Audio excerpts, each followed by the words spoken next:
Sì, dove c'è Fabrizio, la verità, il direttore.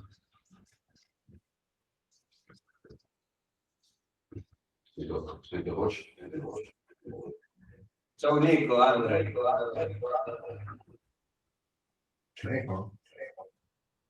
Sì, perché c'è questo.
Aspetta che te la passo un po'. Ok, questo è un fuori onda, siamo in video su YouTube e su Facebook. Questa è la live di Radio Sena. Ok, fate finta di non essere in onda, tanto non vi sente nessuno. Ma sono le 9, devo mandare il pro. Va bene, vale. Facciamo. Ok, vai, allora.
stupita da quella cosa lì, dal fatto che fosse musica che negli altri locali genovesi non sentivi. Ai tempi ricordo che spesso suonavano il Trio delle Meraviglie, io li chiamavo, suonavano l'EDM, quindi Electronic Dance Music, che tempo fa andava molto, Sì. però Genova non era ancora conosciuta e loro sono stati quelli che hanno introdotto l'house e l'EDM appunto su questo territorio. Ma poi era anche bello il club perché aveva questa immagine proprio da club culture internazionale, no? Dove ognuno si poteva insomma esprimere come meglio voleva, si poteva vestire come meglio voleva, non c'era questa selezione all'ingresso che se non avevi la camicia non potevi o la entrare. scarpa giusta. Vero.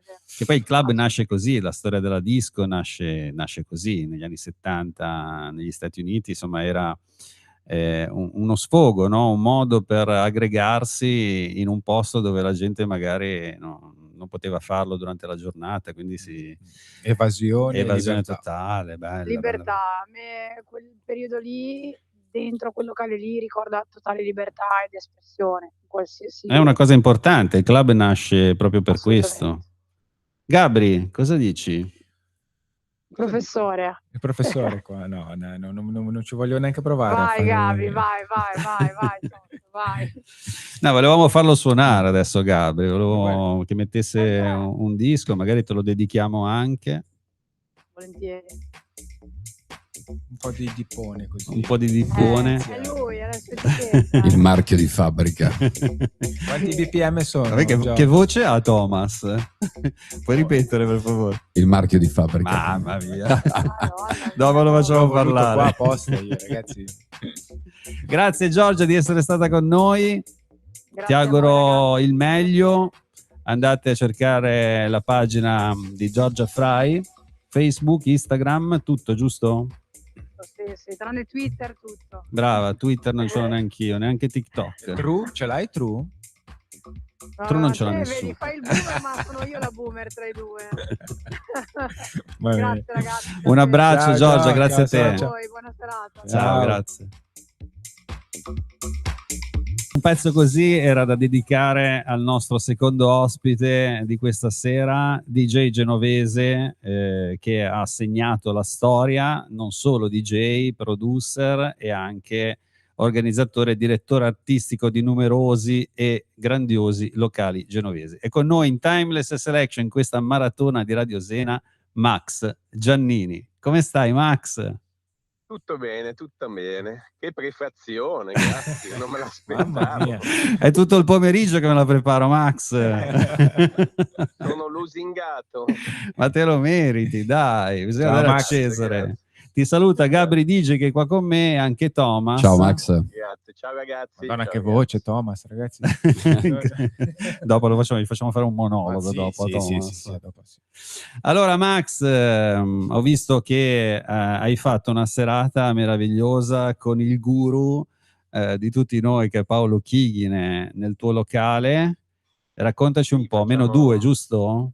Esatto, facciamo questa cosa ormai da un paio d'anni di questo format nuovo che si chiama Legend, che mi sono inventato, cioè non mi sono inventato niente veramente, che ho riciclato in una versione old school dove faccio venire ospiti un po' di DJ vecchio stampo, ho fatto venire Ralph, Alex Neri, Ho visto, sì.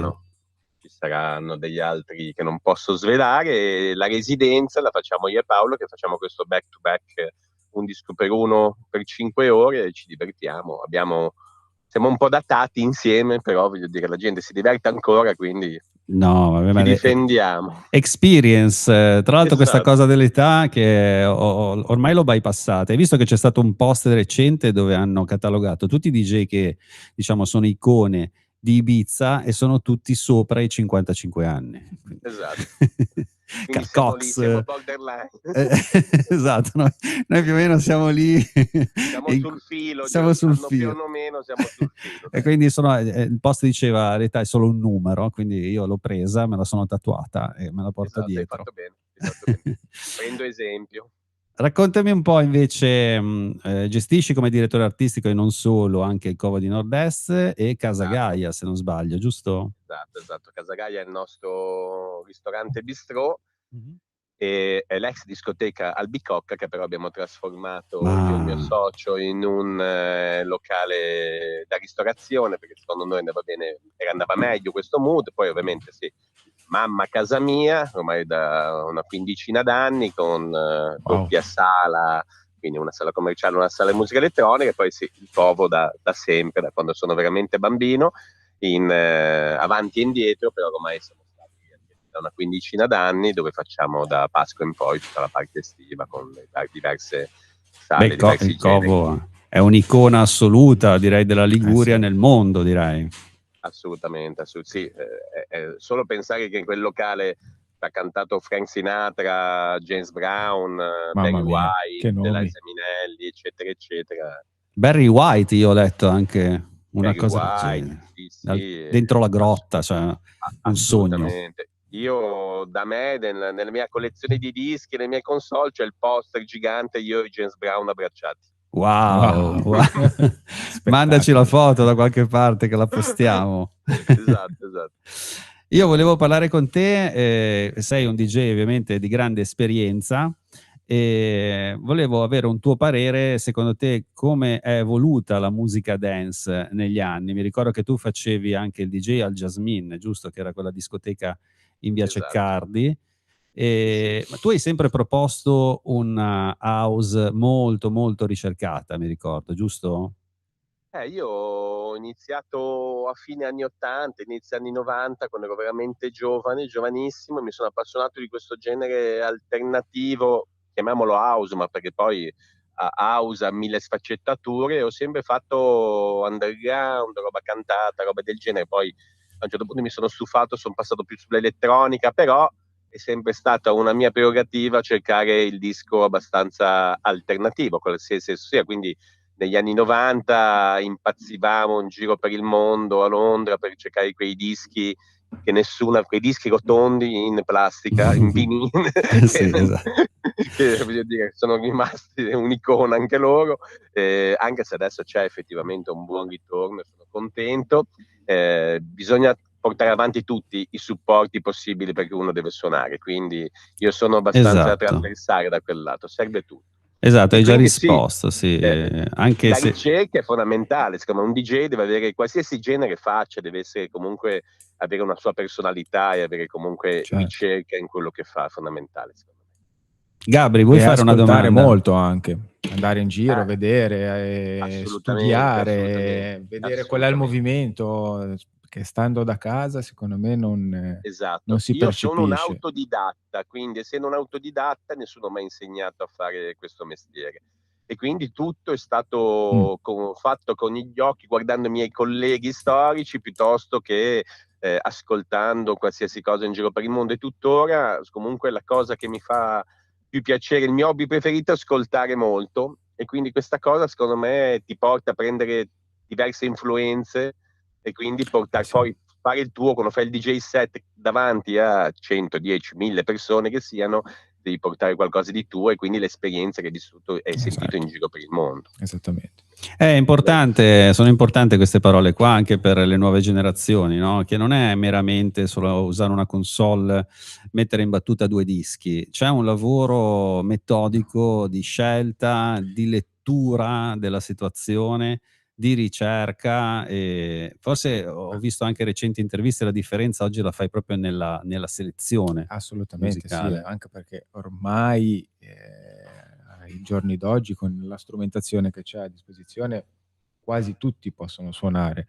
La differenza ormai la fai nella selezione musicale e quello che è il percorso musicale che vai a offrire alla persona che hai davanti. Parlavamo prima con Giorgia Freimax, che tu conoscerai, del famoso warm-up, che era una cosa che con il vinile era d'obbligo praticamente, perché non potevi partire subito col pezzo forte, se no era finita già la serata. Col digitale magari molti non lo fanno più, o comunque non lo percorrono come percorso. Cosa ne pensi di questa tecnica per scaldare un po' gli animi della pista? Sarò old school, ma la prima parte della serata, warm up che sia, come vogliamo chiamarle, è fondamentale per la costruzione della serata.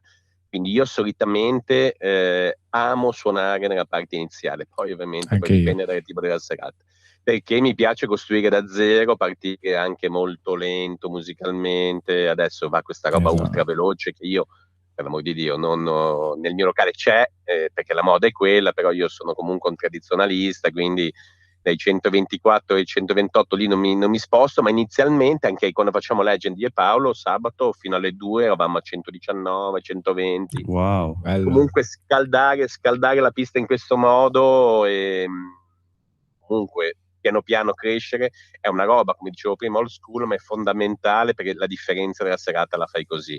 Non solo perché la allunghi, ma perché comunque avere 10 persone, 20 persone che sono al bar, che arrivano in pista, muovono il piedino, te li porti 2 alla volta, 4 alla volta, 10 alla volta, è una roba che si faceva negli anni '80, che però fa sì che questa situazione sia ancora viva, perché è ovvio che siamo nell'epoca dei festival, 5.000, 10.000, 20.000, Tomorrowland, Ultra, e chi ne vogliamo, chi più ne ha più ne metta, ma poi questo è il club invece, il club dove 100, 200 persone, 300 persone, e poi tutti i DJ godono a suonare nel club e godono a fare quello che ho detto, perché poi puoi proporre delle robe che non riesci a proporre mai quando invece devi lavorare con un pubblico enorme da quel punto di vista, per tanti motivi. No, no, lunga no. vita al club, lunga vita al club. non, Esatto. non perdi mai il flow, non perdi mai la pista e lasci un ottimo ricordo, no? Perché poi anche il cervello umano, insieme al cuore, insieme a tutto, ha bisogno di adattamento, no? Di adattarsi allo stile Esatto. musicale. Quindi il DJ non è solo metto 2 pezzi in battuta oppure faccio un mashup live, è tutto quello che hai raccontato fino adesso, no? Noi lo diciamo da sempre, ma è giusto anche ribadirlo, ma non per fare, diciamo, i retorici, ma è per dare un'istruzione corretta di come deve essere il clubbing in generale, anche perché, insomma, se si esce fuori dai contesti, diciamo, quelli del dilettantismo, dal punto di vista professionale te ne accorgi, no? Se tu vai a una serata di Roger Sanchez o di Fatboy Slim, ti rendi conto che c'è una costruzione particolare, soprattutto su DJ set lunghi di 3 ore, no? Esatto. Non è mezz'ora, insomma 3 ore la devi veramente costruire la serata.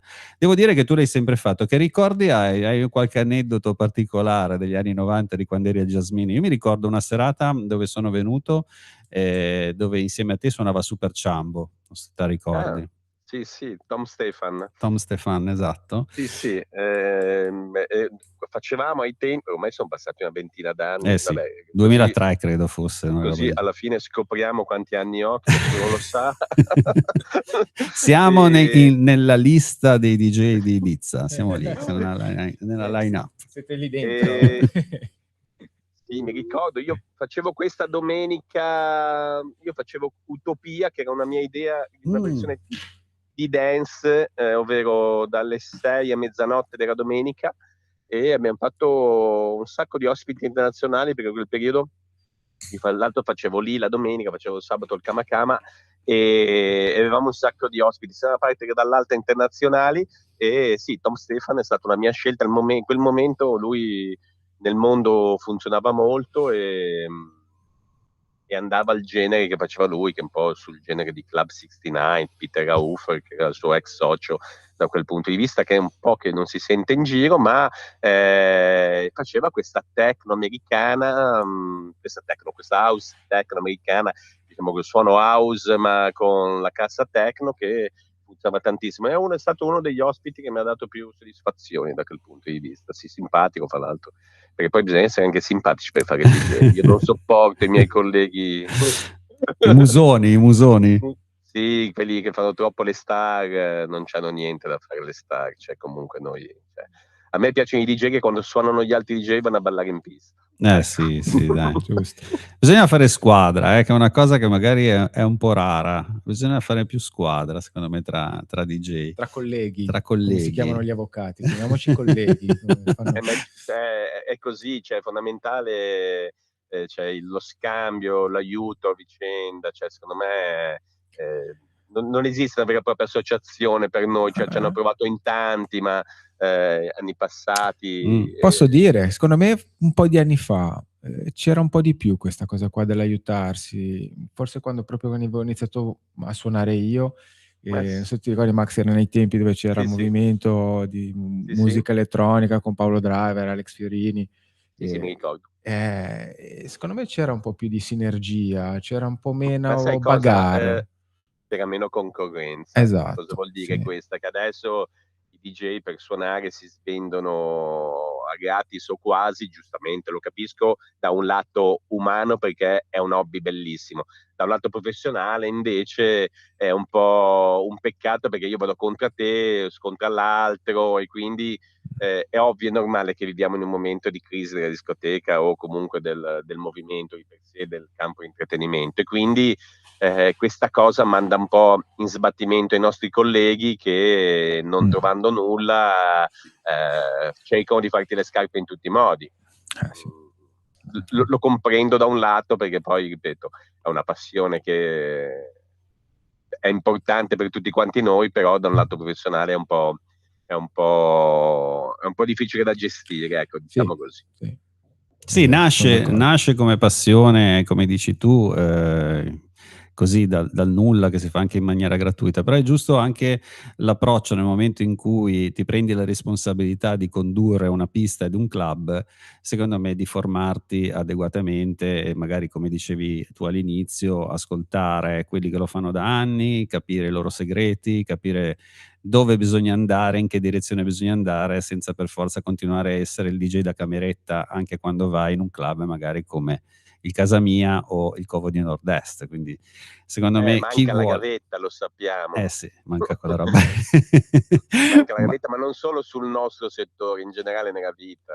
Nella vita in generale. Negli ultimi anni manca quel passaggio, gli scalini si fanno 3 o 4 alla volta. Non ho voglia di fare fatica, diciamo.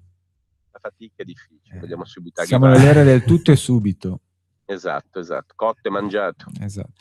Ascoltami, raccontami un po' il prossimo progetto, così nei tuoi locali, c'è qualche serata particolare, visto che tu comunque avevi queste idee tipo Utopia che non mi ricordavo, che mi hai evocato tantissimo. Tanto tu sceglievi proprio anche delle giornate, mi piaceva anche a me fare le serate tipo di mercoledì sera, di giovedì sera, tu c'hai domenica sera, uno dice a Genova, domenica sera non esce tirare nessuno, fuori la gente di casa il mercoledì e invece sera. era l'Utopia, era il locale, Jasmine era Sembra pieno. strano, ma effettivamente io sono sempre stato, cioè il weekend è sacro, per l'amor di Dio, però io sono sempre stato quello che ha fatto il martedì, il giovedì, la domenica, quindi serate non convenzionali, ma perché comunque ho sempre pensato che si può ballare tutti i giorni, in tutto il mondo si balla in tutti i giorni. Assolutamente. Capisco che Genova sia una città difficile, la Liguria tanto quanto, però se non ci si prova non sai mai come può andare a finire. Mi è venuta in mente una domanda da fare proprio a te, perché sei un grande esperto di clubbing, no? Sai che c'è questo movimento nuovo di Club in the Morning? Ah sì, l'ho visto. Cosa ne pensi? I vostri colleghi di M2O. Bella quella roba che hanno fatto. La fabbrica della birra, sì, no? Una cosa del genere hanno fatto. È una roba figa, assolutamente. Io sono per le robe così innovative. Noi avrei giurato il contrario. Cioè, non lo so, No, allora, da proprietario di club...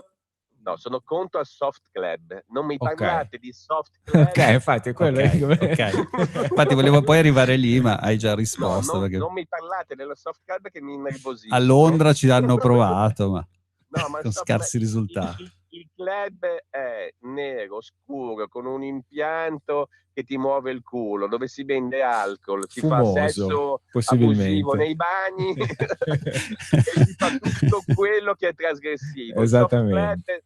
Non lo contempliamo. Sto sul divano a casa per fare il soft. Esatto, voglio dire, c'è un sacco di programmi interessanti nella televisione moderna, quindi e quindi quello è. Però invece questa roba innovativa del mattino, io cioè, mi piace. Allora, noi viviamo in un settore dove non ci sono novità, quindi che sia ballare alla Bob Sinclair, mettere i dischi dentro un boulangerie, quindi dentro un panificio, piuttosto che una pescheria Ricciotti, piuttosto che appunto la mattina in una roba del genere, è roba alternativa che comunque magari stimola l'usufruitore a vedere le cose in maniera diversa, perché noi abbiamo un problema generazionale, nel senso, è ovvio che a ballare ci vanno quelli sotto i 30 anni, giovani la maggior parte, intendo, e dobbiamo stimolarli in qualche modo perché non hanno stimoli, e quindi torniamo al discorso della gavetta per chi vuole fare il DJ e tantomeno la problematica del cliente che è così un po' apatico, chiamiamo così. Ecco. Usiamo termini mi educati. piace. Sì, poi col Morning Club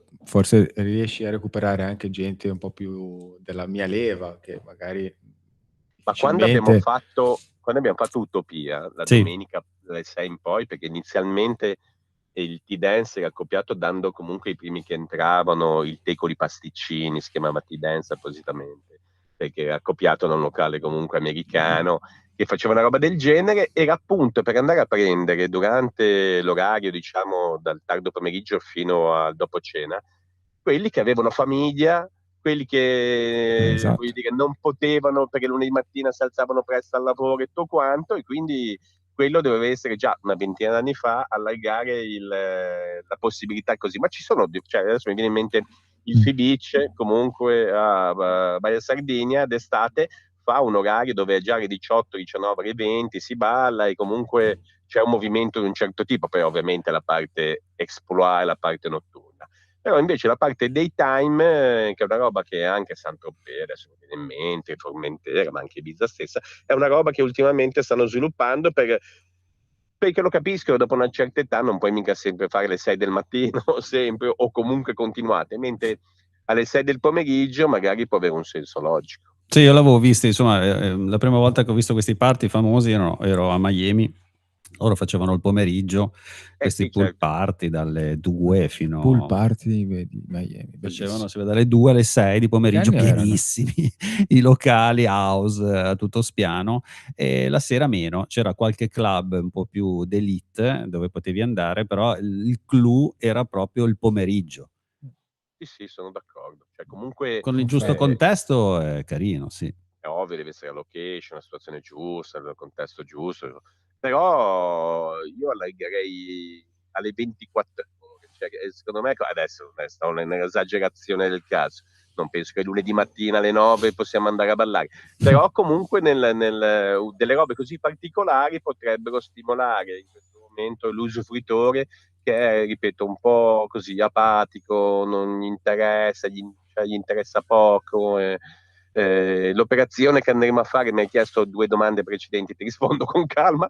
L'operazione che andremo a fare sul progetto -2 è proprio lavorare sulla club culture nel prossimo anno, ovvero spiegare cosa noi negli ultimi 18 anni abbiamo fatto lì sotto, chi sono quegli ospiti che sono venuti, che visto da lì ha suonato tutto il mondo, e che cosa vogliamo dare e che cosa vogliamo promuovere, cos'è la club culture per Bravo, noi e cosa mi deve essere piace.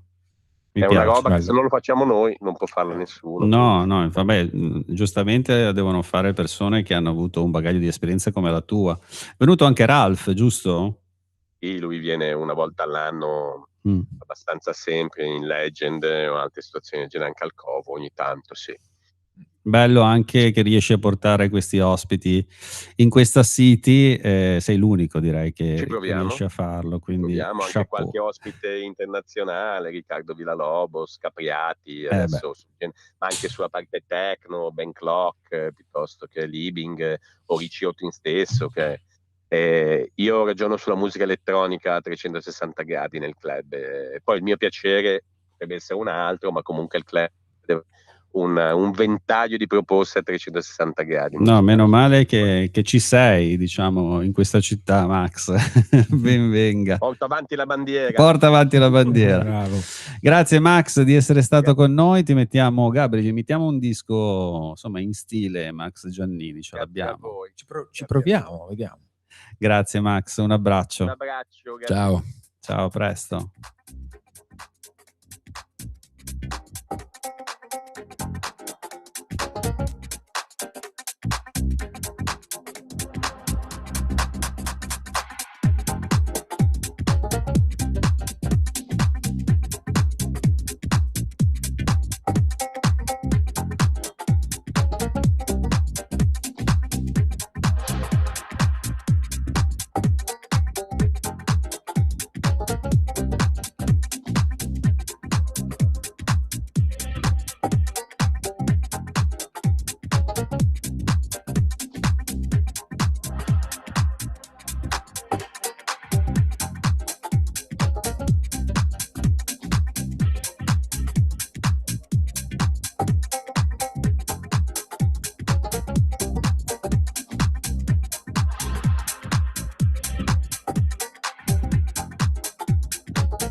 Allora, questa maratona di Radio Zena abbiamo avuto 2 grandi ospiti.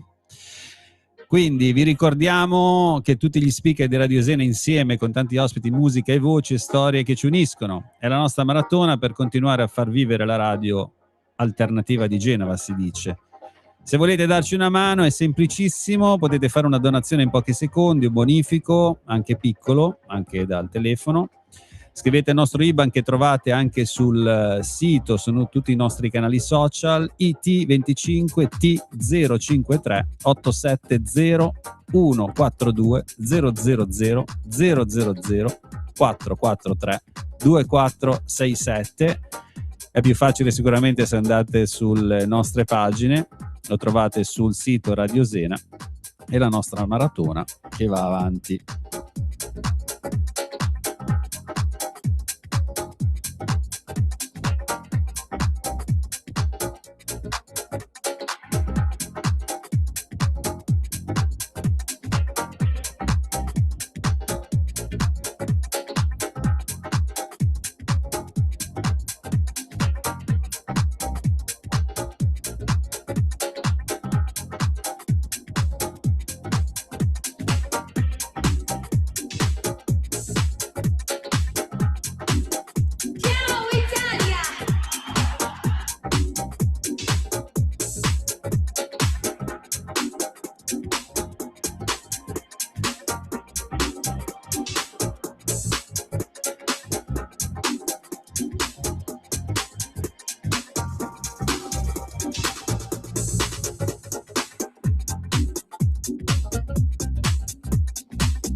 In diretta ci potete seguire sui canali di YouTube e Facebook. In questo momento sta mixando per noi Gabri DJ.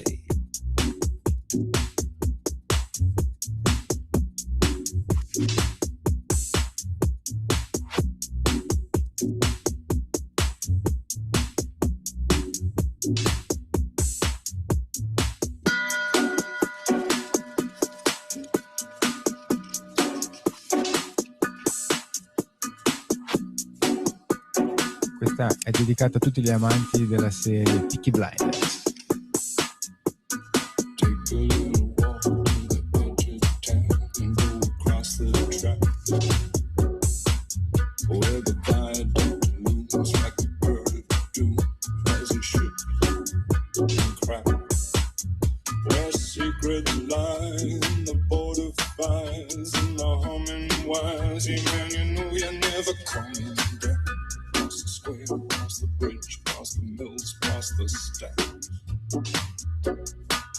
On a gathering storm comes a tall, handsome man in a dusty black coat with a red right hand.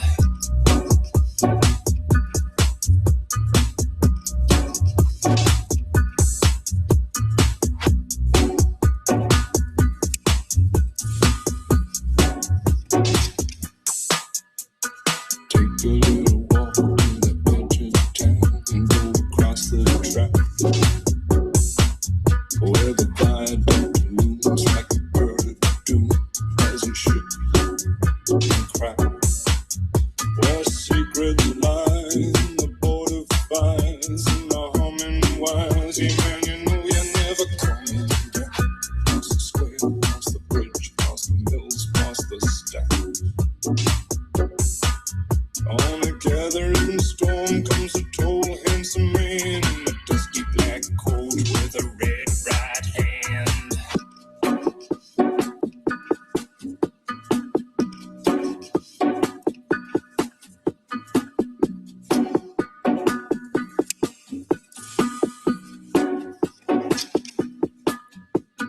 Take a little walk to the edge of town and go across the track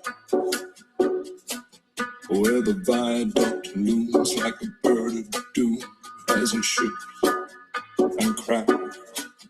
Where secrets lie in the border fires and the humming wires. Yeah, man, you know you're never coming back. Past the square, past the bridge, past the mills, past the stacks. On a gathering storm comes a tall, handsome man in a dusty black coat with a red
right hand.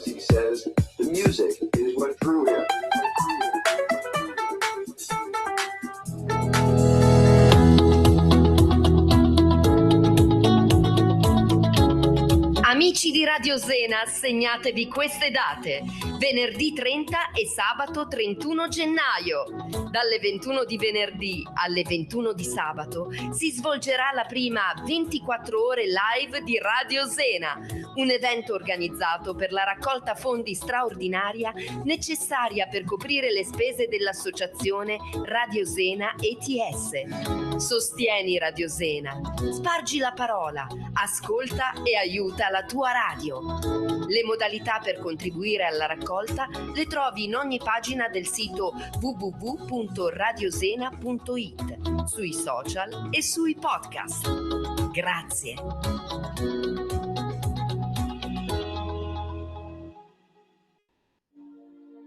Nulla è più come prima. Entra nell'era del benessere quantico di Cueva della Luz. Un'esperienza di benessere nuova, rapida, totale, che aiuta a scaricare lo stress, allentare le tensioni e dare nuova salute al corpo, migliorando umore, concentrazione, sistema immunitario ed efficacia delle terapie.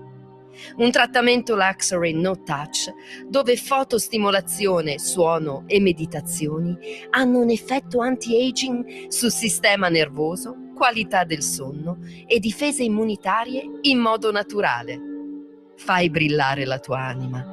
Prenota ora il tuo primo trattamento gratuito a Genova e scopri un nuovo modo di stare bene, dentro e fuori.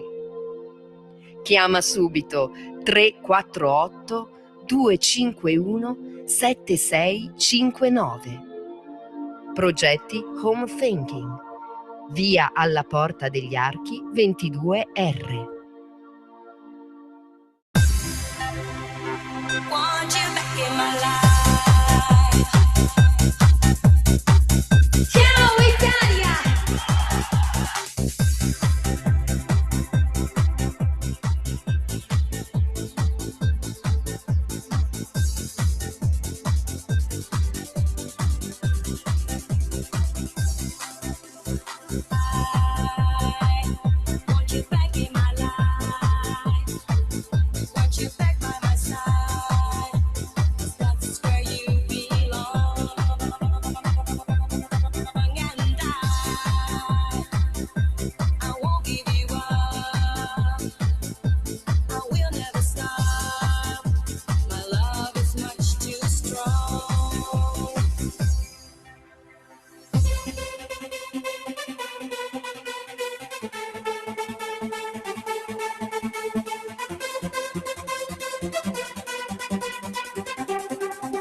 Remember when you told me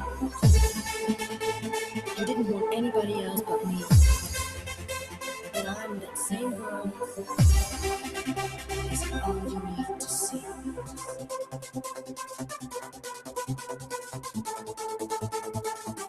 Sulle mani! Che pezzo, ragazzi, che pezzo.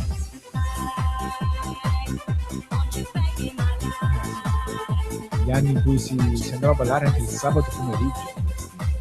Sì, Questi sono gli anni del cinquantino, del gel, del Duraleo allacciato praticamente sulla schiena, che non serviva a niente. Ma alla fine era omologato il Duraleo o no? Non lo so, guarda, ci cucinano i fagioli dentro. Misteri della vita, secondo me. Non si sa, ce l'avevamo tutti però, era una pentola praticamente. Sì, esatto. Era una wok. Era un must, ma non serviva a niente.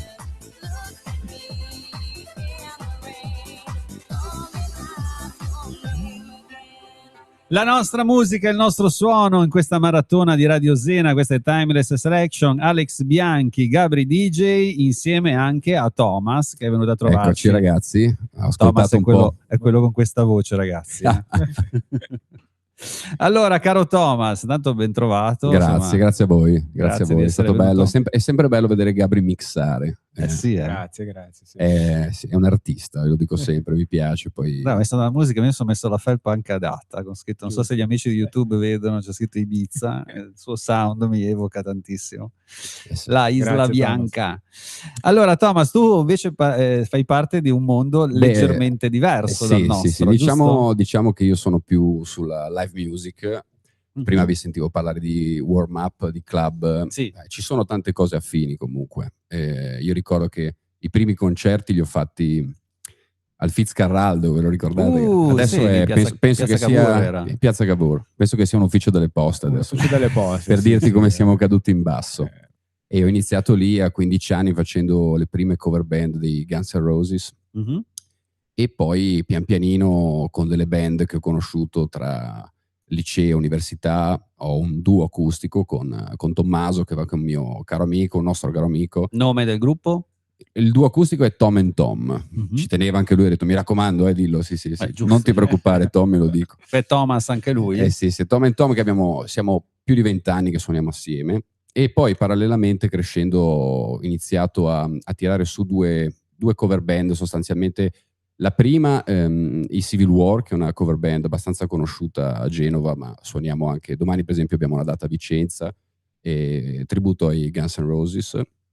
E poi non è facile, ci vuole un po' di preparazione e un po' di warm up, esatto, quelle 2 orette di warm up.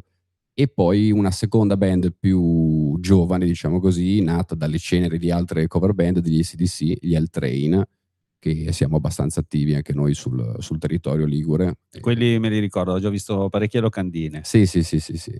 No, devo dire che insomma la musica live è sempre... Tu suoni e canti? Io canto.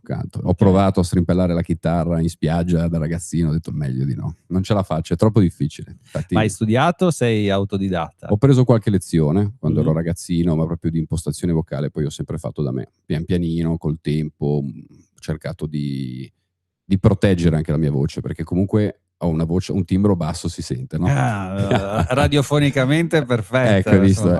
Quindi arrivare a quelle tonalità ci vuole un po' di preparazione, bisogna giocare un po' senza sforzare, e questa cosa qui fortunatamente è una cosa che insomma negli anni poi la tecnica è migliorata e mi permette di fare diversi live. A volte anche ho suonato magari il venerdì e sabato 2 sere di fila, quindi reggere un po' l'urto anche della No, potenza beh, locale. sinonimo di professionalità, no? Curarsi anche un po' quando si fanno diverse Sì, serate. sì, sì, è importante non urlare di gola, ma Mm. cercare di usare un pochino, di controllarla. Questa è la cosa più importante, secondo È me. la cosa Poi- più difficile per un cantante, sì, Sì, giusto. sì, sì, sì. Come nasce questa passione? Da giovane ascoltavi Sì, guarda, musica rock, immagino. forse mio fratello, che è qualche anno più grande, lui aveva questo famoso Greatest Hits dei Queen, no? Che un po', i Queen li conosciamo tutti, cioè, tutti partiamo da queste band storiche, no? Deep Purple, Queen,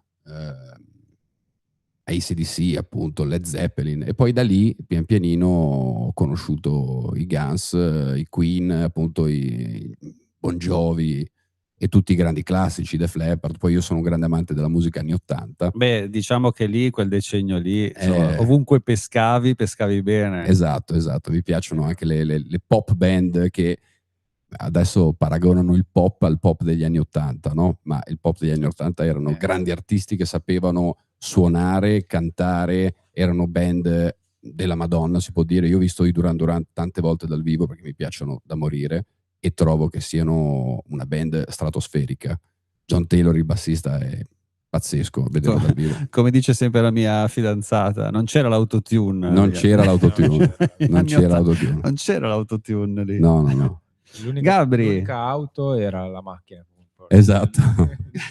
C'era il tuning delle macchine, però l'autotune non c'era. No, vabbè, ma senza essere sempre retorici, comunque la professionalità lì sembra di alto livello e giustamente non tutti erano cantanti, non tutti si potevano permettere di cantare, no? No. C'era anche questa selezione naturale che però faceva sì che poi un singolo rimanesse poi forever and ever. Cioè, noi ascoltiamo Queen, Guns N' Roses, Led Zeppelin, chapeau, ancora oggi a distanza di più di 50 anni. Ma è musica sempre attuale. È musica sempre attuale. Non so se accadrà la stessa cosa per giovani artisti attuali. Ho i miei dubbi, non mi esprimo e non mi sbilancio. Ma Caro Gabri, abbiamo il Thomas qui, cosa vogliamo chiedergli di bello? Mettere il cappello da... No, adesso voglio che ti rimetti, come hai fatto con Gabri Fry, su un fianco, stile bocconiano, visto che gli amici di YouTube ci stanno guardando. Interrogazione di musica, eccoci qua. Allora, avevo preparato anche per te 5 domande terribili. Attenzione. Terribili. No, non è vero. Allora, tanto una domanda mia personale. Preferisci cantare gli AC/DC o i Guns? Questa è difficile. Diciamo che gli AC/DC sono più divertenti perché non c'è un attimo di tregua. È musica, insomma, ci sono degli inni, appunto, come Highway to Hell, che comunque la gente aspetta, no? Sempre Shook Me All Night Long, Highway to Hell, ed è divertente. E invece i Guns è un pochino più elaborato, ci sono dei pezzi meravigliosi dei Guns. Non ho una preferenza perché mi piacciono entrambi gli stili, l'hard rock più classico, mi piace lo street rock un pochino più elaborato, quindi sarei un po' in difficoltà a risponderti. Forse, ecco, i Guns diciamo che sono una delle mie grandi passioni, quindi potrei dirti Guns per affetto. Cioè, rimango su questo tema qua delle due band, sì. Delle due cover. Qual è quella che ti diciamo distrugge, tra virgolette, la voce, o comunque che ti mette più a dura prova le tue corde vocali? Allora, forse gli AC/DC, perché non hai mai la pausa. I Guns hanno anche dei pezzi un pochino più melodici, riesci a rifiatare. AC/DC poi ci sono 2 o 3 brani della prima era Brian Johnson, che è 1980, che in effetti sono tosti, sono altissimi, quindi lì viene il bello tutte le volte. Però sì, diciamo gli AC/DC sicuramente sono più complessi. E allora a questo punto non posso non chiedertelo, qual è? È obbligato. No, ci vuole. C'è un contratto, sapete? Sono le 5 domande di Gabri, io li introdurrei proprio fisse nel programma. Lo vedo già su Rai 2 dopo le 11. sì, le marzulliane. Uscirà anche un libro, Ah, sì. di 5 pagine. Esatto. I dogmi. Sentiamo. No, la tua preferita? Beh, tre di una e dell'altra. Quella Beh. è quella che proprio non vedi l'ora di cantare quando metti i piedi sul palco. Io direi dei Guns N' Roses sicuramente Estranged, che trovo è un brano molto lungo ma bellissimo, dove c'è tutto l'estro creativo di Axl e della band, e degli AC/DC Thunderstruck, che è sicuramente un inno che richiama al pogo, al divertimento, Highway to Hell, ce ne sono diverse. Comunque ti direi Thunderstruck, che la teniamo sempre sul finale, anche perché anche quella è difficile, però la devi per forza mettere alla fine. Delirio con quella lì No, sul delirio, finale. sì.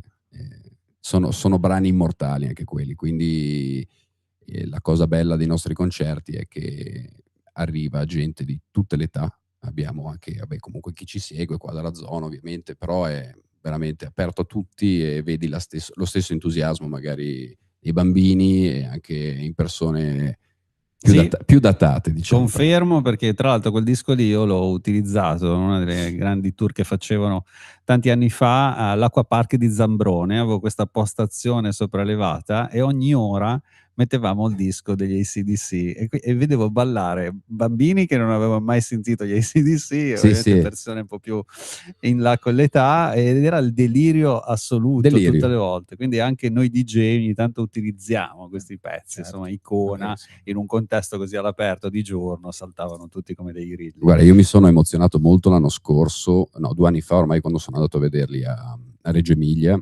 perché Brian Johnson comunque adesso ha 80 anni quasi. E quindi un vero fan degli AC/DC va lì e non si aspetta di sentire chissà che cosa, perché dici, a me basta vederlo lì e già sono felice. E vedevo proprio, al di là dello sforzo vocale, che magari a volte giustamente già a 80 anni, però la passione che ci mette quella persona.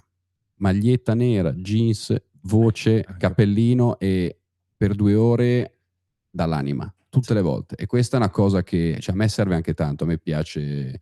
Uno stimolo. Sì. Ti porti dietro poi un sacco di cose. Se vai a un concerto di quel tipo lì e fai questo genere, sai cosa delle contaminazioni, cosa ti evocano. No, sono begli eventi, purtroppo sempre più rari, perché ormai bisogna guardare in faccia la realtà. Quando c'è un concerto bello, consiglio a tutti di sfruttarlo, anche se i prezzi ormai sono alti, però vale la pena. quando ti ricapita. Certo. Io ti porto i saluti, c'è scritto, adesso poi lo chiamiamo, il mio amico Alfredo Biagini, che tu conoscerai, scrive mitico Thomas. Adesso poi facciamo 2 chiacchiere anche con lui, così ci confrontiamo tutti. Mettiamo un disco, insomma, dedicato un po'. Mettiamo un po' di vintage, dai. Un po' di vintage dedicato un po' al tuo mondo, È qui su Radio timeless, Zena. quindi. Questo è super timeless. super.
È un'ottima scelta di Thomas questa, direi. Vabbè, qui si torna poi indietro. Io sono un po' più datato, però vabbè, come fai a non amare sti pezzi? No, era da un po' che non lo sentivo e hai fatto bene a sceglierlo perché ci stava tantissimo. Questa è Timeless Selection, Alex Bianchi, Thomas e Gabri DJ, ma al telefono abbiamo l'amico, detto anche il bro, direi. Grande DJ, ciao Alfredo Biagini, come stai? Ciao Alex, buonasera a tutti. Ciao, Buonasera, ti disturbiamo? Ciao. Un DJ alle 22:20 si sveglia solitamente. Esatto, appena suonata la sveglia. Tra l'altro mi sembra che hai portato anche bene, perché mi dice il direttore che credo il Genoa abbia pareggiato. Stavo per dirti giusto che adesso vi tocca tenermi in diretta per altri 25 minuti perché ha pareggiato il Genoa. Tutti genoani Il siete, direttore guarda. dice che dobbiamo tenerlo in diretta 25 minuti perché ha portato benissimo la telefonata ad Alfredo. Ti ho portato in un covo di genuani. Mi ha dato Non lo l'ok. sapevi. Qui è tanta roba, sì. Come stai Alfred? Tutto bene? Molto bene, bene. Bravi, bellissima iniziativa la maratona, mi è piaciuto tantissimo risentire Giorgia, Max, Thomas, quindi fatene una alla settimana perché è bellissima. Ho già fatto anche il mio bonifico, il mio contributo per voi. Grazie mille Alfred. E guarda, l'abbiamo mezza improvvisata, tanto stasera quando siamo arrivati tu, ora poi sei stato qua, c'è una marea di cavi qui, non so, Mamma mia, ragazzi, tasti, un groviglio. È il bello della diretta. Il bello della diretta. Volevi salutare Thomas, hai lasciato un messaggio, vi conoscete? Sì. Perché Tom, io sono da anni il resident DJ dell'Oktoberfest, gli L-Train sono la band che fa la chiusura col botto dell'Oktoberfest. Sì, quest'anno abbiamo esagerato, sì, è vero. Sì, esatto. E io ho sempre il piacere di mettere la musica dopo di loro, è sempre una serata bellissima. Bello. La gente è super carica, pubblico molto presente, è proprio bello. Loro sono oggettivamente, io ho il piacere la fortuna di lavorare con un sacco di musicisti, ma loro sono veramente dei fenomeni. Tutti, Ti ringrazio. Thomas, il cantante, il chitarrista, Alberto, il bassista, tutti fenomenali, veramente. Sì, stavamo ricordando, tra l'altro lui ha una voce radiofonica pazzesca, peccato che non riusciamo a farlo cantare, gli abbiamo anche chiesto. No, mi tengo per domani che abbiamo un live a Vicenza, quindi mi tengo un po' la voce, sì. Però sì, andate, seguiteli al Train, giusto? Hell Train, tributo al CDC, Civil War, Guns N' Roses. Quindi la prima serata che avete a Genova? A Genova abbiamo una data il 21 febbraio all'Heineken, alla birreria 752 lì al Porto Antico. Dove c'è Fabrizio. Esatto, dove c'è Fabrizio, che abbiamo già suonato con gli L-Train, adesso faremo la seconda data lì con i Civil War, quindi vi aspettiamo numerosi. E noi vi veniamo tutti a vedere. Dai. Assolutamente. Alfred, invece parliamo un po' di DJing. Hai sentito che il buon Max ci ha dato delle lezioni stasera non da poco, no? Sull'evoluzione dell'house music. Tu che hai vissuto... Lunga vita a Max, perché essendo un DJ, oltre che un titolare di locali, porta lo spirito dei giochi anche nella conduzione dei locali. È vero. È vero, abbiamo detto delle perle stasera. Sì, perché ha un punto di vista diverso rispetto a tanti altri gestori di locali, soprattutto su quello di cui faceva cenno alla fine, cioè la club culture, cioè il fatto di tramandare anche la cultura del clubbing e tutta la storia e tutta l'eredità che ha. È vero, sì.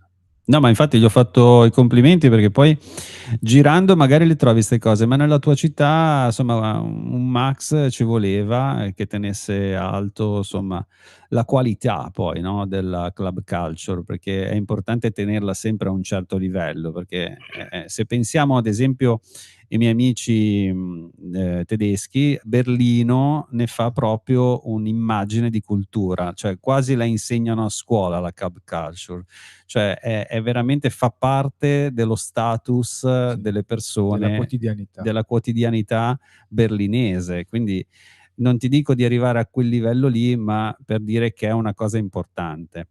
Tu invece cosa ne pensi di questo morning in the club? A me piace tantissimo e ho già parlato con i miei soci e i miei compagni di scorribande per cercare di portare qualcosa di simile anche a Genova. E secondo me è una cosa molto, molto intelligente e soprattutto è un modo diverso di interpretare l'intrattenimento e di portare la musica a un pubblico anche che non è necessariamente quello del club. Quindi lo vedo molto, molto positivamente. È la stessa cosa che diceva Max, non il soft club, ma sì situazioni che siano in orario differente da quello notturno. Cosa ne dici, Diciamo Gabri? Trovo che sia, secondo me, un'idea fantastica. Ampliare, diciamo, lo spettro e la finestra dove potersi esibire apre anche a nuova clientela, perché, come si diceva prima con Max, ormai i ragazzi giovani sono quelli che fanno le 5 del mattino, diciamo persone della mia età, ragazzi della mia età, mi chiamo ragazzo, ormai non sono più un ragazzo, ma dai 40 in su magari hanno voglia di frequentare, di sentire della musica, di ballare, perché no? Ma diventa poi difficile ballare il sabato sera.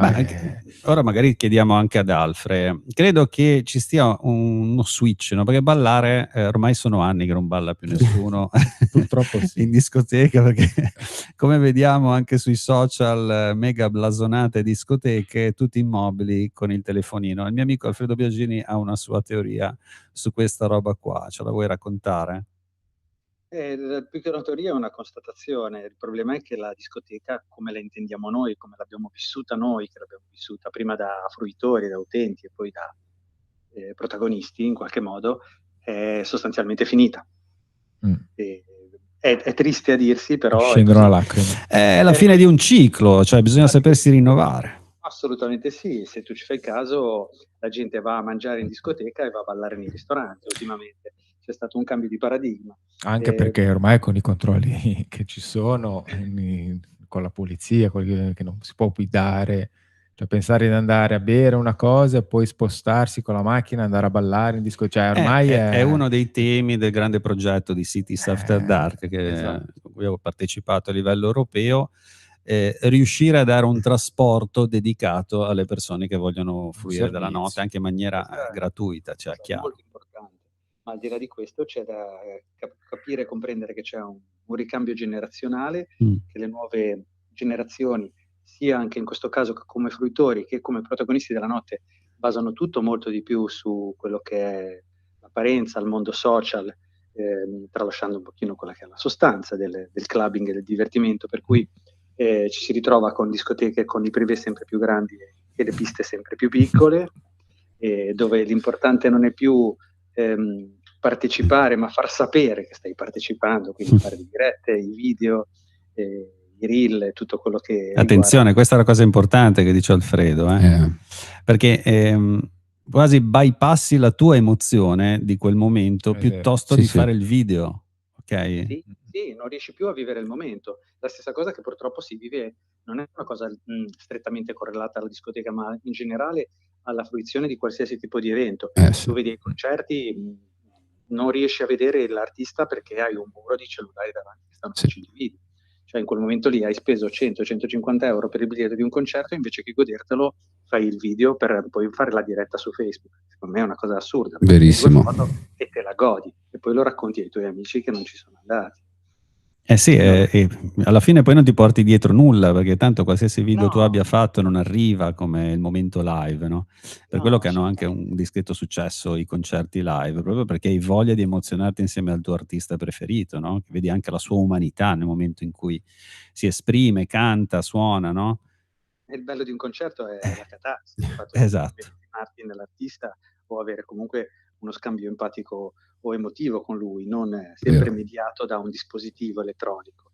Guarda Alfredo, aggiungo solo che probabilmente un'altra cosa fondamentale è che penso che un tempo nelle prime file dei concerti andavano i fan, cioè i fan veri che facevano la coda dalle 8 del mattino per vedere l'artista. E a me è capitato qualche volta di fare 12 ore di coda, sono arrivato stremato, però ero lì davanti. Adesso in prima fila i biglietti costano un'esagerazione e in prima fila ci vanno solo gli influencer e quelli che manco tante volte conoscono i gruppi.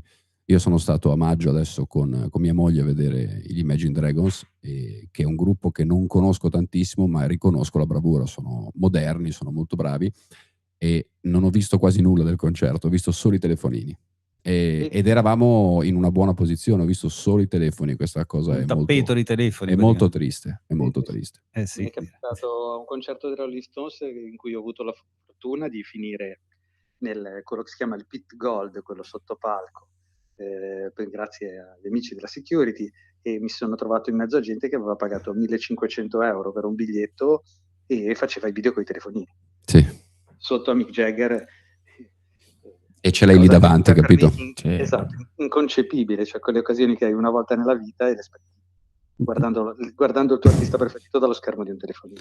Da qui stanno uscendo fuori parecchi no phone party. Sì, assolutamente. Sempre di più, tra l'altro come Ibiza, insomma in location abbastanza importanti dove in teoria dovrebbero nascere nuove mode, no? Chissà che magari piano piano incominciamo a educare. Ma secondo me questo comunque il nostro amico Max è stato precursore Sì. anche lui, perché negli anni passati aveva promosso una serata che si chiamava Tilt, mi sembra, in cui i telefonini erano banditi. Sì, gli avevo fatto i complimenti subito. Devo dire che è stato un esperimento da quel punto di vista riuscito, perché si percepiva veramente la voglia di divertirsi. Mettiamo un disco, te lo dedichiamo, rimani lì con noi che poi vogliamo farti alcune domande sull'evoluzione della house music. Vai Gabri.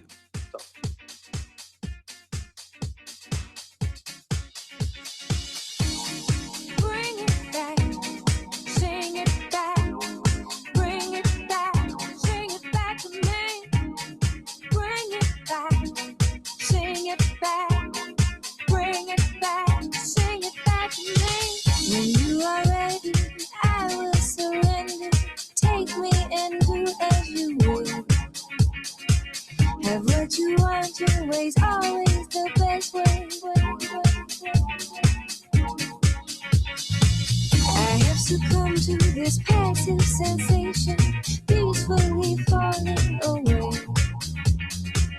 I am the zombie, your wish will command me. Laugh as I fall to my knees. Bring it back, bring it back, bring it back, bring it back to me. Bring it back, bring it back, bring it back, bring it back to me. Can I control this empty delusion, lost in the fire below? And you come running, your eyes will be open. And when you come back, I'll be as you want me, only so eager to please. My little song will keep you beside me, thinking your name as I sing. Bring it back, sing it back, bring it back, sing it back to me. Bring it back, sing it back, bring it back, sing it back to me.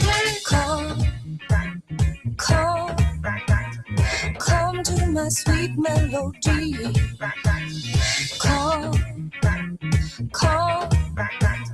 Come to my sweet melody.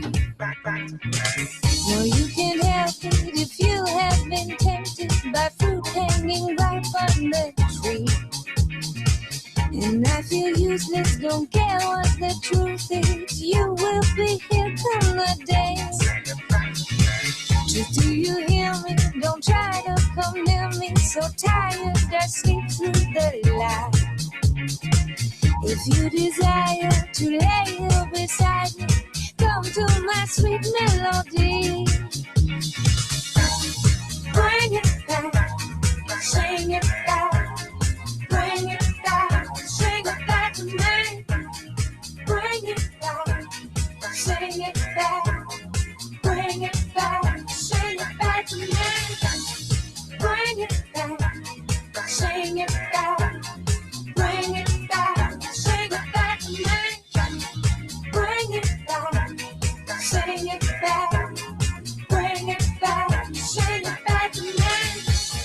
Abbiamo scelto bene, Alfred?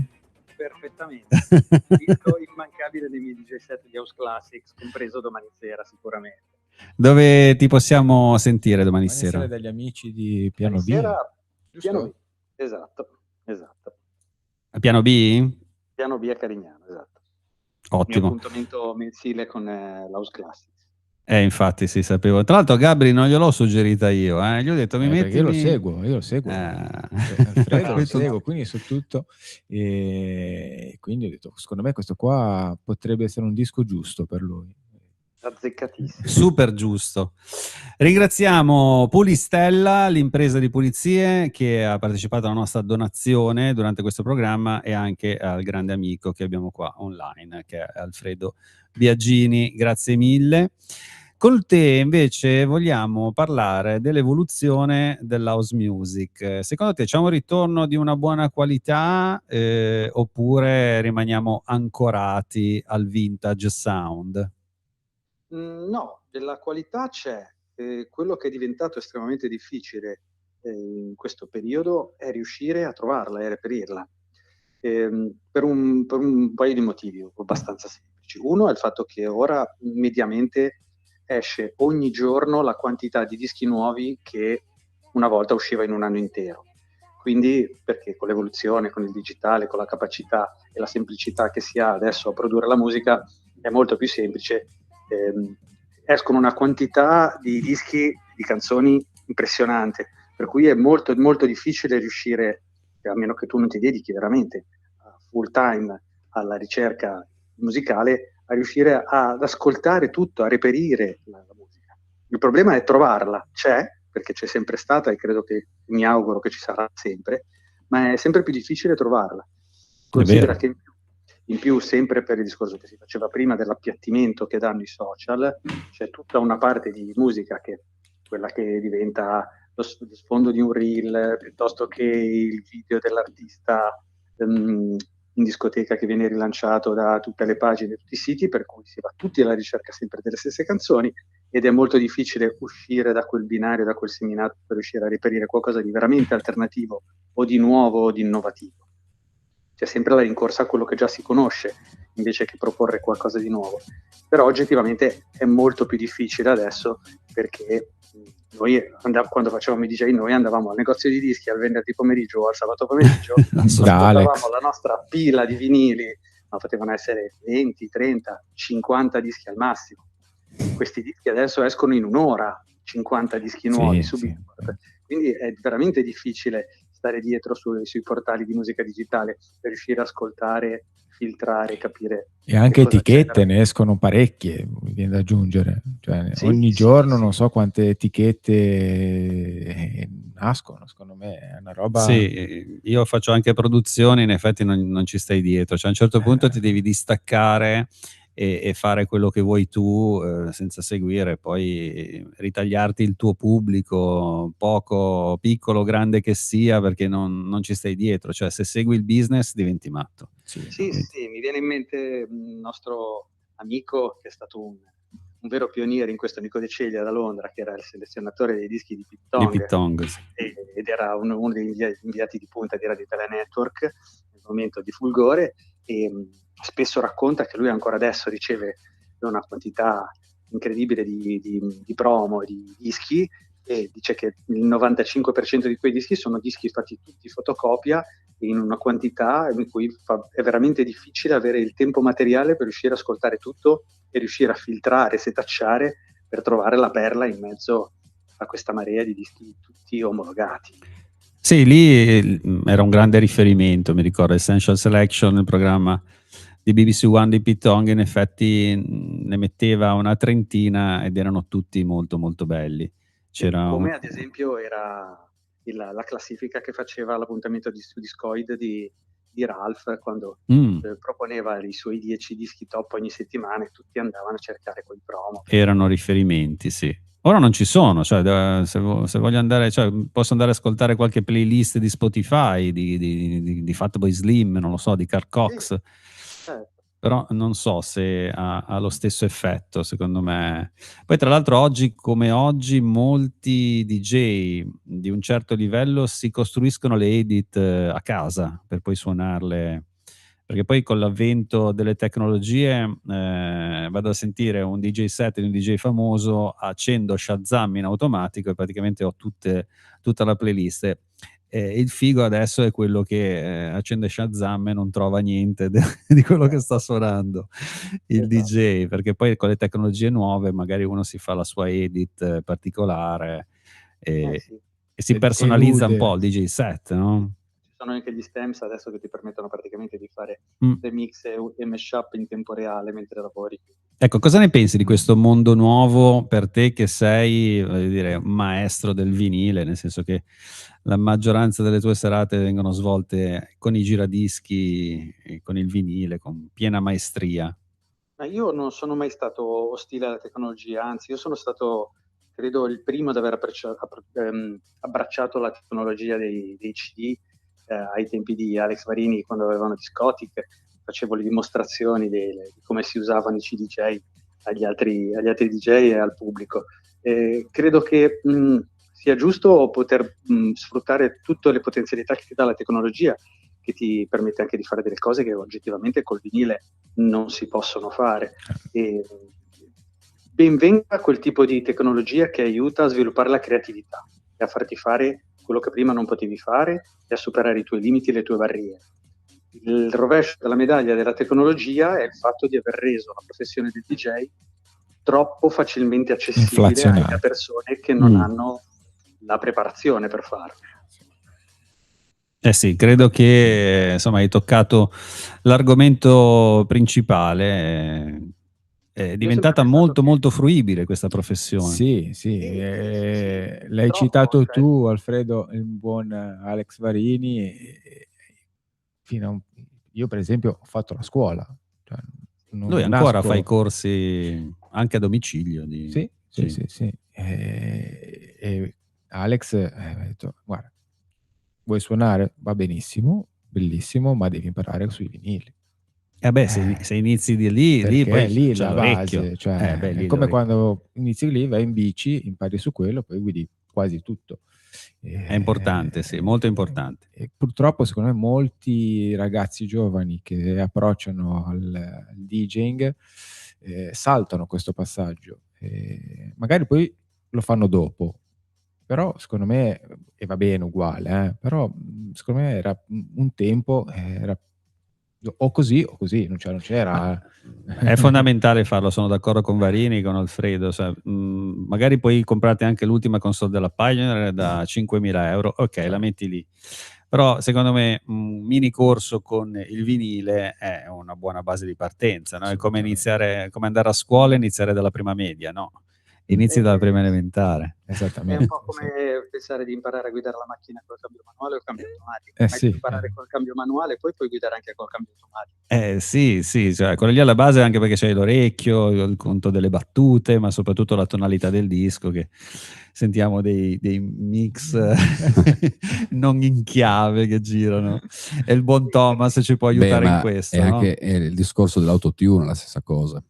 È un po' il vostro discorso portato al live, l'autotune, che adesso anche il cantante della sagra del fungo può arrivare a cantare, a riempire i palazzetti. Spieghiamola bene questa cosa della tonalità, che è una cosa molto importante nella musica. Guarda, tu che fai cover, no? Guarda, esatto, cioè la cover è già è un mondo a parte, perché comunque chi segue le cover band vuole sentire più o meno quel suono e quella voce, quella timbrica. Poi ovviamente nessuno ha la voce di Axl Rose, però devi trasmettere un qualcosa, un'emozione, che questo è anche quello che poi ti dà l'adrenalina del concerto e fa sì che le persone ti rimangano lì, perché poi 2 ore di live, attenzione, 2 ore di live sono tante, quindi tenere l'attenzione delle persone per 2 ore è importante. Certo, quindi devi tenere, è una serie di fattori.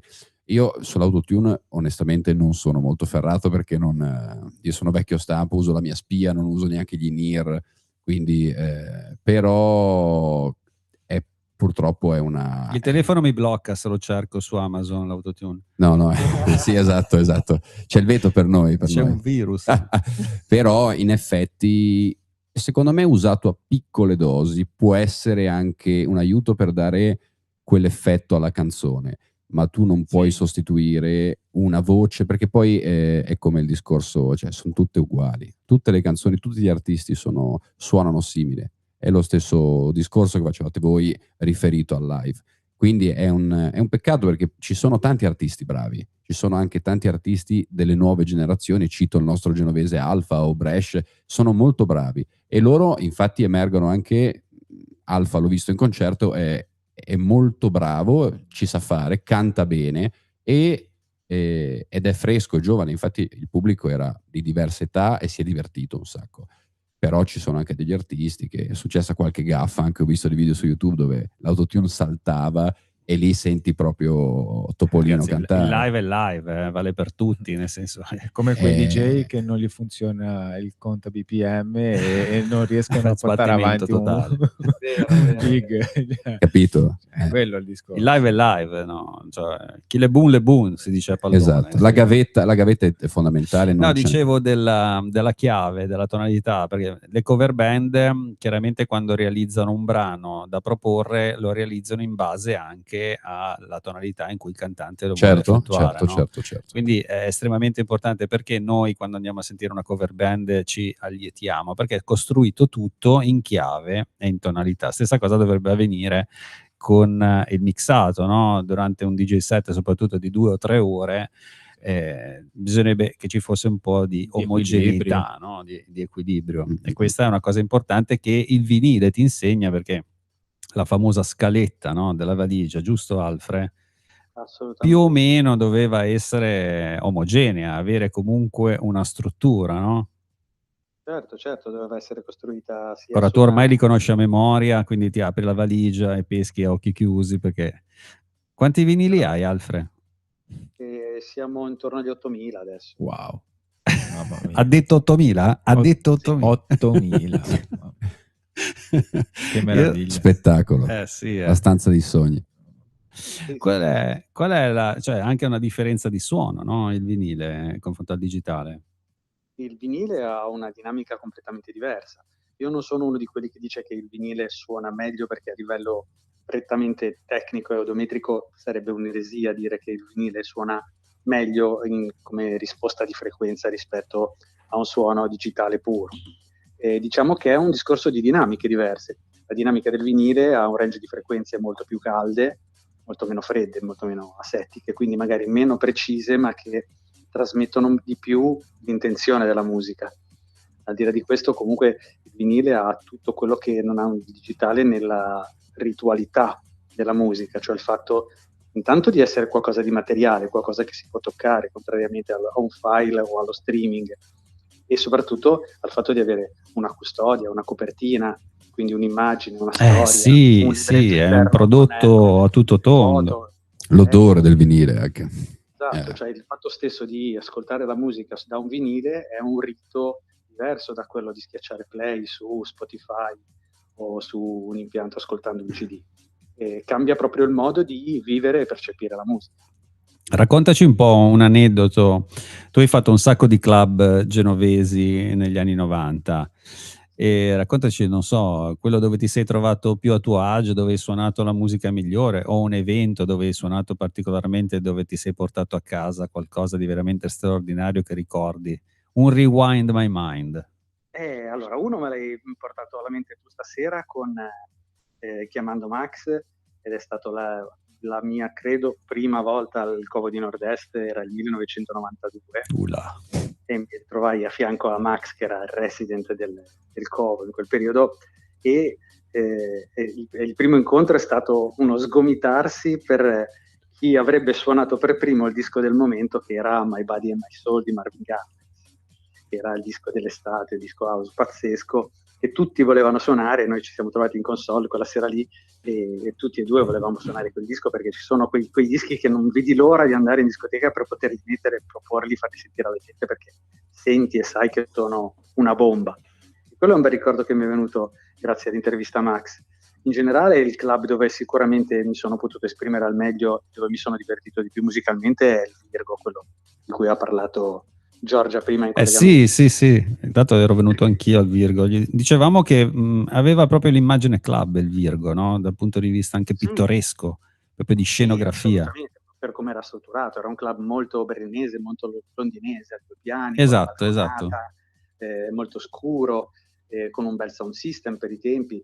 Nel primo periodo del Virgo, non quello a cui fa riferimento Giorgia, quando sono tornato al Virgo nel 2016, ma negli anni prima del 2010, quindi ti parlo di 2008-2009, lì veramente si percepiva un'energia anche da parte del pubblico che purtroppo non ho mai ritrovato da nessuna parte. Cioè, la gente al sabato sera veniva lì Libera. non per ascoltare la musica che conosceva, ma perché voleva venire a sentire le cose nuove. Musica nuova, sì.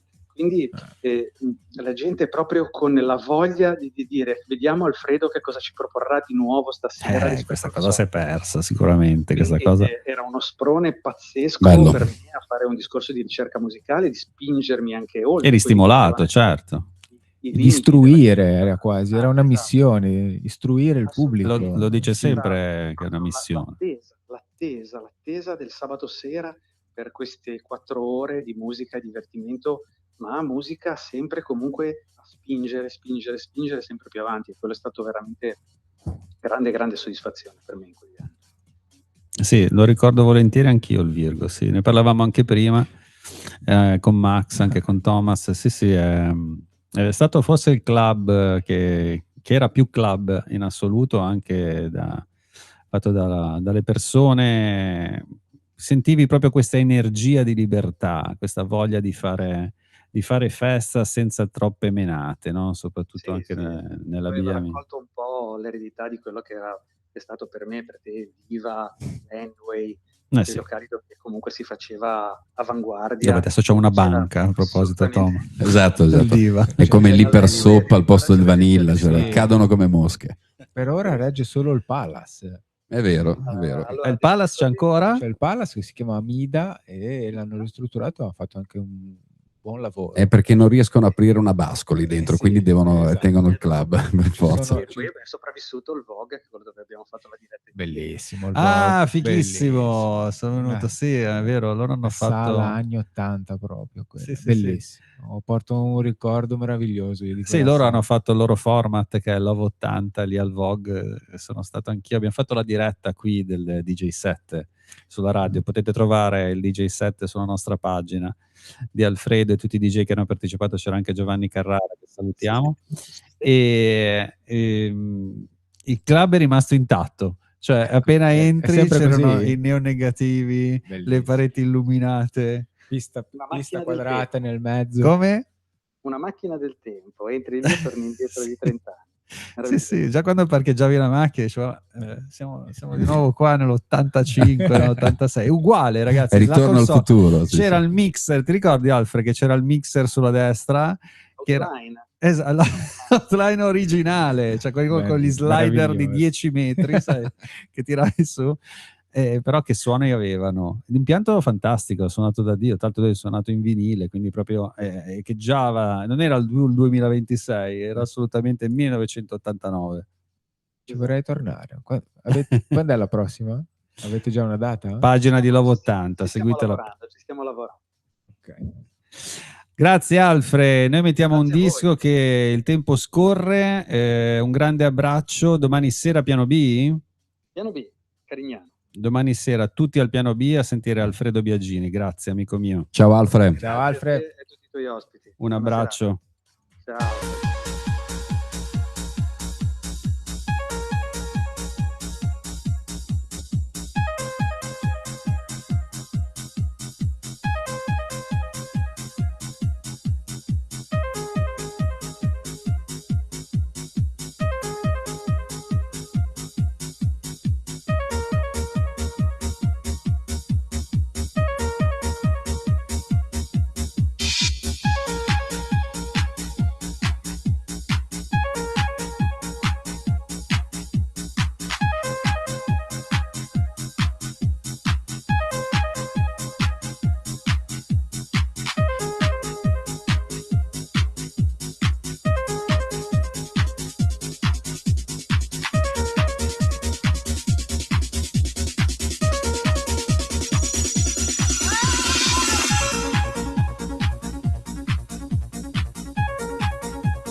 e il tempo tiranno.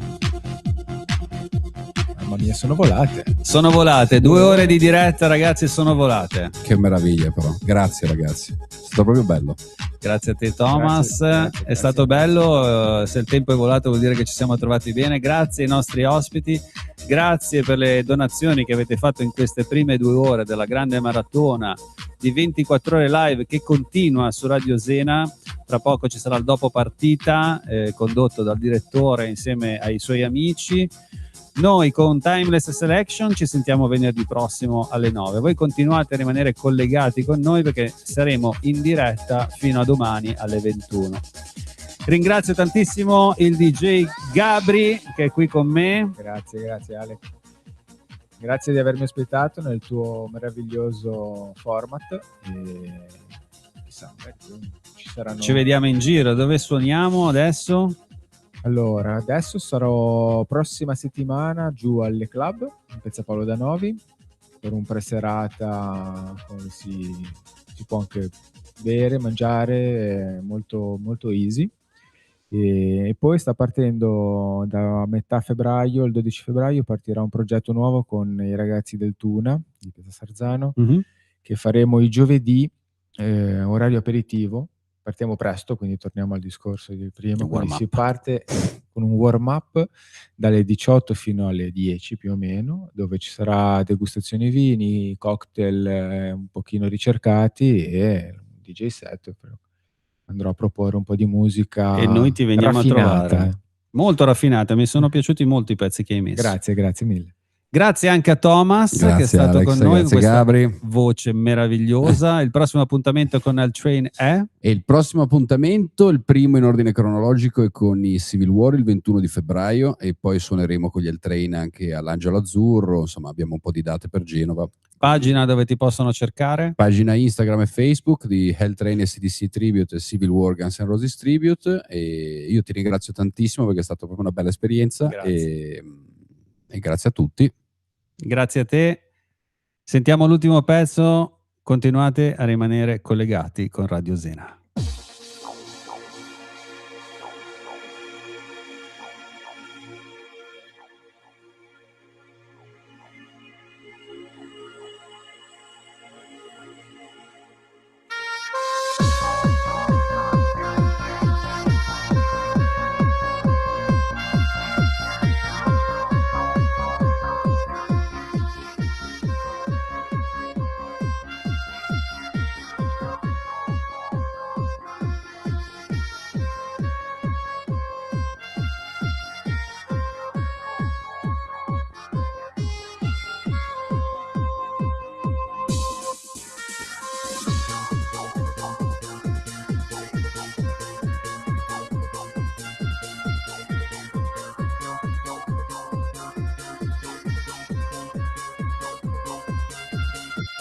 Di là.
perché non c'è il volume.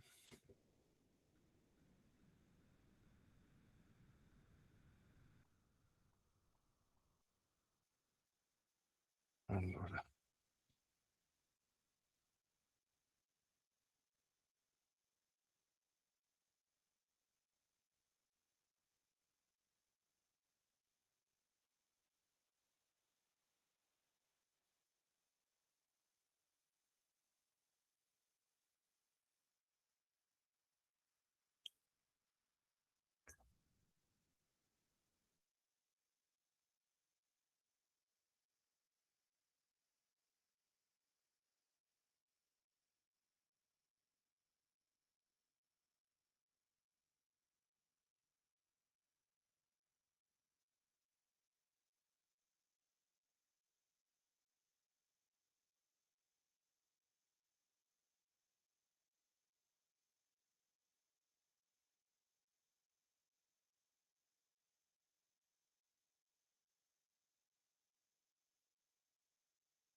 Allora, c'è qualcuno?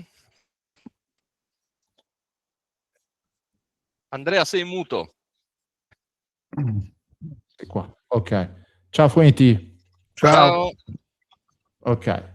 Adesso andiamo in onda anche in radio, sui video invece siamo già in onda, eh? Sì, funziona. Ok. Perfetto.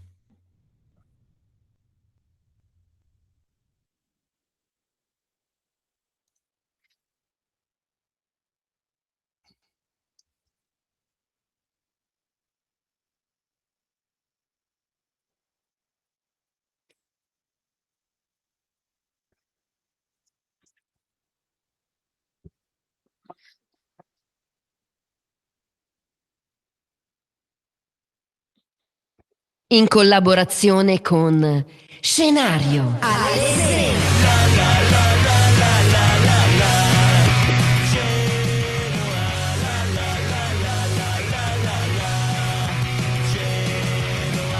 Ale Zena, il dopo partita del Grifone di Radio Zena.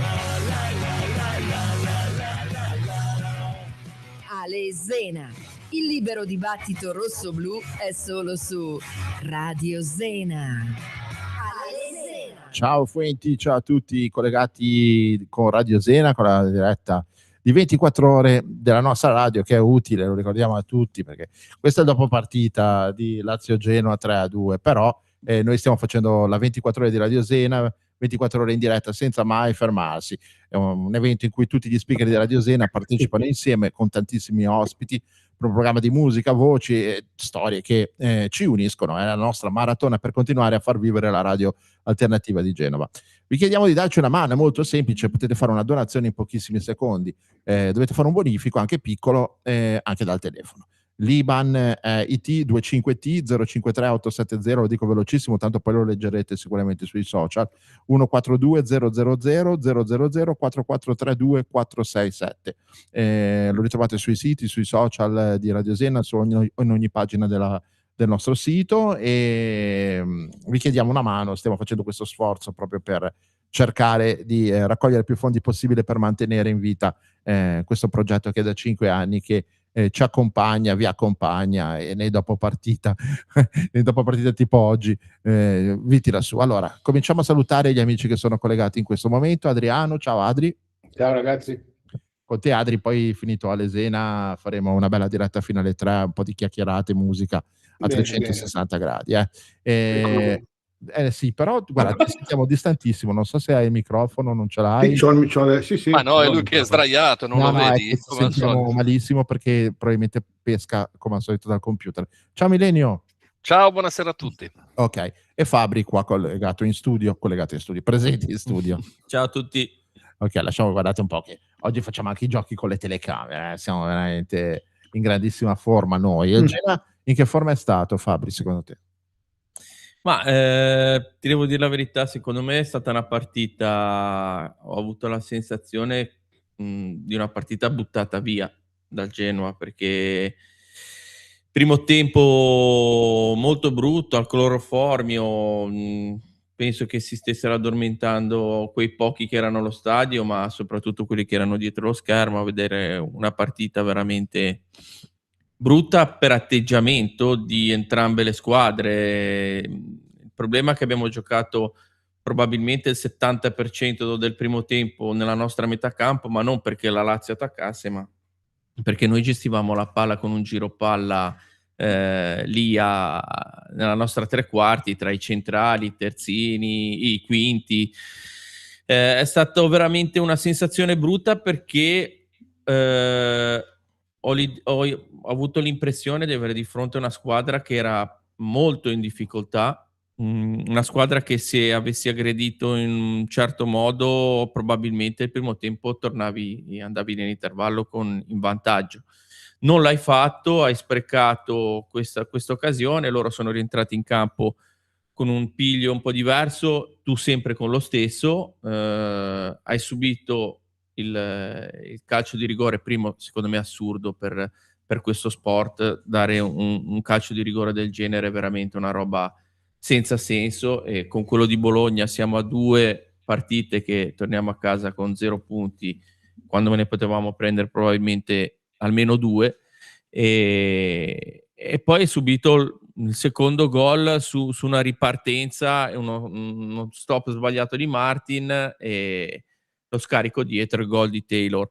Da lì paradossalmente abbiamo reagito, anche se probabilmente dovevamo già reagire dopo il primo gol, invece siamo rimasti sempre con lo stesso tipo di atteggiamento, abbiamo subito il secondo, dopodiché hai avuto quella reazione che ti ha permesso di prendere il calcio di rigore, e qui apro e chiudo una parentesi, di nuovo l'arbitro si è preso un giallo Malinowski che se avesse avuto all'arbitro le palle, come si è visto chiaramente, di tirare fuori subito, di fischiare subito il calcio di rigore, probabilmente non ci sarebbero neanche state delle proteste legittime da parte dei nostri.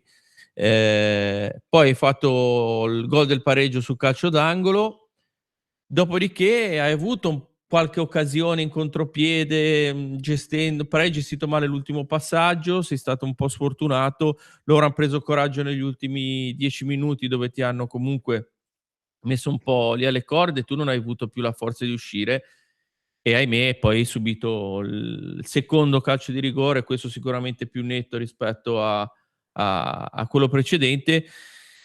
E il problema è che io credo che questa squadra qua, francamente, io non riesco a capire perché ho visto dei bellissimi movimenti davanti senza palla, cioè vedevo in fase di possesso palla della Lazio un Ellerson che andava a fianco a Colombo a fare la pressione e un Vitinha che entrava dentro il campo probabilmente per portarsi dietro un centrale dei difensivi e lasciare appunto lo spazio a un recupero palla, e un Ellerson che invece si andava probabilmente anche a chiudere le linee sugli esterni della Lazio.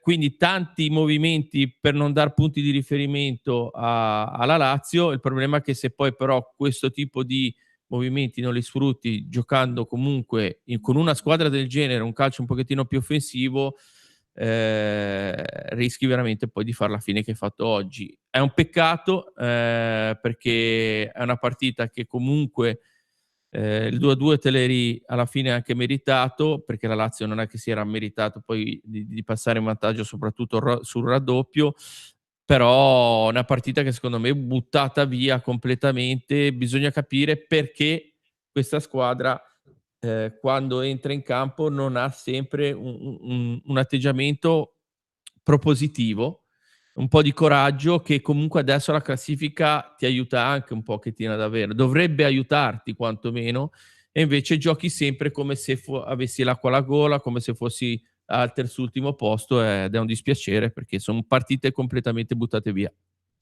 Adri. Ma io onestamente ti dico, al primo tempo brutto, però credo che sia stato proprio preparato così. La Lazio non andava mai in pressione, però ha ragione Fabrizio quando dice che ogni tanto almeno, anche se fosse vero quello che dico io, che la partita è nata giovedì, il venerdì, preparata in questo modo, ogni tanto dovevi un pochettino spingere sull'acceleratore. Nel secondo tempo non siamo entrati in campo, ma io vorrei focalizzare un attimo su alcune prestazioni che secondo me la sconfitta passa da lì. Una è Norton Caffi, la fascia la devi coprire, è lento, è impacciato, sembra che abbia le scarpe di ghisa, sono partiti le ultime 2 azioni pesanti della Lazio, tra i quali poi il cambio di campo che ha scaturito nel rigore, nasce da una sua scelta sbagliata del tempo di intervento e non è riuscito neanche a fare fallo. Si doveva spendere un cartellino sul neoentrato della Lazio e saremo qua a parlare di impresa. Perché di impresa si tratta. 2-0, 2-2 non va mai dimenticato, nel senso che abbiamo preso il pallino del gioco e lì, di nuovo, do ragione a Fabrizio, ogni tanto lo devi prendere anche quando sei sullo 0-0. Però probabilmente non abbiamo quel carisma a livello proprio centrocampo che ti possa portare in fondo questa anima, perché manca, secondo me, anima. Però io non mi sento di dare delle responsabilità né all'allenatore né ai calciatori, a parte Martin e Norton Caffey che sono stati veramente negativi, ma negativi su tutto. Martin ha dei limiti incredibili col piede destro e la palla arriva sempre su quello destro e lui si gira sempre su quello destro, una cosa incredibile. Norton Caffey che lì non funziona più. Io credo che la Genoa debba accorgersi che il calciomercato gli sta dando fastidio perché non sta proprio giocando. Ha avuto un attimo di calo anche Malinowski, però poi ha preso di nuovo il pallino del gioco, ha fatto secondo me una buona partita. Io, ripeto, mi sento in condizione di rabbia totale, ma ho visto un Genoa che secondo me non dovrebbe proprio avere nessuna difficoltà a salvarsi, perché facciamo gol, ne facciamo tanti, abbiamo creato 5 occasioni da gol, una con Colombo non riesco ancora a capacitarmi come non sia riuscito a prendere il tempo per colpire di testa, ma ci sta, perché comunque sul divano è molto semplice dare colpe ai calciatori. Però diciamo che sono arrabbiato perché poteva essere un punto importante e qui di nuovo ragione Fabrizio, secondo me la potevi anche andare a vincere. La Lazio non aveva pubblico, erano tutti nervosi, avevano il vitello nella pancia, come suol dirsi quando non riesce a fare le cose più semplici. Abbiamo mantenuto un possesso palla sterile, probabilmente li voleva far alzare per infilarli, ma loro non si sono mai alzati, forse per quello che abbiamo visto in Genoa poco credibile nel primo tempo, perché tenere la palla nei piedi il portiere l'ho visto fare poche volte, loro non andavano mai in pressione, quindi. Però dall'altro lato mi sento abbastanza soddisfatto perché ho visto un Genoa che ha qualche idea da perfezionare. Sono sempre convinto che bisognerebbe intervenire anche sugli esterni. Io cederei proprio domani mattina all'alba o anche stanotte Norton Caffey e prenderei dei calciatori un pochettino più affamati, perché non c'è spiegazione. E cercherei di mettere Sabelli al posto di Martin, perché Sabelli mi dà grinta, mi dà spinta, mi dà forza, lui no. Poi Fabrizio potrà correggermi, ma io l'ho visto a 4 il Genoa e questo non mi è piaciuto, perché è l'unica cosa che muovo come critica a De Rossi. L'ho visto a 4 con Martin che non è mai salito oltre la metà campo per andare a fare uno scambio di palla. È sempre stato sul chi vive, sul chi va là, cercando di coprire uno spazio, ma non c'è riuscito. Non so se anche voi l'avete vista così la linea di difesa, e non soltanto quando difendevamo. No, Anche in fase di quando costruzione. in fase di costruzione, questo che mi infastidisce parecchio.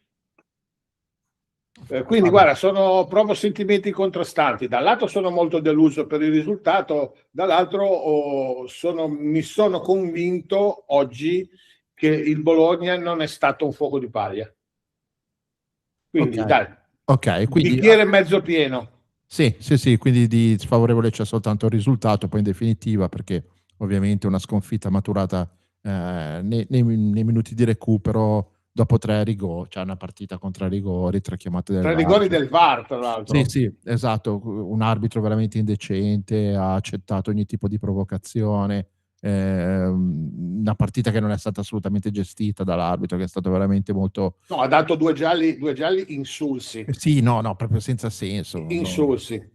Quello penso che abbia complicato non poco. Poi anche, non so se avete fatto caso nell'ultima azione che c'era un fallo per il Genoa, Sì. dovevamo batterlo e ha fischiato la fine, cioè proprio una partita sfuggita di mano. Al momento del rigore c'era da ammonire subito. Per la manata in Posso faccia. farvi una domanda che forse mi sbaglio io perché ce l'ho qui, non posso aspettare. Volevo commentare anch'io la partita, ma fai la Sì, domanda. però dai, fatemela fare, sono Vai, anziano, vai. arrivo da due Vai, giorni vai, terribili vai. e lunedì Vai. ricomincio. Ma secondo voi l'uscita del portiere sul 3-2 praticamente, il rigore, È ci sbagliato. stava? Ha sbagliato i tempi. No, appunto. secondo me l'ha chiamata a Ostigard e Ostigard non l'ha capita.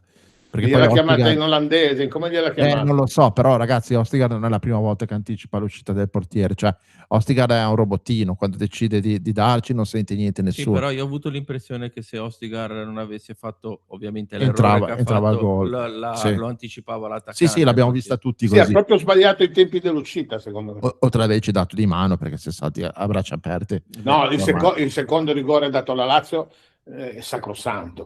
Certo, c'è poco da... Il da- primo è l'emblema che devono cambiare la regola, se no non è più calcio. Sì, no, non è più... La palla andava a centrocampo, verso il centrocampo, per un rimpallo su Vasquez, no, su Ostigar. Quindi non è mai rigore. Vi ricordate quando al Genoa non diedero un rigore contro una cosa simile in casa alla fine, mi sembra contro l'Inter o contro la Juventus, che il calciatore del Genoa è entrato, la palla gli è rimbalzata sul piede e gli ha colpito il braccio. Poi mi viene in mente anche che calciatore fosse. Io me ne ricordo uno a Torino, Granquist. Anche quello uguale, è una cosa simile, esatto. No, vabbè, comunque io volevo tornare un attimo invece sul commento in generale della partita, anche se noi qua stiamo vivendo un'esperienza radiofonica particolare, quindi saremo in diretta H24, c'erano problemi in partenza, per cui il primo tempo non l'ho visto bene, ma mi sembra comunque di aver visto che a livello di azioni vere e proprie la Lazio non aveva fatto praticamente niente e aveva forse Non ha fatto un tiro in porta e abbiamo tirato noi 2 volte sì, nello sì. specchio della porta. Esatto, tra l'altro c'è stata una bella parata di Provedel, mi sembra anche, no? Su Vitigna, se non Su ricordo. Vitigna, sì. Quindi cioè, già quello è una di quelle cose che fanno capire che sebbene la squadra del primo tempo fosse una squadra un po' tipo Genoa-Bologna, cioè con uomini che non stavano producendo i dettami tecnici che voleva il mister, secondo me. In particolare io vedo che sta facendo molta fatica Ellerson nel ruolo di mezzala e invece quando gioca sulla fascia è tutto un altro giocatore. L'ha fatto col Bologna e secondo me anche oggi pomeriggio, anche stasera ha giocato molto meglio da terzino che da mezzala. Presumo Andrea, hai centrato una cosa pazzesca. Presumo che Ellerson andrà a prendersi il posto di esterno e giocherà a Morin a centrocampo. Sì, ne sono convinto anch'io che sarà quella poi la formazione del futuro. Diciamo anche un'altra cosa, Vitigna è troppo importante, cioè quando lo togli poi, ora a parte Bologna che è stata una partita proprio particolare sotto tanti punti di vista, però comunque sia è l'unico che è in grado di collegare un po' di più i reparti. Oggi l'ho visto nel primo tempo, mi sembra che cercava abbastanza bene Colombo, cioè non mi è dispiaciuta la squadra, anche se il primo tempo a livello di gioco è stato deficitario. Nel secondo tempo abbiamo giocato molto meglio rispetto al primo tempo. I gol della Lazio sono tutti episodici, perché mi sembra c'è stato qualche momento forse di maggior possesso palla, però non è che abbiamo avuto, se non ricordo male, dei grossi grattacapi nel gestire la partita. E fare 2 gol sotto di 2-0 secondo me è anche un segnale molto importante, perché questa è comunque una squadra che quando si butta a capofitto, quando c'è con la testa, è una squadra che sa giocare anche un bel calcio, un buon calcio, un calcio redditizio, ecco, diciamo così. Infine la valutazione secondo me che dovremmo fare, oltre su Norton Caffi e su Martin, è anche su come sta giocando il povero Frendrup, perché io questo ragazzo qua, cioè non lo so, non riesco a capire da quando c'è il nuovo mister quale sia il suo compito. Perché quando c'era Vieira era molto, molto semplice, no? Lo si vedeva, era uno che inseguiva la palla continuamente, o se no chi faceva il gioco della squadra avversaria. Io sinceramente con De Rossi lo vedo giocare in una posizione che non ha proprio senso, dove corre continuamente tantissimo, ma è una corsa spesso vuota, secondo me. Cioè, secondo me fatica proprio a trovare la sua posizione all'interno degli schemi del mister. Fabri e poi Ivano, cosa ne pensate? È una mia chiave di lettura sbagliata, secondo voi? Ma Ivano dov'è? Ivano, scusa, Fabri, niente, dai ragazzi. Cioè, già ho dato un appuntamento a domenica anziché sabato, è andato. No, io condivido, nel senso che secondo me Frendrup sicuramente sta attraversando un periodo un po' di involuzione tattica, perché fa sicuramente fatica con questo modulo qua a trovare una collocazione che possa permettergli di evidenziare un po' le sue caratteristiche fondamentali, no? Che sono quelle che ci hanno sempre fatto innamorare di questo giocatore. Sicuramente sta patendo perché al di là del modulo con la difesa a 3, col centrocampo, comunque col 3-5-2, con 3 centrocampisti, diciamo che con Vieira ha giocato comunque, giocava anche con un centrocampo diverso. È vero anche che però poi con Gilardino più o meno la situazione tattica era la stessa. Cosa differenziava? Differenziava il fatto che giocava comunque con un regista puro, che oggi non c'è, perché oggi Malinowski non è un regista, gioca in una zona di campo indefinita, perché lo diciamo già da tempo, una zona che si va a trovare lui, ma che non dà un vero e proprio riferimento ai suoi compagni di reparto. Questo probabilmente è il reale problema di Frendrup, perché al di là di Ellerson, che sicuramente, come dicevi tu, rende sicuramente meglio sull'esterno piuttosto che come mezzala, il problema di Frendrup è che non avendo un riferimento in mezzo al campo che faccia realmente il regista, e vedendo un Malinowski che comunque si muove in un certo modo all'interno del campo, ma che ovviamente non gli permette di occupare gli spazi che vorrebbe, lo mette sicuramente in grande difficoltà. Io al di là di quello, credo che oggi, come si diceva prima, probabilmente il centrocampo del futuro potrà essere realmente Frendrup con Amorim e Baldanzi, che farà probabilmente il trequartista dietro le due punte. Oppure ovviamente alternato con, vedo fuori dai giochi in questo momento qua, vabbè, Masini lo è già un po', vedo fuori dai giochi anche parecchio Torsby, non so se è un momento così o magari entro la fine del mercato possa anche essere ceduto, ci potrà Ci aiutare sono sicuramente. delle richieste, stanno valutando, lui vorrebbe restare, però anche giocare. Adesso è tanto che sta seduto, quindi No, sicuramente, anche perché fuori, mi sembra che sia un po' fuori adesso, soprattutto poi con l'arrivo di Amorim, c'hai Masini che comunque credo che gli sia passato anche davanti, cioè comunque è il primo sostituto di quando esce Malinowski o meno. Ora c'hai Amorim, c'è Baldanzi, credo che sia ampiamente fuori dal giro, però vedremo.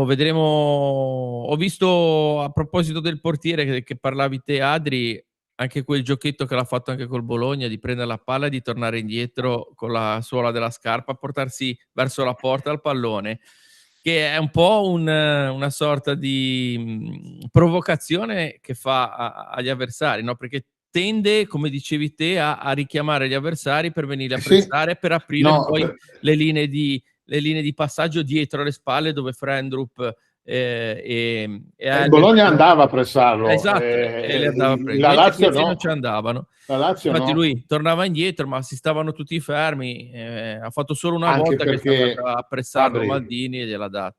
Fabio, onestamente non è paragonabile Italiano con Sarri. Sarri è un allenatore vero. Sì, certo, È certo, un certo, allenatore che va a vedere le sfumature, l'avrà visto il Genoa alle ultime 2 partite, certo. anche con le ali a volte si riusciva a fare, ci tentava a fare questo, ma lui non ha i piedi molto buoni, quindi se ne liberava subito della palla.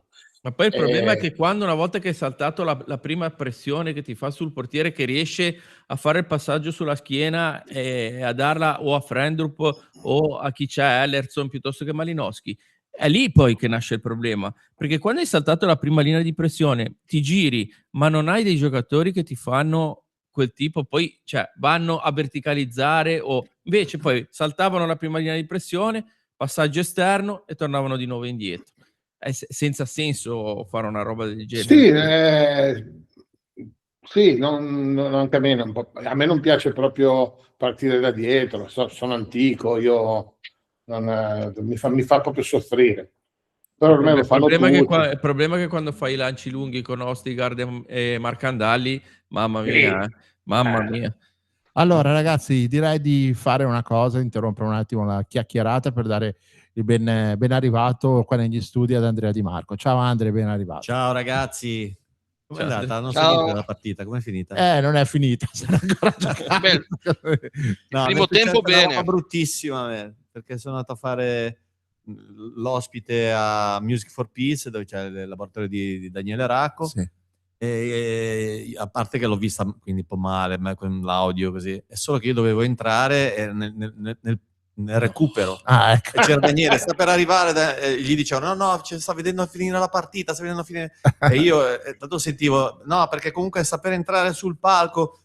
E io cazzo, mancano 2 minuti, ce la faccio, no? 2 minuti ancora per cazzo, il rigore. Sono entrato che non ho neanche visto il rigore, sono entrato dentro, com'è andata? Ha fatto gol. Ve lo giuro che avevo dentro dovevo fare ridere, cioè fuori dovevo fare ridere e dentro c'avevo la morte esistenziale. Un vero comico. È il vero comico, capito, il ma vero ma comico. culo, che mi sembra un po' troppo davvero comico questo.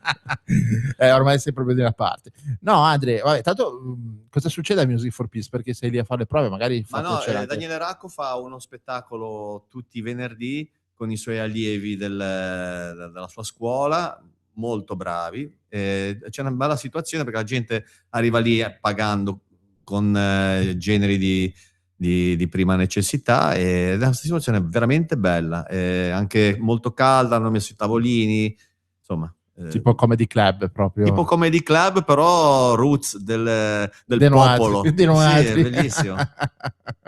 No, vabbè, allora la partita, a parte il fatto che ormai praticamente potremmo anche sempre dire che vedere il primo tempo del Genoa non serve, no? Cioè, nel senso che tanto, cioè, ormai abbiamo visto che è così. Vedere il secondo tempo serve per tirare un po' su una sorta di pathos, no? di stato di eccitazione, ma ciò che conta alla fine sono sempre i minuti finali. L'ultimo cioè. minuto. Gli ultimi minuti, sì. Oggi Però proprio... poi la ruota gira, perché magari una volta danno a noi il rigore e lo sbagliamo, una volta lo danno agli altri e lo fanno. È la ruota che gira, no? Gira No. male. Gira proprio male. Vabbè, approfitto dell'arrivo di Andrea, di questo break che abbiamo fatto, per ricordare a tutti che stiamo facendo la 24 ore di Radiosena, che sono 24 ore di diretta senza mai fermarsi, dalle 9 di questa sera fino alle 9 di domattina. Ci sarà tutto lo staff della radio. Ricordo che dopo Alesena, che finirà più o meno per l'una, faremo 2 ore con Adri fino alle 3, che ci racconterà un po' di lui, della musica che ama, di quello che sta facendo. Ma viene qui direttamente? Sì,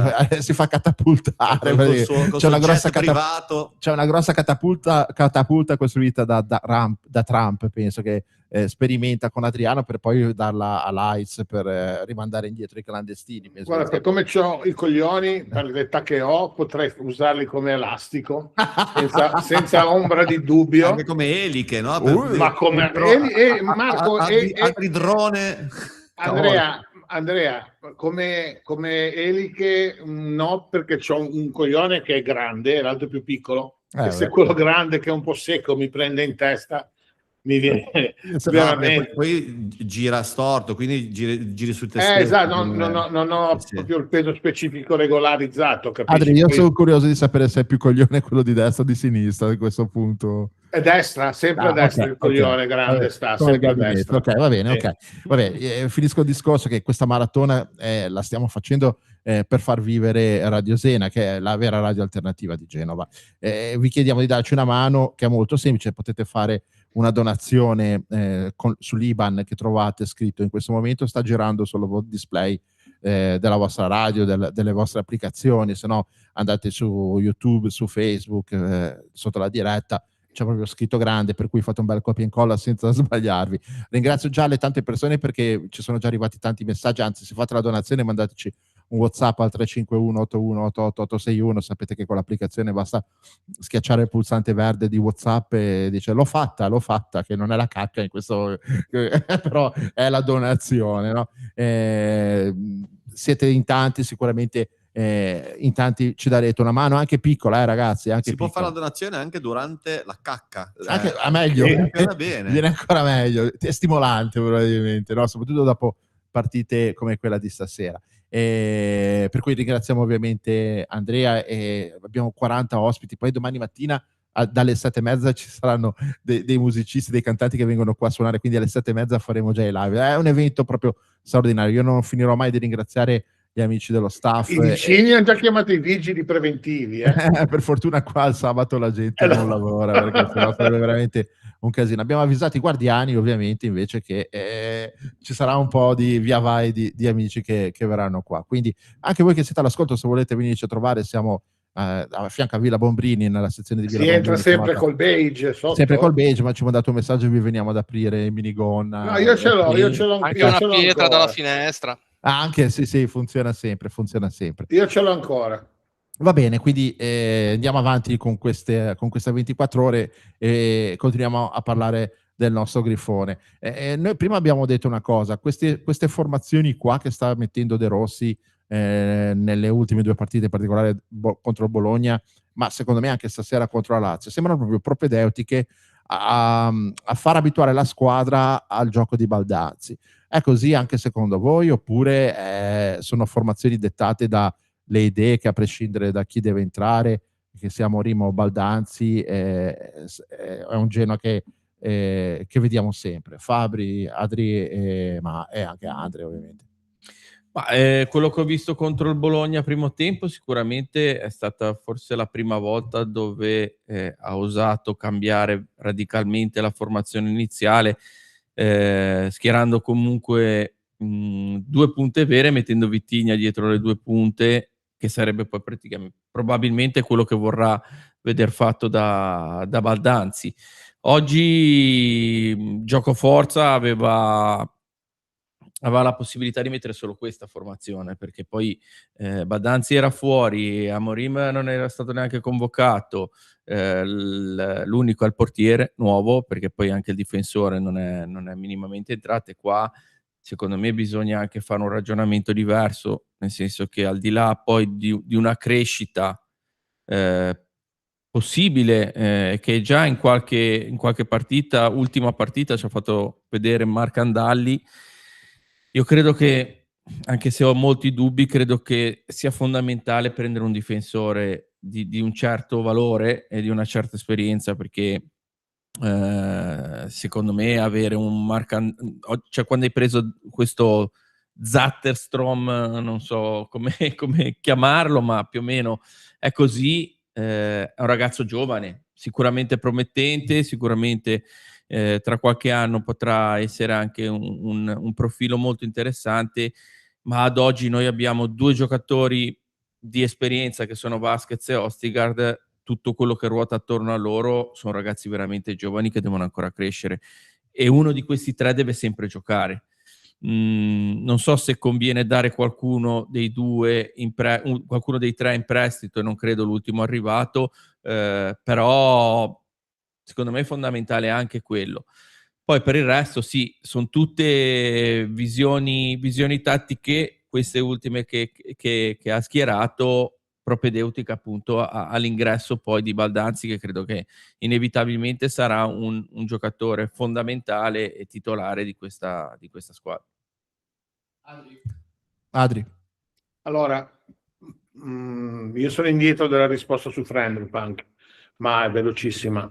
Io credo che Morten sia anche un po' stanco, oltre che non è abituato a giocare in quella posizione e non gli giova, anche perché lui i piedi non è che sono la sua specialità. In quella posizione lì spesso e volentieri deve appoggiare la palla senza rischiare niente, perché non ha assolutamente il lancio e giocando lì tante volte dovrebbe prendersi una responsabilità. Detto questo, secondo me sta soffrendo proprio di stanchezza anche psicologica, perché sono 4 anni che tira la baracca del centrocampo. È un calciatore comunque fondamentale, anche oggi ha tolto 2 palloni nella tre quarti laziale, con questa gambetta che sembra, cazzo ne so, l'uomo ragno, che fa delle cose incredibili. Per la seconda domanda di Baldanzi, la posizione ipotetica di Baldanzi, sono convinto anch'io che ci abbia provato a creare uno spazio, ma oggi no, oggi meno, perché Malinowski non andava mai largo a destra, come ha fatto contro il Bologna. Però io non lo vedo così subito pronti via Baldanzi in campo, sai, non lo so. Malinowski così del secondo tempo è difficile farne a meno, è difficile. Oggi ha tirato il rigore su un suo tiro, il gol di Vitinha su un calcio d'angolo strepitoso. Mi fa impazzire, è la mia croce e la mia delizia Malinowski. A volte vorrei ucciderlo e a volte vorrei baciarlo in bocca con la lingua, cioè è una cosa incredibile. È difficile farne a meno del Malinowski del secondo tempo. Di quello del primo tempo sì. Baldanzi mi dicono, voglio rispondere a Fabrizio, il calciomercato del Genoa dietro è chiuso, a meno che non esca un'offerta tipo per Vasquez o per Otto a pagamento, cessione totale, non arriverà nessun altro difensore. L'hanno chiusa così, De Rossi è contento, quindi ci manca solo che ci togliamo anche Vasquez e poi siamo rovinati. No, davvero, cioè, quello no, dai. Io ti dico quello che ieri ero sdraiato su un lettino, ho fatto 1000 telefonate e non sapevo che cazzo far passare 15 ore, è lunga. E diciamo che il mercato del Genoa sembra in entrata chiuso, a meno di offerte, come capita spesso negli ultimi giorni di mercato, ma come concettualità, come indirizzo dell'allenatore di concerto con la società non c'è granché che bolle in pentola, anzi tutt'altro, c'è poco e nulla. Probabilmente ci sarà un tentativo, l'ultimo tentativo per arrivare a Cáceres, un altro centrocampista, e allora lì a quel punto mi ha detto, poi che sia vero o meno, sai, le cose di solito ci prende, nel senso che lui le sa direttamente, potrebbe anche uscire Vasini, dovesse arrivare Cáceres. Martin pare che firmerà, ma abbiamo un mezzo accordo con la Lazio, andrà via parametro zero. La Juventus ha fatto un sondaggio su Norton Caffey, ma di soldi non se ne parla. L'Inter è quella che ce l'ha leggermente più in pugno, perché il calciatore, la gente del calciatore, l'Inter è molto molto gradita, perché l'ingaggio si raddoppierebbe, ma anche lì le condizioni non sono state dettate dall'Inter, dire ok, ti do questo, poi trattiamo. Non si è parlato di soldi. L'unica offerta è arrivata dall'Everton, ma non è stata presa in considerazione, intorno ai 20 milioni più o meno. Non è stata presa in considerazione, perché Adri, è arrivata... Dimmi. Adri, scusa, ma parlando del discorso di Martin, ma secondo te siamo così scemi che riusciamo a fargli fare ancora un anno qua al Genoa invece che venderlo adesso che c'è ancora un anno che abbiamo fatto valere l'opzione? Lui il 10 di febbraio può firmare con chi vuole. Non ha fatto l'opzione per il prossimo anno ancora? No, io non ho letto niente di depositato. Ecco. Ok. No, non ho letto niente, può darsi che qualche nostro lettore, a me magari mi è sfuggito, però il suo agente mi disse a inizio novembre, ma con molto nonchalance e grandissima educazione, perché si è sempre comportato bene, ho parlato di molti calciatori a questa gente che tra l'altro è in gambissima, che comunque è Martin che sceglie di uscire da una società a zero. Sì, come ha fatto in passato. Esatto, quindi è una scelta del ragazzo che vuole fare altre esperienze, con l'età che ha è l'ultimo contratto che va a prendersi, quindi c'è questo, la Lazio un po' che gli fa la corte, la Fiorentina si è defilata e poi ci sono un paio di squadre, una dell'Arabia Saudita e una del Qatar. E quindi, sai, se arriva un'offerta da quei posti lì che ti danno 8, 9, 7 milioni all'anno, è anche giusto che uno vada, no? Perché comunque sei un professionista, non è che puoi incassare soldi tutta la vita, a 33, 34 smetti di giocare, quindi se ti arriva un biennale ti pigli 15 milioni, guarda un po' Romagnoli della Lazio che si batte sul petto anche oggi seduto in panchini, in tribuna, le mani sul petto, però voglio andare, credo che piglia 30 milioni totali. Gli raddoppiano Ma no, di più, guadagna in questo contratto che andrà a fare, guadagna quanto ha guadagnato in tutta la vita da calciatore. Fai te, cioè, anche è il loro lavoro, cioè, è il loro lavoro, cioè, noi alla vediamo- fine io sono l'unico che l'ha rifiutati per rimanere qua con Radio Zena. Cioè, Ma capisci? pensa te, una roba sì. ma no, perché noi lo facciamo per amore, capito? Loro, no, ma a parte gli scherzi, Noi lo facciamo per more. per amore, io non mi creo mai problematiche Che quando un minchiata calciatore... questa, cioè, per amore, per Andre More. More. Io li spendo tutti in droga e puttane, cioè, così almeno lo Giustissimo. sapete, perché, senza usufruirne, cioè. Certamente, parlando come faccio come Dalla, no? Che ci parlo e basta. Vabbè, Cioè, niente. quando un professionista gli viene fatta un'offerta, va. Io faccio solo l'imprenditore, se uno mi offre qualcosa di più di un altro, io mollo l'altro e vado. Non ho problemi. Andrea Di Marco fa spettacolo, cioè, e uno gli offre un 100 milioni per andare a fare uno spettacolo per una persona sola. Dice vai. Genova Zucca anche. Bolzanieri merda, cioè. 100 milioni lo spettacolo solo per Adriano in casa ragazzi, sua, ma devi anche andare a 100 nuoto. milioni, cioè, già Non ce 2 l'ho euro 100, ce basterebbero. n'ho 71. Allora, Guarda, una 71 volta per ho andare a fatto una nuoto. story su Instagram in cui ho detto forza Doria per un salame di Sant'Olcese, quindi pensa qual è il mio livello di corruzione. e non diciamo cosa ci hai fatto con quel salame, cioè nel senso che poi ovviamente Ed è ancora lì a stagionare nel riquadro.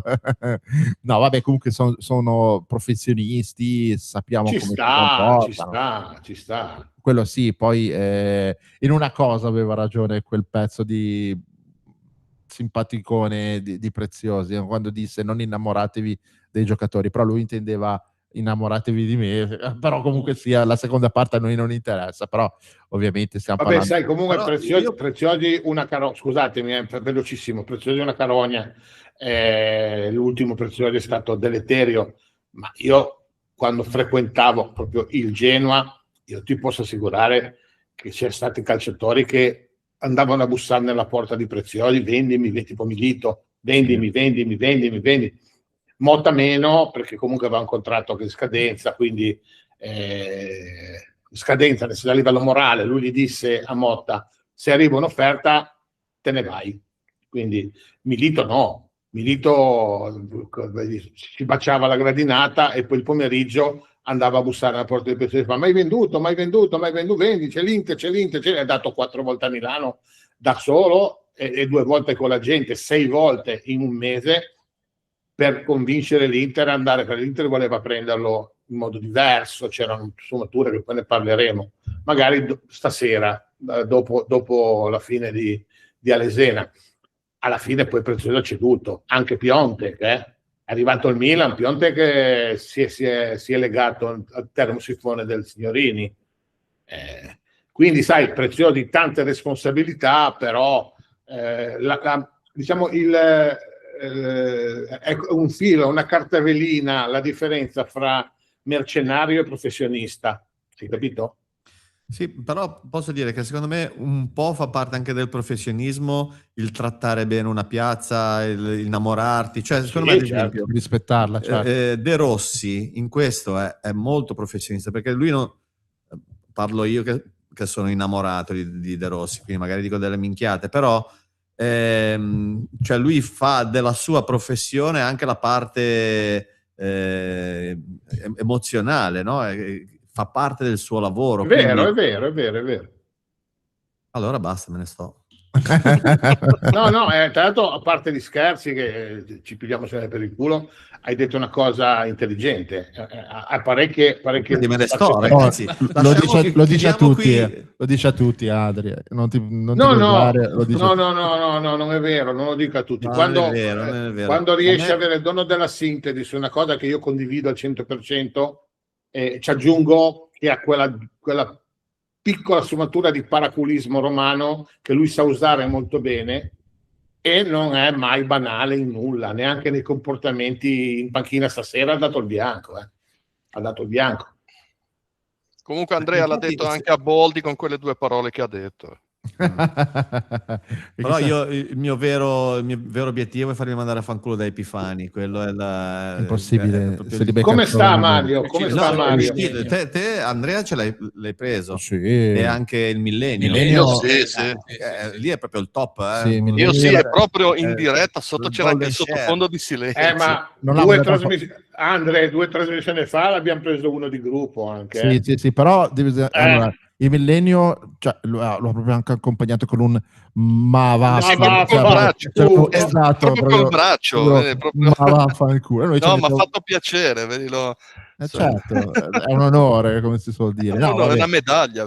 Comunque Mario c'è da dire una cosa, che lui sa benissimo come la pensiamo sulla società, sa benissimo che condividiamo gran parte, se non tutte, le manifestazioni della tifoseria organizzata, per cui anche venire, diciamo, da noi e mantenere, anzi lottare con forza, esprimendo le proprie ragioni, gli fa onore. Poi ovviamente stiamo parlando di una persona che di battaglie vere nel Genoa ne ha fatte tantissime, e contro personaggi che non siamo sicuramente noi, che non abbiamo nulla da battagliare con Mario, se non a livello proprio dialettico, certo, parlando delle cose che amiamo. Ecco, le sue battaglie invece erano proprio battaglie dure, di contestazione forte, e lui sempre in prima linea, non soltanto allo stadio ma anche nei CDA, nell'assemblea, per cui noi abbiamo, oltre che un affetto smisurato nei suoi confronti, anche un enorme rispetto. Però qua ovviamente tra amici abbiamo sempre avuto la possibilità e la libertà di poter esprimere il nostro parere, e purtroppo ultimamente è sempre quello di Mario, si discosta molto, diciamo, dal nostro, proprio in termini di fiducia, ecco, diciamo così, perché poi Mario molto spesso dice fidatevi che il Genoa si salverà, fidatevi che questi giocatori arriveranno. Poi ovviamente tutte le cose che conosce non le può dire, perché chiunque ha a che fare, diciamo, con delle informazioni che sono riservate, non è che per avvalorare la propria tesi le può divulgare in una trasmissione radiofonica, però va rispettato. Certo. Basta.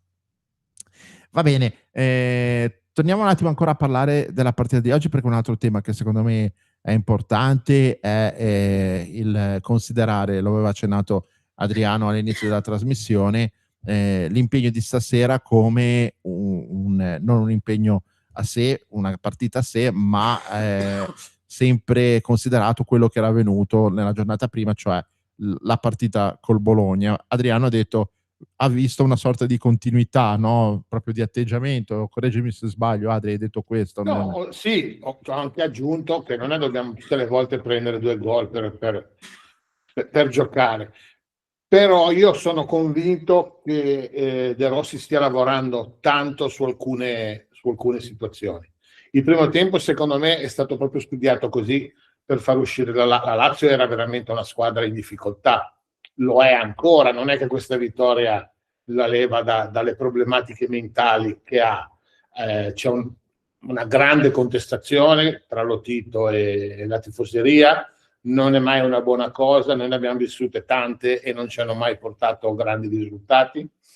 La Lazio sta vivendo un momento veramente particolare e quindi lui ha detto io li faccio, secondo me è ponderata, poi che vada bene, vada male, questo c'è di mezzo un campo, in campo le cose non vanno mai a volte come le studi oppure ci vanno, è l'imponderabile il calcio, però io credo che lui l'abbia proprio provata così di farli uscire, loro non sono usciti. Sono usciti 2 volte, o meglio, sono usciti 2 volte e tutte e 2 le volte abbiamo avuto un'occasione da gol. Quindi probabilmente non era così sbagliata. Bisognava, secondo me, ma ripeto, sul divano è tutta un'altra storia, magari tentarci di più, di verticalizzare un attimino di più. Però sai, Norton Caffi di là sembrava che avesse ai piedi le scarpe di ghisa, non ha più la sua corsa, sembra frenato, quindi è andato 2 volte in fondo, si è impapinato. Di qua c'è Martin che comunque ha un piede solo, è stato importante per noi Martin, ma credo che abbia fatto il suo tempo ormai. Quindi io credo che il Genoa sia un pochettino meno di quello che abbiamo visto col Bologna, secondo tempo, e un pochettino meno di quello che abbiamo visto con la Lazio nel secondo tempo dopo il 2-0. Dobbiamo crescere mentalmente di cercare di imporre il nostro gioco, perché io ne sto vedendo di gioco. Considerate che è già la seconda partita che vinciamo più del 50% di seconde palle, che col Bologna ha meno valore perché loro sono rimasti in 10 per mezz'ora, quindi è più facile che tu conquisti la seconda palla. Ma con la Lazio no, nel primo tempo l'abbiamo pareggiata la seconda palla, nel secondo ne abbiamo preso 2 in più. Quindi, cosa che con Verale perdevamo tutte. Io credo che stia lavorando su 3 o 4 cose che secondo lui mancavano, ha voluto a tutti i costi Baldanzi, ci ha messo becco anche per il centrocampista brasiliano, ne volevo un altro a dire la verità, ma non ci sono riusciti. Credo che si riferisse a Caceres, secondo me. Ci ritenteranno, ma è difficile. Però poi l'ha impressionato, ha detto vabbè, prendiamo lui, ci punto. Io aspetterei ancora un paio di partite, poi credo che potremo anche soffrire un po' meno, perché questa partita qua, anche stasera, io quando vedo perdere il Genoa all'ultimo minuto mi viene come se come se mia moglie non mi tradisse più, ci rimango veramente male. Poi ti tocca Ma dare. non avete l'impressione che il Genoa, io non capisco di roba tecnica, ma ho l'impressione che il Genoa sia passato di categoria, cioè è una squadra tipo l'Udinese, di quel mondo lì, no? Sì, è salito un È gradino. chiaro che magari la classifica non lo dice ancora, perché comunque eravamo ultimi quando è arrivato De Rossi, però da De Rossi in poi... Adesso con De Rossi siamo settimi. Ragazzi, scusatemi un attimo che devo andare a mangiare al Gecko. Vengo subito. Ok, tanto noi ne approfittiamo per fare proprio una brevissima pausa per ricordare cosa stiamo facendo, mica per altro.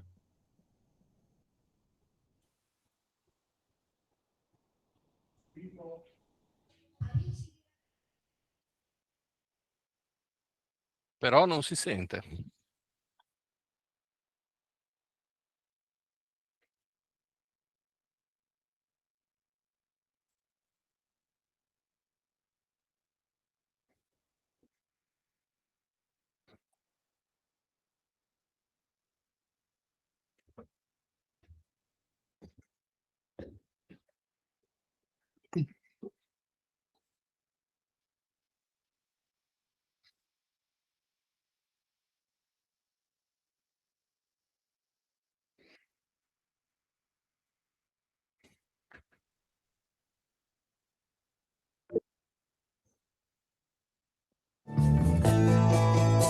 Scopri Genova da un'oasi di quiete ed eleganza nel cuore del centro storico. Nel cuore del centro storico più vasto d'Europa, a 2 passi dall'acquario e dal centro cittadino, ecco grazie a voi il bed and breakfast che cercavi. Una casa vacanze luminosa e silenziosa, ideale per coppie e famiglie. 2 camere con bagni privati, cucina attrezzata, aria condizionata e un comodo terrazzino.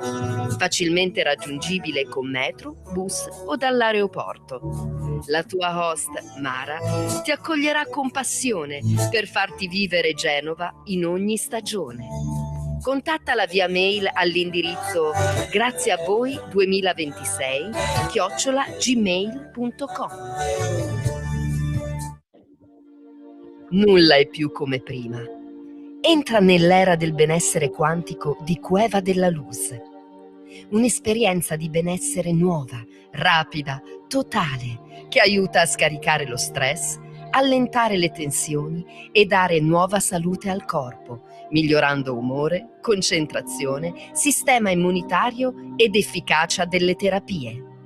Un trattamento Luxury No Touch, dove fotostimolazione, suono e meditazioni hanno un effetto anti-aging sul sistema nervoso, qualità del sonno e difese immunitarie in modo naturale. Fai brillare la tua anima. Prenota ora il tuo primo trattamento gratuito a Genova e scopri un nuovo modo di stare bene, dentro e fuori. Chiama subito 348 251 7659. Progetti Home Thinking. Via alla Porta degli Archi 22R. Bentornati qua su Radio Zena, alla 24 ore di Radio Zena, 24 ore di diretta senza mai fermarsi. Vi ricordiamo che in questa manifestazione tutti gli speaker della radio, insieme a tanti ospiti, faremo musica, parleremo di storie e sentirete veramente tantissime voci, le nostre voci, perché la nostra maratona che serve per continuare a far vivere la vera radio alternativa di Genova. Vi chiediamo quindi una mano, che è molto semplice, tramite una donazione anche piccola, ci vogliono pochi secondi, un bonifico. Il nostro IBAN lo vedete scorrere sull'applicazione, lo vedete scritto su Facebook, su YouTube, su ogni pagina del sito. Fate un bel copia e incolla, ci buttate dentro i soldi di un caffè, di un panino, della vostra casa al mare, uguale. Mi raccomando, dateci una mano. Questo è un evento particolare. Ho già 3 amici da ringraziare: Alfredo, Simona e Maria, che hanno fatto le loro prime donazioni. Ragazzi, ci daremo dentro per 24 ore, avete tutto il tempo che volete, e se ci avanza qualcosa compreremo un secondo centravanti per il Genova, magari può essere utile. Va bene, allora siamo tornati in diretta per mica le dichiarazioni del mister. Sei riuscito a trovare qualcosa, Fabri? Sì, se vuoi Sì. ti leggo più che altro. Ti Allora, chiedo di avvicinarti al microfono, sì. perché sì, lo so, è difficile. Allora, Le vogliamo in romanesco. L'accento romano, se... proprio vuoi anche l'interpretazione. Anche un po' vuoi. di tic, un po' di... Sì, Allora- no, come si chiama il tuo collega dei Cavalli Marci che faceva laziale? Sandro? Michelangelo Pucci. Zio! Zio! Sì, Sandro era il personaggio. ma- Allora, nel suo stadio di Nero subisce un'altra sconfitta dopo il 3-0 contro la Roma. 2 risultati estremamente diversi, perché se contro i giallorossi non c'era stata partita, contro i biancocelesti il Genoa ha fatto una buona gara, un match anche viziato dagli episodi con ben 3 calci di rigore. De Rossi commenta: la sconfitta si accetta, fa parte del calcio, il rammarico c'è, ma le partite vanno analizzate con freddezza. Oggi abbiamo giocato alla pari, se non meglio, della Lazio. Sono contento della prestazione dei ragazzi, perdiamo ancora una volta dei punti in pieno recupero dopo le partite con Atalanta e Milan. Ma è anche vero che abbiamo vinto alla fine contro il Bologna. Sugli episodi arbitrali invece afferma: purtroppo con questo regolamento è diventato difficile difendere. Questi sono episodi del calcio di oggi, ma bisogna accettarli. Ancora una volta è stato lodevole l'atteggiamento, sempre positivo della squadra. Io mi fido dei ragazzi, vado dietro a quello che fanno loro. Anche oggi i ragazzi dopo il 2-2 avevano voglia di vincerla, a parte l'ultimo episodio, è una partita che avremmo potuto portare a casa meritatamente. Oggi sono più soddisfatto rispetto a domenica scorsa. Mi dà fastidio perdere al 100° contro chiunque. Scusa, oggi sono più soddisfatto rispetto a domenica scorsa. Sì.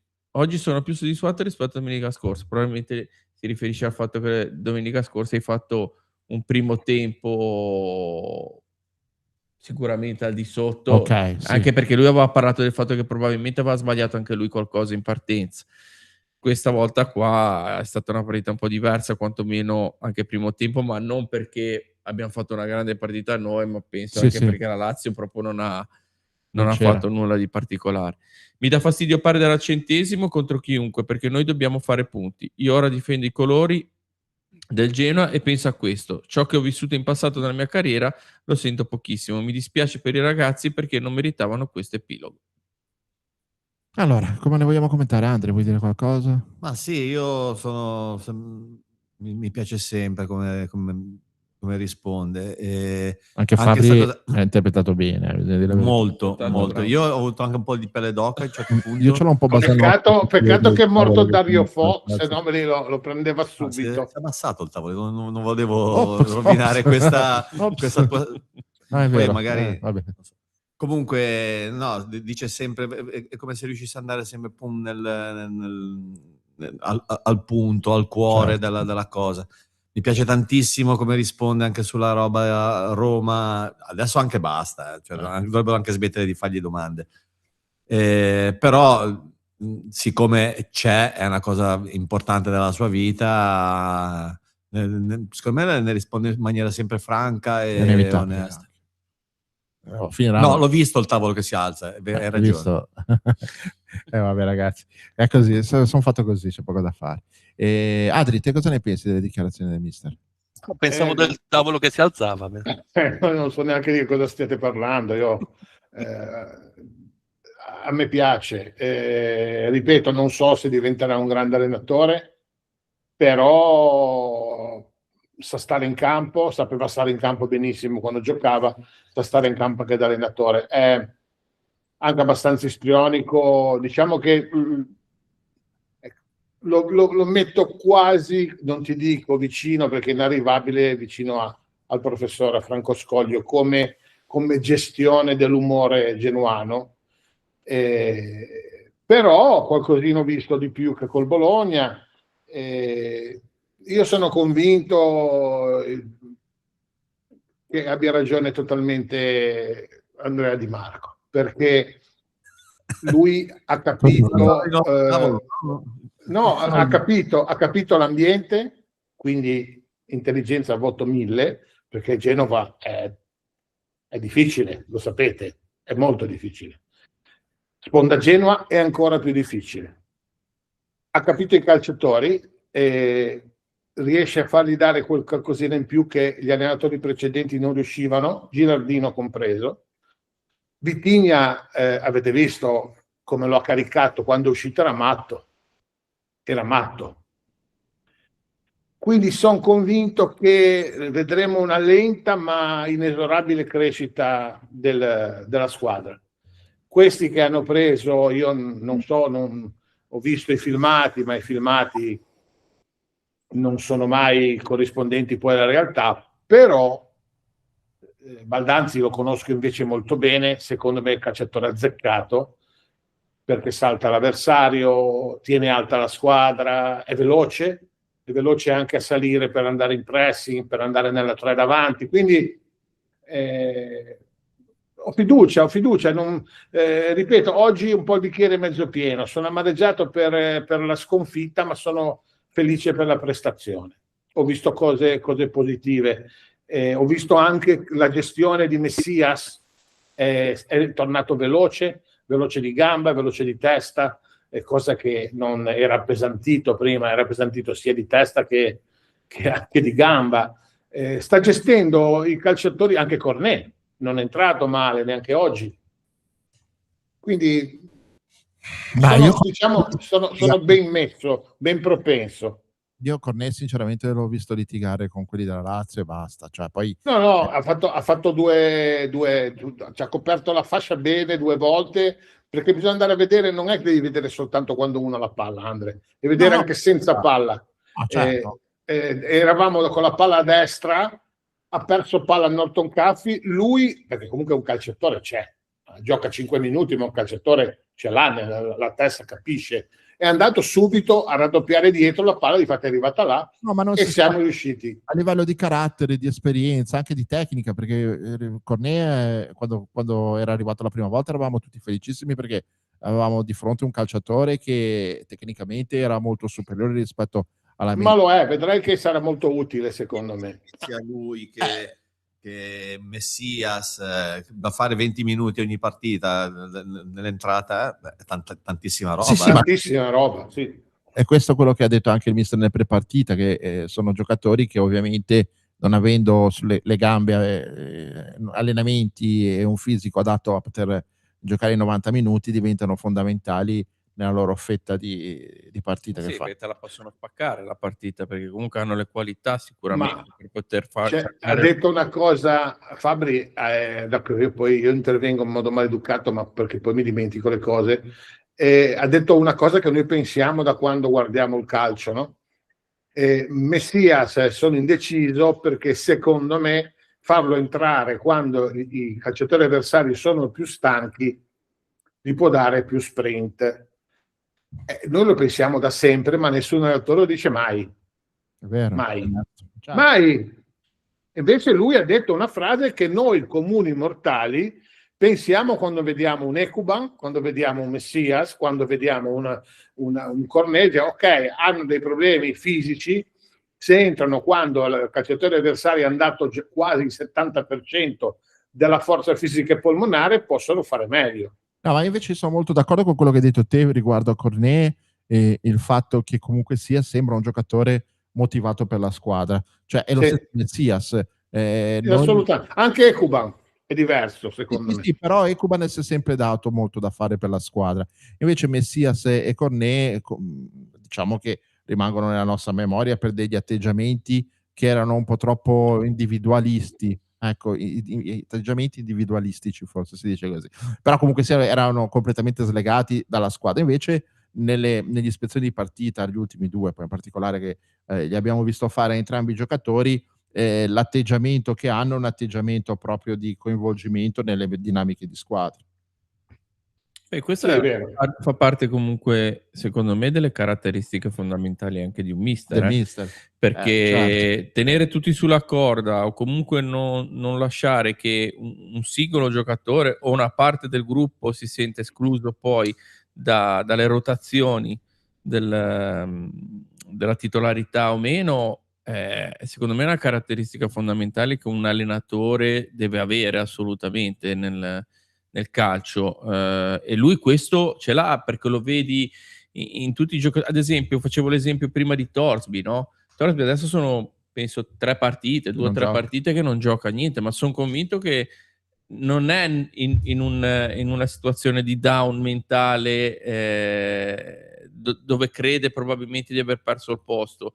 Lo possiamo immaginare noi per quello che vediamo adesso nelle rotazioni, ma questo è un mister che domani è capace che la prossima partita te lo metta titolare, Sempre 2-3. proprio perché dimostra in questo senso qua di tenere sempre tutti sulla corda, ed è un po' anche il segreto, perché poi alla fine Sì, quando sì, a livello morale ha recuperato anche Sabelli. entrano vedi dei giocatori che hanno proprio il sangue agli occhi, hanno voglia di dimostrare, no? Però un conto è farlo con Masini, con Torsby, che sono giocatori che hanno comunque una predisposizione verso il gioco di squadra, sacrificio, diciamo così, ma farlo fare a Cornet e a Messias, Certo. che sono invece due giocatori che sono, definiamo, le prime donne, tra virgolette, no? È molto più difficile, cioè soltanto, ma non è questione di pedigree calcistico, è proprio questione di capacità umana nel convincere anche personalità così Guarda complesse.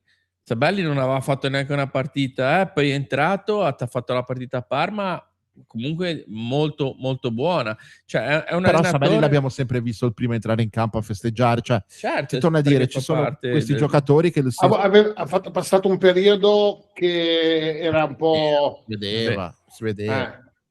Tra l'altro Vitinha oggi, quando è uscito dal campo, sembrava Era matto, Sembrava Ma cosa incazzato, ma poi hanno fatto di nuovo un'altra inquadratura che l'ho visto bene. Sì.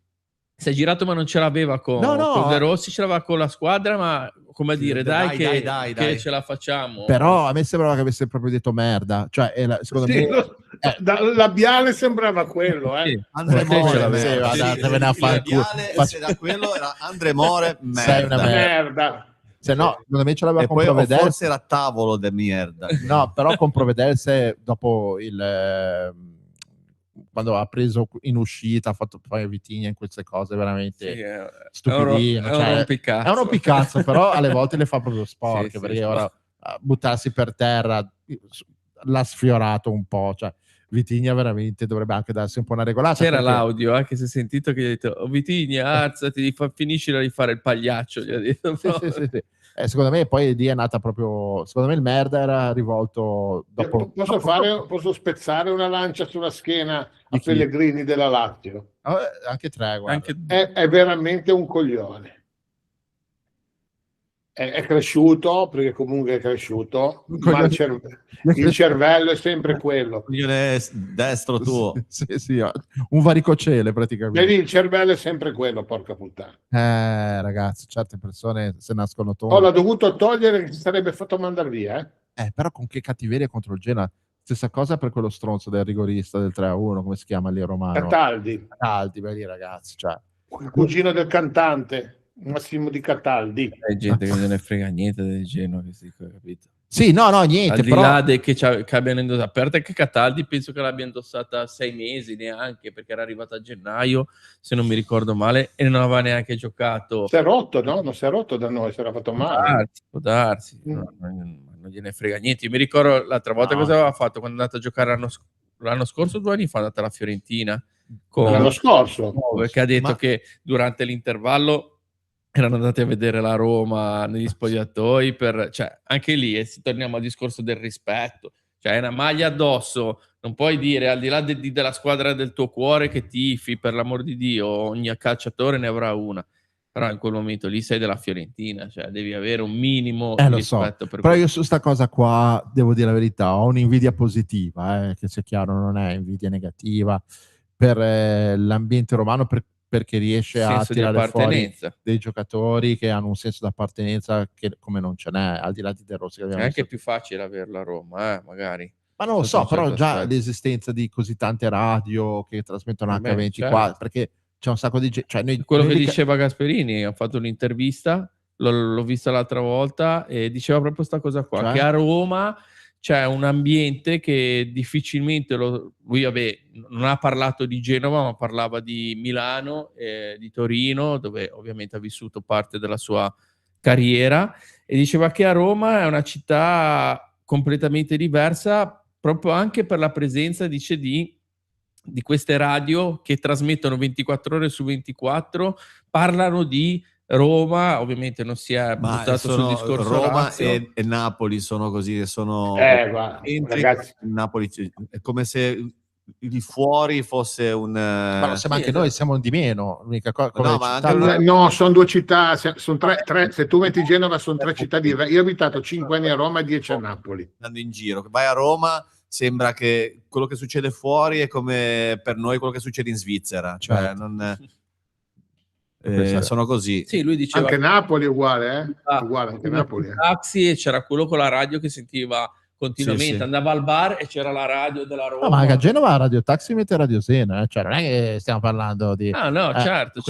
Salutiamo gli amici tassisti, ricorda a tutti che se vogliono fare una donazione, non è qua, non è che ci giriamo dall'altra parte, diciamo no, tienili pure, no. Ma possono farlo anche in nero o No, in nero no. Sì. No, siamo contrari. In nero no, in nero no. Quando fanno la corsa ti dicono come mai gira di qua e devo fare 4 km in più che faccio la donazione a Radio Sena. Va bene, cioè, va tanto di notte che se ne accorga, di solito... Vabbè, niente, torniamo... Comunque ti smentisco sul senso di appartenenza a Roma, perché Pruzzo no. Sempre Pruzzo. Beh, allora ti smentisco per Milano, Eranio.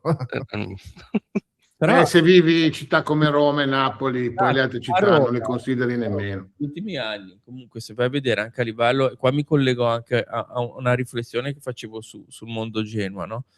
A Roma negli ultimi anni, se andiamo a vedere a livello di settore giovanile, si sono tirati su De Rossi, Totti, Florenzi, Aquilani. tutti i ragazzi che comunque sono venuti, Bove, adesso c'hanno Pisilli, cioè tutti i giocatori che comunque vengono dal settore giovanile e rimangono lì. Cioè comunque sì, sì. Florenzi è andato via perché l'hanno voluto mandare via, ma si è fatto praticamente 7, 8, 9 anni alla Roma. Totti Di più. tutta la vita, De Rossi tutta la vita, Bove poverino l'ha dato in prestito alla Fiorentina perché sennò probabilmente l'avrebbero richiamato. Cioè c'è questa cosa qua e questo è un punto di riflessione che volevo fare, perché lo sapete benissimo qual è il mio pensiero sulla gestione Genoa di questa proprietà qua, dove io sono sempre stato molto critico. No. Ho sempre Io non mi ricordo, hai le prove? No, a me non sembra. Però l'altra volta stavo pensando su questa cosa qua, perché io vedo che questa società qua, sotto un certo aspetto, forse perché siamo un po' misci e magari costano di meno, ma sta puntando molto sugli ingressi dei ragazzi giovani del settore giovanile. Prende tanti giocatori giovani, sperando ovviamente che sia anche uno scouting positivo. E questo mi fa pensare magari che sia anche cambiata un po' la strategia societaria. Ma io Spero. Ma, sulla primavera, ragazzi, sulla primavera sono 2 anni che ci investono bene, 2-3 anni, Cioè, il problema è che se poi secondo me adesso rivendono- anche Lopez, sta campagna acquisti comunque non mi sembra proprio buttata così. Cioè. No. Io sapete che sono criticissimo con la società, però secondo me hanno fatto una buona campagna di rafforzamento invernale. Sì, ora questi qui io adesso li voglio vedere Amorim, voglio vedere Baldanzi, voglio vedere Zatterstrom, il portiere, che comunque... Però io poi... Allora, su Wiscout è come si lusinghiero, Chi? Sono tutti. Io ho visto tantissimi video su Wiscout,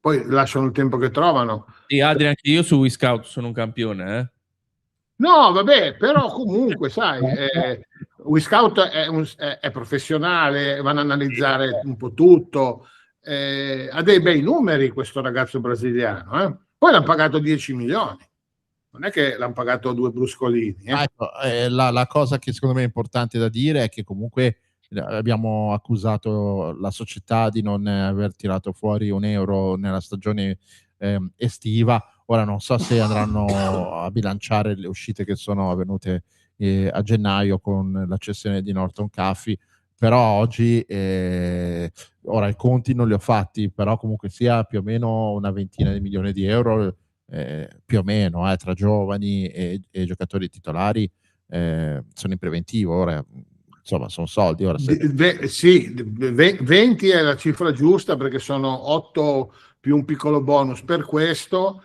e circa 10 più le commissioni perché questo non ci sono commissioni o sono comprese nei 10 totali, poi perché devo ancora vedere, però il contratto non è ancora stato depositato, quindi non si può metterci le mani, ma 20 escono sicuro di qua a giugno, perché se ti salvi Baldanzi lo devi riscattare. Certo. Sì, è anche vero che dall'altra parte c'è Venturino che se te lo riscattano vai più o meno a pareggiare. 7 contro 9 più un bonus, non ricordo quanto sia il bonus, penso che sia intorno al milione. Non mi sento di criticare la società adesso, e tra l'altro ha fatto una bella cosa il Lopez, perché l'ho letta, la sapevo ma non mi sono fidato, ho aspettato di leggerla. È andato a prendere solo lui, il brasiliano, cioè è andato proprio a parlare prima con lui, poi con la società aveva già parlato al telefono, hanno detto ni, è andato alla Sabatini praticamente, lo faceva lui, andava a prendersi i calciatori, quelli cominciava sempre, Cavani e compagnia cantante, e quindi non lo so, ma vedremo. Toccandoci le palle, dopo la salvezza vedremo come imposteranno l'anno prossimo. Deve essere totalmente diversa la campagna estiva del prossimo anno, perché se no allora non ha senso. Se rimane De Rossi e costruisce un progetto, sarebbe bello. Sì, sarebbe molto bello, molto bello. Una strada tipo De Zerbi, quegli allenatori lì, cioè, lo vedo... Io spero almeno ancora il prossimo anno.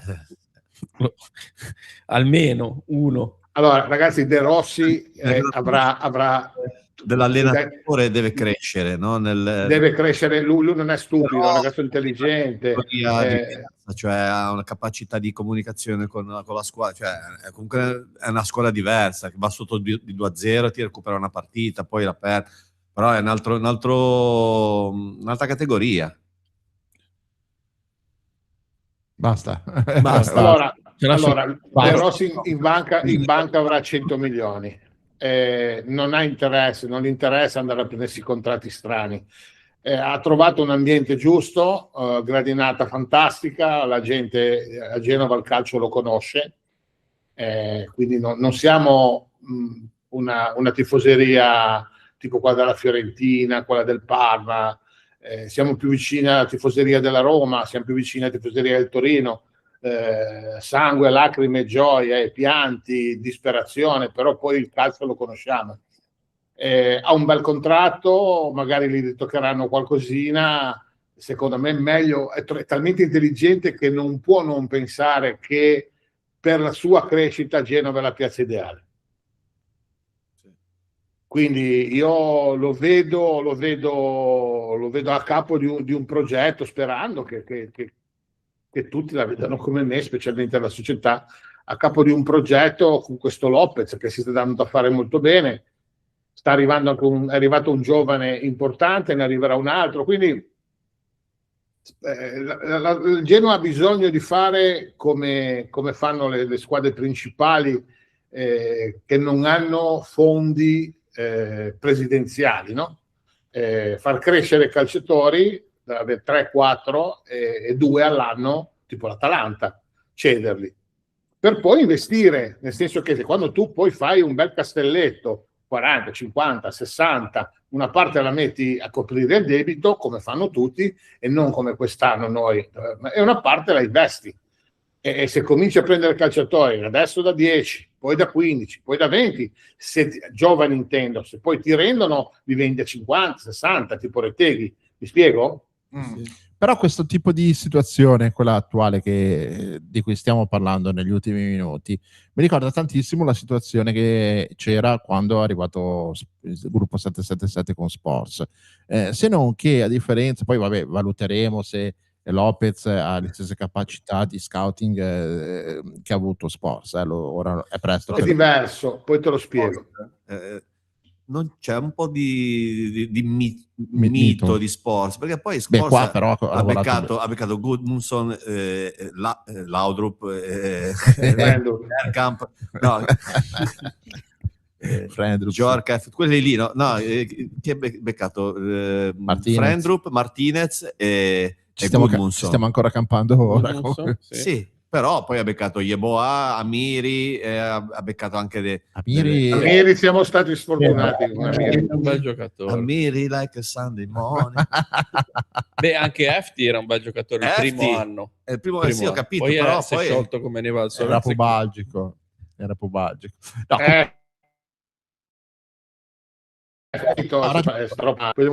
scusami, il ragionamento che stavo facendo io, che a differenza, poi la valutazione la faremo dopo, però mi sembra che a differenza di Sports, Lopez sia in ottima collaborazione con l'allenatore, no? Quindi cioè che il disegno tattico sia condiviso. Se poi è vero quello che ha detto il mister, io non ho dubbi per avere dubbi, cioè, perché io credo in quello che dice l'allenatore, perché mi sembra una persona troppo onesta e lo ha già dimostrato tante volte.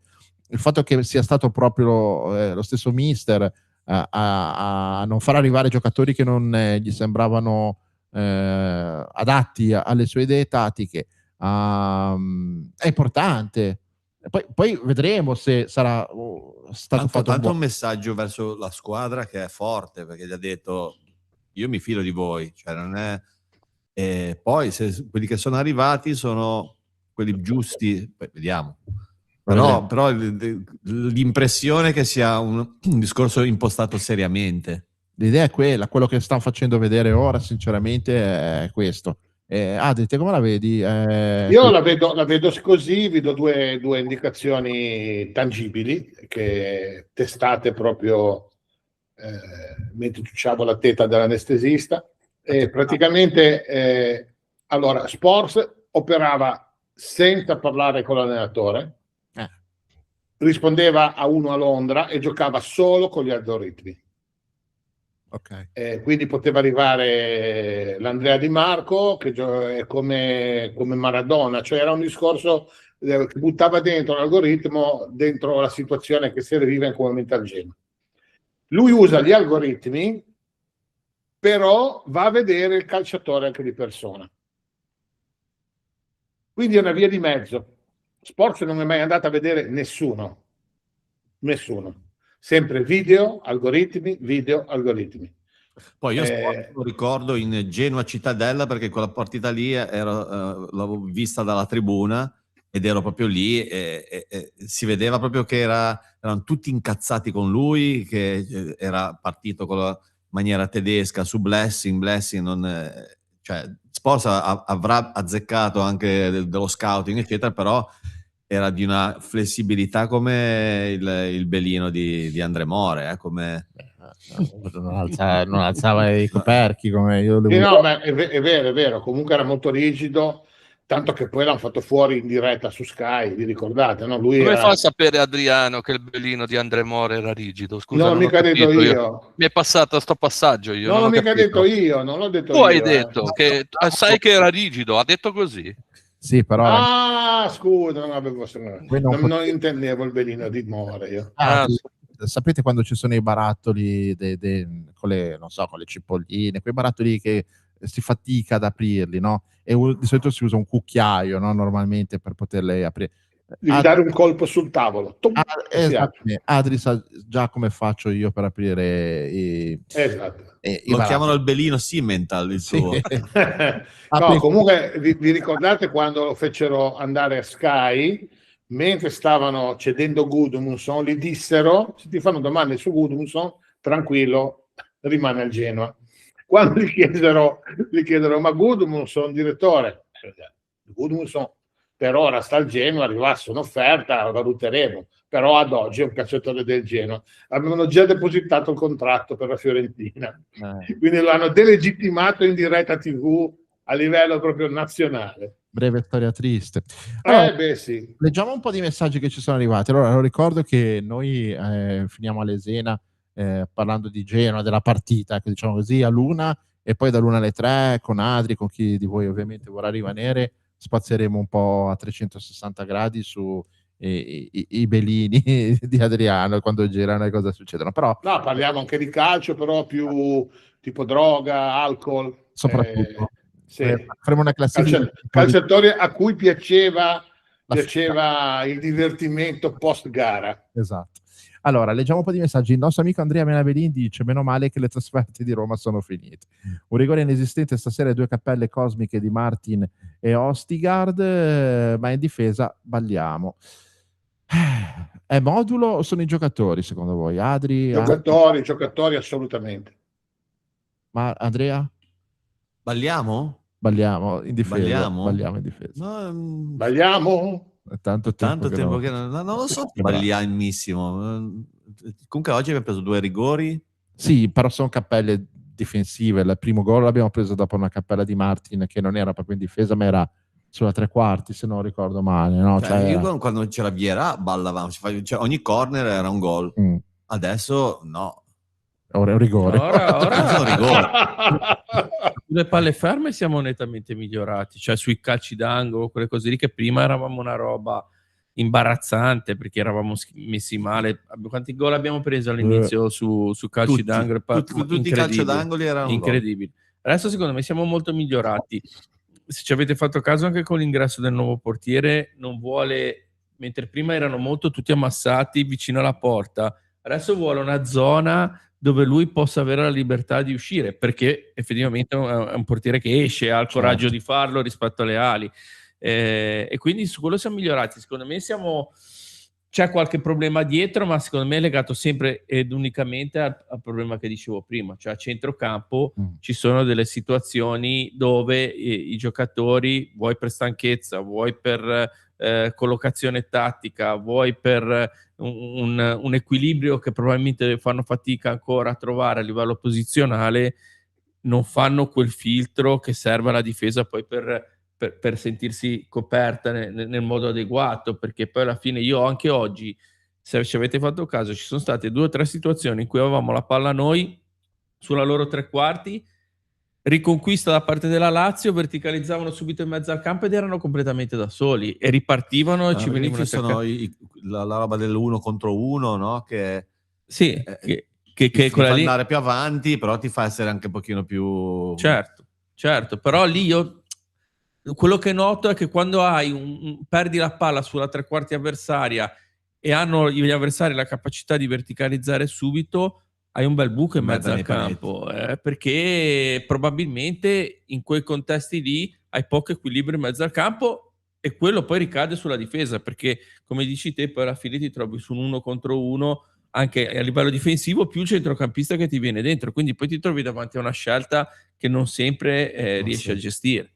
Ok, però c'è anche da dire una cosa, e secondo me bisogna toglierla, anzi, perché poi l'abbiamo sentita tante volte. Non è un atteggiamento tattico di De Rossi che è sbagliato, secondo me, No, questi no, errori della certo. difesa. Sono proprio le qualità dei nostri calciatori che non sono sempre attenti e precise come dovrebbero essere, a prescindere dal mister, perché anche se ci fosse Gilardino, che era così bravo nella fase difensiva, secondo me quest'anno sarebbe andata così. Ora, magari avrebbe lavorato più su quell'aspetto. Insomma, il Genoa di Gilardino abbiamo aspettato il primo anno che imparasse bene la fase difensiva per poi l'anno dopo fare bene quella offensiva. Il secondo anno forse era meglio continuare a fare bene la fase difensiva perché è più produttiva. E forse questa è finalmente, con Vieira non ne parliamo, fase offensiva io con Vieira proprio non credo che esistesse proprio, cioè, con De Rossi sì, però ovviamente la coperta è un po' cioè non stiamo parlando di Zeman, che sia chiaro, non sono gli schemi di Zeman che quelli di De Rossi, è un calcio diverso, però è più propositivo. Poi vedremo quando arriveranno i giocatori nuovi se saranno adatti per questo tipo di gioco. Allora andiamo avanti con i messaggi. Una partita che meritavamo di vincere, il risultato scritto prima di giocare. Contenti del nostro Genoa, calcio così fa schifo. Onore ai nostri amici presenti, Grifoni Emilia Romagna. Oggi prima di andare in onda sì, la prima porta a sinistra. Anzi, quando torni, no, vabbè, niente. Dove va? Deve tornare al suo posto. Dove va? Indovina un po' dove è andato. No, ecco, una cosa importante che mi avevi ricordato, Fabri, è di uno striscione che è stato esposto, è un ricordo di una persona nota nella nostra tifoseria, no? Sì, era i Grifoni dell'Emilia Romagna che ovviamente erano una parte della tifoseria che ha avuto la possibilità di assistere alla partita, perché ricordiamo che la partita era vietata per i tifosi del Genoa residenti in Liguria e quindi solo quelli che erano al di fuori della regione potevano andare a vedere la partita, e alcuni di loro che comunque hanno sempre avuto a che fare col gruppo dei GIR hanno esposto lo striscione in memoria di Serena, che è la moglie di Pato, che è un membro dei GIR, un writer, come si dice, e poi no? tra l'altro sì, un ragazzo comunque splendido, a cui ovviamente va il mio caloroso abbraccio, l'abbraccio di tutta Lesena, Radio Sena, perché appunto in settimana, ahimè, è mancata sua moglie Serena, e quindi diamo un grandissimo abbraccio a lui, ai suoi figli, a tutta la sua splendida famiglia. Sì, adesso mi ha mandato una foto l'amico Sandro Abruzzone, che è colui che si occupa di Genoa per noi, che è la trasmissione del giovedì sera sul Grifone delle ore 19, che si occupa del Genoa a 360 gradi, quindi calcio femminile, calcio giovanile, però ragazzi questi sono tifosi del Genoa che seguono Genoa sempre e comunque. Mi ha appena mandato questa foto bellissima fatta fuori dallo Stadio Olimpico con gli striscioni e il gruppo di tifosi che anche oggi non hanno mancato di dare una mano alla nostra squadra, sebbene, come abbiamo detto, c'erano veramente tantissime, c'era il blocco, che poi cos'è la quarta trasferta, la terza trasferta di seguito che non è... Questa è la quarta, perché 3 ce sono l'avevano tante. date di squalifica e questa è la quarta che era al di fuori di quelle che avevano già deciso dopo gli Esattamente. incidenti di Genoa-Inter. Esattamente, faccia bene che siamo riusciti ad andare a Udine, porca miseria. Allora, è incredibile il fallo non dato su Messias al 90° sulla fascia. Era quello Sì. che dicevo io prima, se non ricordo male, no? Cioè, che è un altro di quegli episodi che ci hanno fatto arrabbiare non poco, ecco, diciamo così. Andrea, ti posso chiedere una cortesia, visto che sei in piedi, come si faceva, come faccio a casa con mia moglie, no? Le mani però le mani te le sei lavate. Una bottiglietta d'acqua me la puoi dare ai free, grazie, scusami se... Però ti sei frizzante, quella che ti capita va benissimo, grazie mille, Andrea. Ok. Niente, sono soltanto 2 ore di diretta. Figuriamoci Poi tra quelli che qua. dicono che non sono umile. No. Ma che ragazzo alla mano sono? Stai molto bene anche in minigonna, Andrea, bisogna dire la verità. Allora, ci hanno fatto pagare con gli interessi l'espulsione di Skorupski. Che 2 coglioni, quella cazzo di espulsione di Skorupski, però dai, cioè veramente, adesso sembra che siamo diventati la Juventus di questi anni. I giocatori dovrebbero avere più cazzimma, essere più stronzi, usare di più e anche cercare di tirare di più da fuori. Francesco da Molassana. Allora, chi vuole commentare questo messaggio? Che secondo me è interessante. Tirare da fuori chi? Perché Malinowski abbiamo. Malinowski e basta. No, vabbè, però qualche altro. Frendrup, beh, lì, Il problema è che ci tenta Frendrup, perché anche oggi abbiamo visto un tiro da fuori veramente. Oggi gli è capitato 2 volte di tirare. Velleitari si diceva una volta, no? Ma finché non fa entrare Tosby. Sì, esatto, è quello che ci manca. Allora, ancora messaggi. Allora, peggio di Zuffelli e dei 2 merdosi al VAR, in malafede, sono i giornalisti romani in conferenza stampa. Paroloni fuori contesto e domande ad minchiam e a nastro. Beh, ragazzi, sto qua parla veramente troppo con uno slang. Aspetta che lo ripeto. Peggio di Zuffelli e dei 2 merdosi al VAR, in malafede, sono i giornalisti romani in conferenza stampa. Paroloni fuori contesto e domande ad minchiam a nastro. A nastro proprio. A Roma è così, È così. A me la squadra non è dispiaciuta, ma la nostra tendenza al crocerossismo è stata più forte di noi. Cioè abbiamo avuto, la butta un po' sul tragico il nostro amico, perché il crocerossismo non abbiamo raccolto nessun morto, no? Però prima o poi lo vedremo anche, no? Un giocatore accasciato. Come stai, Bungo? Non è capitato. Allora, Genoa, ciao da Gianfranco. Lasciamo perdere l'arbitro più scarso d'Italia, mandato lì per far arbitrare il VAR. Bellissima questa. Dovevamo essere più cattivi nei minuti finali, fare qualche fallo, spendere qualche ammonizione, ma si sa. L'ho detto, ha ragione, l'ho detto anch'io. Quello di se Norton Caffey lo prende per la maglia non arriva l'azione del rigore. Certo. Dovremmo spendere qualcosa in più per le ammonizioni. Mi sa che sono tutti bravi Figge. Peccato, potevamo portarci a casa a sto punto meritatamente. Non mi sono piaciuti i 2 laterali, mentre bene Ruslan, Frendrup per dinamismo e Vito Zanzara dispettosa. Zanzara dispettosa sembra quasi un nome di una zoccolona in chat, no? Ciao. Un nickname di una puttanona. Sì. Ciao. Colombo, cosa dite? Brutto oggi. Sì, ma come col Bologna non è affatto Sì, una non ha partita. fatto- Un po' meglio però che col Bologna. Un po' Ha meglio. raccolto le briciole. Vabbè, dai, te lo vedi. Ma Millennio è in Germania perché è in esilio. Sì. Zung Millennium si chiama, una roba di questo genere. Allora, partita rubata, stop. Ma anche fessi noi, stop. Martin deve sedersi, stop. Sono incazzato nero, stop. Simone da Mola, stop. PS, Andrea c'è uno zio basso. Sì, ma l'hanno detto che c'è questo ronzio. Sarà la Ha fatto militare nei post telegrafonici. Balla. Allora, l'amico Simone dice post scriptum, alla fine la donazione l'ho fatta, ve lo meritate, giusto? I soldi sono tanti, per cui grazie Simo, di più non posso permettermi, sono veramente tantissimi. Spero non abbiate fatto vedere la partita all'infartuato che se l'è vista brutta col Bologna. Benefige, Si è ripreso, però ho visto la foto. Manlio, mi sembra che Ma gli è venuto sul 3-2? O... Sì, al gol di Messias. Proprio... Secondo me sì.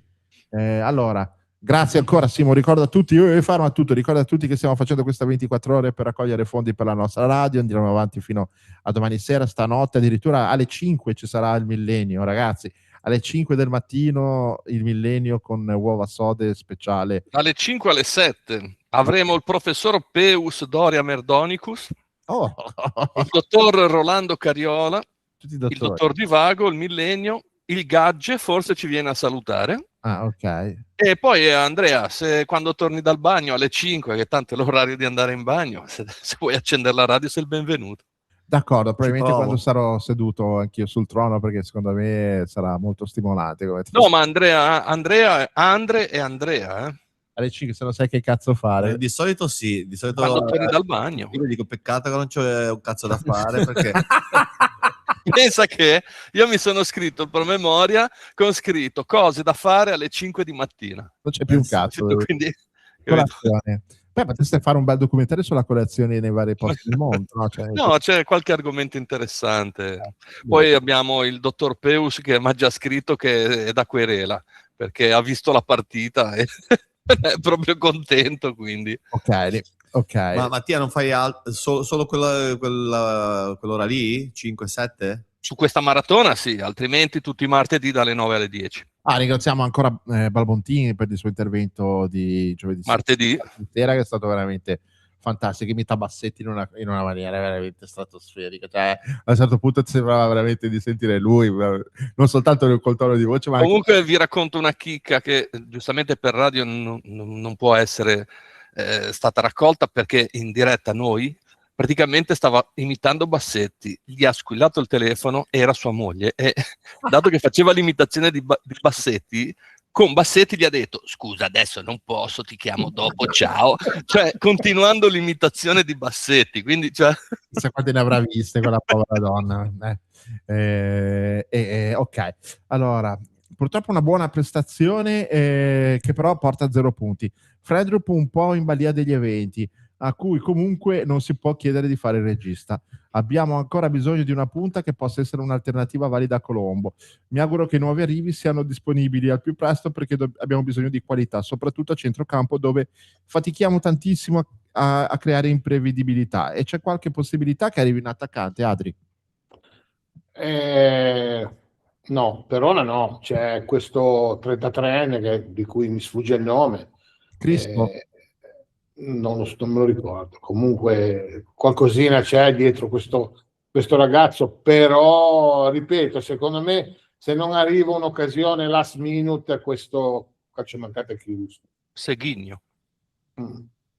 Ok, ancora avanti con i messaggi. Oh ragazzi, ma mandateci messaggi, ma mandateci anche una piccola donazione. Allora, ciao a tutti. Norton, da quando è iniziato il mercato mi sembra 100 fanti. Mamma mia, lento e impacciato. Sì, impacciato. 100 fatti non era lento. Non era lento? No, in confronto a Norton Caffey di queste due partite, assolutamente no. 100 Caffey, bellissima. Grandiosi ragazzi. Allora, buonasera. A seguito di revisioni i miei coglioni stanno compiendo un movimento innaturale ed è un'ora e mezza che non smettono di girare come una pala eolica. Per dormire ci vorrebbe un doppio tavor shakerato. Una postilla: meno male che ho fatto 2 figli in tempi non sospetti, perché da quando il millennio si è palesato la mia eterosessualità ha vacillato. Caro Andrea da Sestri Levante, cioè credo che il tuo modello di bellezza sia molto personale, diciamo. Ma è una maschera, è un effetto di Meet. Di Google Meet, ok. Google Meet è un effetto. È un tipo, come si dice. Sì. Più che un effetto, fa effetto. Beh, detto da te che ci possiamo stringere la mano, in video, cioè, non è che... Vabbè. Ciao a tutti, ma si paleseranno gli ipotetici soci di Shuku dopo l'udienza di febbraio con ECAP? Grazie mille a punto D. Si paleseranno, Adri, cosa dici? No. No. Beh, Mi è è stato piaciuto, Adri, possibilista. sei stato... Ha aperto comunque uno spiraglio. Adri, dobbiamo arrivare alle 3. No, almeno un po' più lungo. Ah sì, No. C'è dell'altro. C'è dell'altro? Cosa significa Sì, dell'altro? c'è dell'altro, non è un discorso di società, un discorso di partnership, ma ci sono ancora tante cose. A voi ve ne ho già parlato. in radio non lo dico. Ah, vabbè, peccato, amici miei. Se volete saperlo, bonifico a Radiosena, ovviamente. Vabbè, per soldi sì, per soldi sì. Certo, siamo mica qua. Per soldi assolutamente sì. Buonasera Figgio, dico solo che le ali è lì in panca e Cerchietto è titolare. Ho visto come esce l'olandese, Fra da Utrecht. Allora, aspetta che non l'ho capito questo messaggio, scusami Fra, ma allora, buonasera Figgio, questo l'ho capito. Dico solo che le ali è lì in panca e Cerchietto è titolare. Sì, vedi, ma sono due ruoli diversi, Fra. Chi è Cerchietto? Vabbè, però le ali su Colombo non l'ha mai provato. Le ali su Colombo. Potrebbe provarlo, eh. Toglie Colombo, mette le ali. Qua ci vuole effetto speciale, l'applauso. Ma no, ma è il messaggio. Vedete, le ali su Colombo, lì è una finezza. Mamma mia, ragazzi. Ho visto che hai la pagina di YouTube aperta, perché qua i messaggi sono finiti. Leggiamo qualche messaggio da YouTube. È forma, Millennio. Millennio sì, stasera c'è la dura. Ed è Dopo che- è solo l'una. Dopo che Pensa gli- alle 4, alle 5. No, è perché gli sono arrivati i complimenti da Andrea di Sestri Levantes, mi sa che si è alzato anche il suo tavolo. No, tra l'altro pensa che stavo leggendo in quel momento i messaggi su YouTube e ho sentito il messaggio a metà, quindi per godere poi dopo me lo devi mandare che così me lo rilego 3-4 volte. Ok, va bene, ok. Vai Fabri, grazie. Allora, partiamo in cima, dicono ciao Radiosena, Super DJ e Tom. Ah sì, perché c'è stato il DJ Sì. set 2, ma ragazzi, Oggi abbiamo fatto- avremo magari qualche messaggio al di fuori Sì, del... sì, fantastico. Su WhatsApp arrivavano i messaggi sul Genoa mentre loro facevano il DJ set e nel dopo partita c'erano i messaggi sui DJ. Va bene. E questa era Saretta. Però sono stati bravi, ve lo posso dire, anche le interviste erano belle e molto interessanti. Tra l'altro ringraziamo anche Alfredo Biagini, che è un tifosissimo del Genoa, ma è uno dei DJ più importanti della nostra città, che ha partecipato alla trasmissione di prima e ha anche fatto una donazione. Grazie Andre. E io e lui ogni tanto ci becchiamo perché lui è molto più positivo nei confronti della società, no? Proprio come atteggiamento. A proposito, poi qua per parlare di... Qua dobbiamo volano- ringraziare Angela. Angela, grazie Angela, grazie Angela per la donazione. E poi l'amico Viaggi di Franco che dice: visto che è una serata speciale, si può bestemmiare? No, qua me lo mirano perché allora non partiva niente, no? Cioè l'unica cosa che era partito era YouTube, ma non la radio, no? Io ero convinto che i microfoni fossero spenti, il Genoa ha preso il primo gol e qualcosina è successo. Qualcosa è successo. Poi c'è Giorgio Ghibeglia che dice: buonasera a tutti, Adri dimmi che arriva qualcun altro entro la fine del mercato per favore. Se dici sì me ne vado. Hai già risposto. Quindi... Ma per me il mercato è chiuso, a meno di occasioni del last minute, come ho detto prima. Se esce Norton Caffey è possibile che allora si faccia qualcosa, ma lo sapremo domani, tarda serata. Ok, poi Maurizio Scaglione che chiede perché, ma l'arbitro l'avete visto cosa ha combinato? Sì, ne abbiamo già parlato direi ampiamente. Stefano Cianchi che dice Norton aveva già preso un giallo, quindi forse rispondeva a te Adri che chiedevi. Sì, però è una mia idea, sicuramente sbaglierò, io me lo spendo lo stesso, mi spendo il rosso, Sì, nel anche senso che perché pochi minuti, quindi non è... no, mancavano secondi. Mi spendo il rosso e poi mi chiudo. Meglio giocare in 10 che perdere al 97esimo, 98esimo in questo modo. Nel senso che non posso fare un discorso speculare quando mancano veramente mezzo minuto, un minuto al massimo. Gli do una stecca, anzi ancora meglio, invece di prendere per la maglia, gli do una stecca, gli butto la rotola in tribuna e poi ce l'andiamo a giocare. Su una chat dicono che era fallo del Laziale. Io non l'ho visto, me l'ha detto anche un ragazzo via WhatsApp, ma non, Ci io non l'ho sono due immagini e un 2 secondi di video dove fa vedere che praticamente schiaccia Ostigar, però sai, sono valutazioni. Non sta bene bere l'ambrusco così a canna in radio? No. Non lo so, se vi dà fastidio? No, anzi, guarda, rutto libero anche. È troppo dolce o... No, questo è secco, un grande l'ambrusco. secco. Sì. Come cazzo si chiama? Quello del Lidl. No, cazzo, bevi te il vino del Lidl. Lambrusco Graspa Rossa. Cade Medici. Se Lambrusco cade Medici... Beh, se un cade Medici è un 3,99, 4,10. Poi... Suca. Poi c'è Mario Siliato che dice che delusione, siamo riusciti a perdere rigori a parte da una piccola Lazio.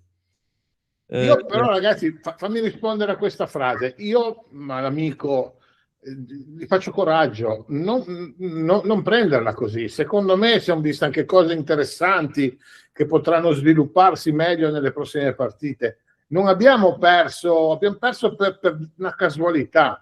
Non abbiamo perso la partita, abbiamo perso il punto, ma la partita secondo me non l'abbiamo persa, nel senso, capiscimi caro amico, nel senso proprio che l'abbiamo giocata, perdevamo 2-0, siamo andati 2-2, volevamo giocarcela ancora, e manca secondo me ancora un po' di cattiveria agonistica, noi ne abbiamo poca, non siamo figli di puttana.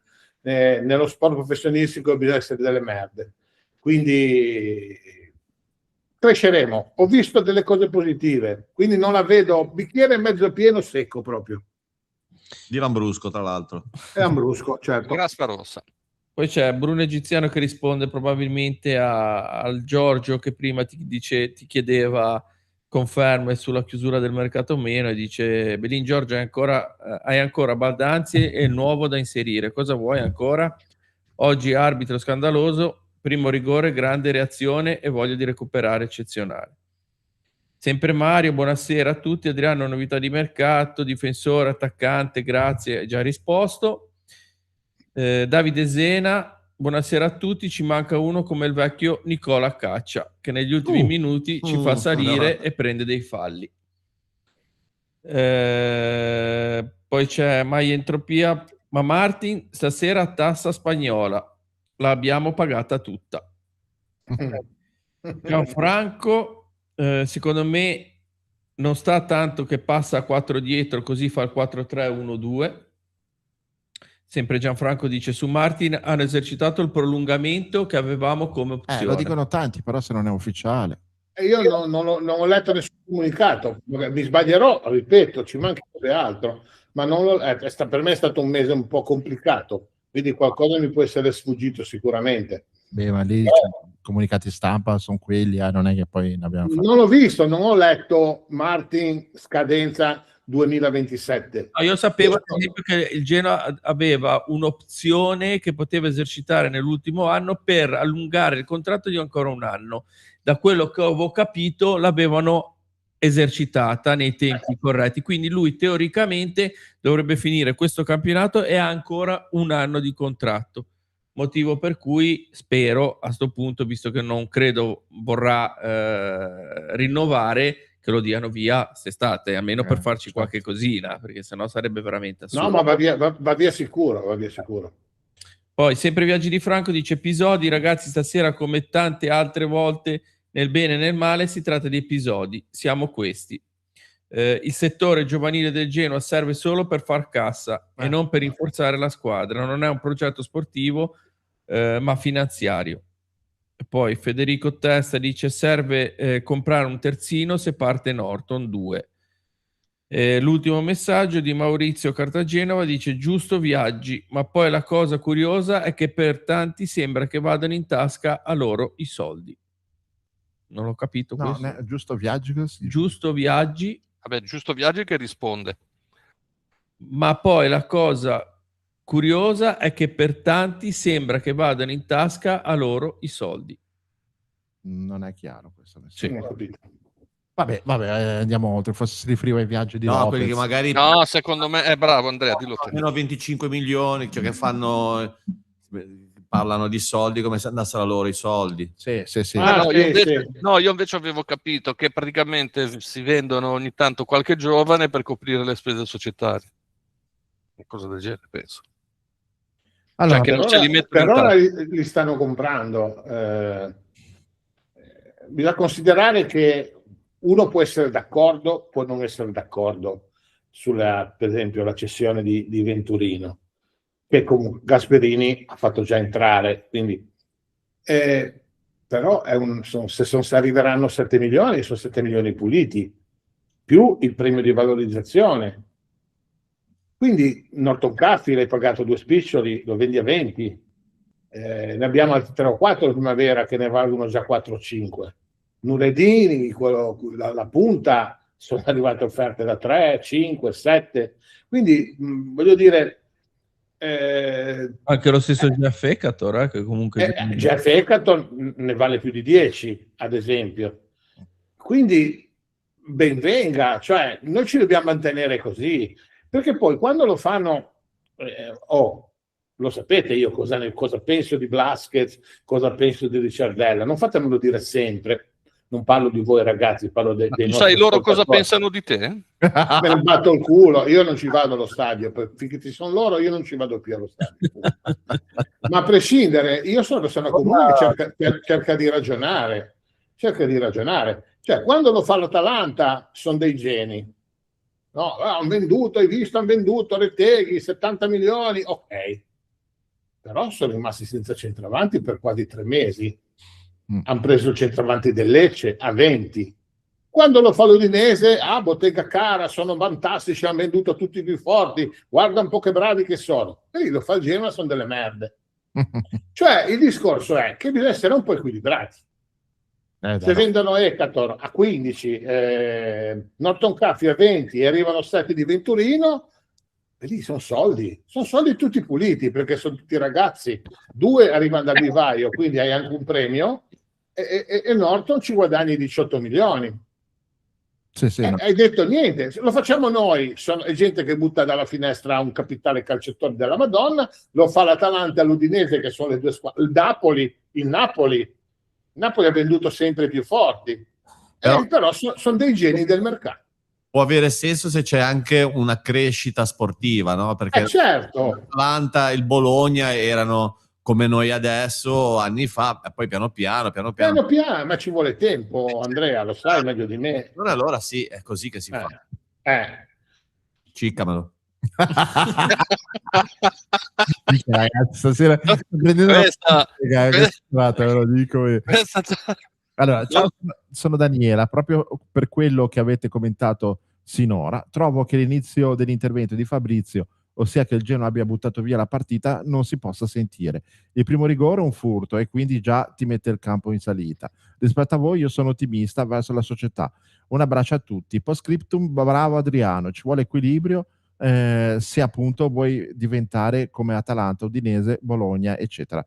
E cuori rosso-blu. Allora, sentiamo un commento di Fabri a quello che ha detto l'amica Daniela. No, ma Daniela, allora, attenzione, io l'ho detto semplicemente perché se tu analizzi la partita e vedi la Lazio che hai avuto di fronte, il periodo in cui l'hai incontrata e cosa sta attraversando, l'ambiente che c'era allo stadio e il modo in cui ha giocato la Lazio contro di noi, quello che dicevo io è che secondo l'hai buttata via perché se avessi avuto un pochettino più di coraggio e voglia di andartela a prendere questa partita, avevi tutte le potenzialità e le capacità per poterlo fare.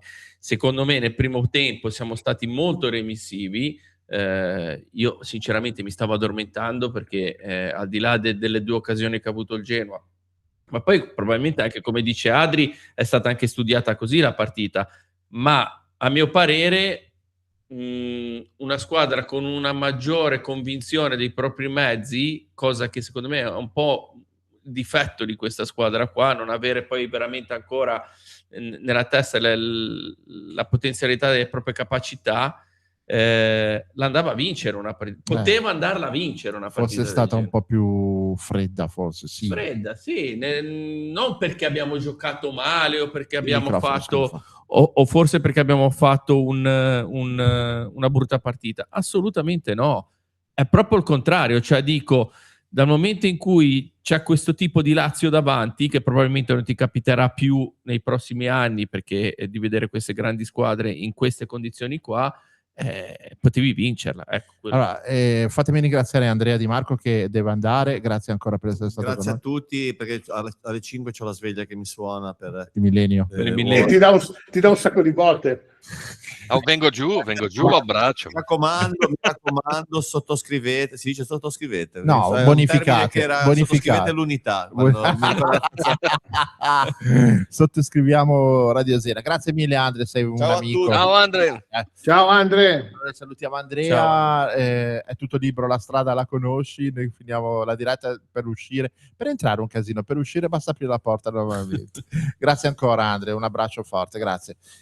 Allora, volevo leggere ancora un paio di messaggi, tanto prima di tutto ringrazio l'amico Luca di Cesate che ha fatto una donazione importante, grazie Luca, grazie mille, vi invito tutti voi amici, il Liban lo vedete in sovrimpressione, come dicono quelli in televisione, sia su Facebook che su YouTube, ma anche sul sito di Radio Zena, sul player, sull'app, insomma, fate copia e incolla, è facile da fare, quindi e poi Io volevo in diretta, è passata mia moglie, mi ha detto ricordati di dare da mangiare ai gatti, oltre che al geco e ai cani, portarli fuori, perché lei poverina è stata operata, la sua operazione è molto pesante, la mia pesante sarà lunedì, ha donato un centello. Grande, grazie. Un centello, domani te lo bonifico. Grazie mille, grazie ragazzi. È una fatica fare questa 24 ore, però sinceramente stiamo vedendo già che state rispondendo molto bene ed è bello, stimolante anche per noi, perché comunque sia non è facile, al di là dei problemi tecnici, al di là degli impegni di famiglia, coordinarsi con almeno una quarantina di persone tra speaker e... Sai cosa c'è, Andre? Importante secondo me questa diretta, a prescindere che la raccolta del denaro è fondamentale per una cosa che non ha scopo di lucro, eccetera, eccetera, ma tanti amici, ho scoperto tanti amici di Radio Zena che proprio non pensavo minimamente. Avrò ricevuto 20 messaggi, 30 messaggi, poi magari non si tramuteranno in donazione, perché sono persone che non se lo possono permettere, vanno rispettate. Però addirittura uno mi scrive: ma dovresti farla tutte le volte, tutte le settimane, 2 ore di notte. Non lo escludo, non lo escludo. Diamo tempo al tempo, no? Come si suol dire. Però vuol dire devo riprendermi. Io sono in un anno 9 operazioni, non sono poche. No, davvero. E ne ho una lunedì anche e una martedì, perché adesso vanno veloci, però mi stanno veramente, come dire, pesando un po'. Poi tra una e l'altra c'è stata quella di mia moglie che l'hanno massacrata. Sembra gli hanno dato tante di quelle, sai, clips per chiudere i punti, che sembra un classificatore, non è più una donna, l'hanno massacrata. Grazie Raffaella, grazie di tutto e tieni duro prima di tutto perché ti sei sposata una persona che bisogna averci ci vuole, sì, bisogna essere portati, bisogna essere portati. Comunque davvero, perché forse hanno raccolto la nostra passione che ci mettiamo per fare questa cosa, perché comunque sono tante ore, siamo sempre precisi. Sono tanti anni, adesso andremo il 6º anno, ragazzi, cioè io vado nel 4º, perché ero all'Oliva, nella villa dell'Oliva, poi sono andato a Maccani, mi collegavo col telefono, ti ricordi, all'inizio? Certo. Quindi sono l'anno della retrocessione, l'anno prima della retrocessione. Quindi Quindi ragazzi, è il 4º anno. Periodi veramente difficili e noi comunque non abbiamo mai saltato un dopo partita. Ora, No, mai. ci sono tanti amici che ci chiedono di ricominciare il Bario, come abbiamo spiegato. Lo faremo sicuramente. Ci siamo. E la raccolta fondi che stiamo facendo ci serve anche proprio in vista della ripresa di... Ci sono 2 trasmissioni nuove che partono a febbraio, ragazzi, cioè siamo veramente... Se ci penso veramente che siamo tutti volontari e abbiamo un palinsesto H24 con tutte le serie delle dirette autoprodotte, cioè è veramente incredibile, è veramente incredibile. Allora andiamo avanti con i messaggi. Scusa, una parentesi, mi chiede il Gadget se non puoi mettere l'Iban in sovraimpressione. Gadget dovrebbe esserci sia sull'applicazione che... Ah, qua sull'applicazione di YouTube. No, qua non lo posso fare, però su YouTube c'è il titolo e... Ma non potevi mettere quella a fare delle carte di credito che uno ci cliccava sopra? Sì, però il conto che abbiamo in questo momento non ha una carta che risponde a un altro IBAN, insomma, l'abbiamo credimi, in questo No, scusa, l'ho buttata lì perché... No, è così. Tra l'altro, e ci tengo tanto a ringraziare, anche se non so che cazzo significhi, comincio già a perdere l'uso della parola italiana, nella live che stiamo facendo in contemporanea anche su Facebook, l'amico Emanuele e tanti altri, ora vedo che ci sono anche altri che l'hanno fatto, ci sta mandando stelline, fiori, che penso che poi siano tipo dei token che poi rappresentano donazioni, però questi meccanismi, noi siamo dei boomer di merda, non sappiamo che cosa significa, però penso che arriverà qualcosa anche da lì. E su Facebook ma è come Andre, come Pornhub, sì, cioè che praticamente quando penso di sì. Aldi, devi far vedere il culo. Millennio no, perché sennò Andrea da Sestri Levante muore questa sera. Lo chiediamo a te. No, se me lo dicevate almeno una ceretta la facevo, cioè, non è che... Vieni a Genova ti tocca, lo sai, no? Ti tocca in tutti i sensi. No, l'amico Ivano Mucchi che salutiamo e abbracciamo forte, perché anche lui, insomma, a livello personale non sta attraversando un momento neanche fortunato. Dice: Martin, sarebbe bello non vederlo più in campo. Condivisibile. È un po' quello che diceva anche prima Adri, no? Che era un pensiero che avevo prima io.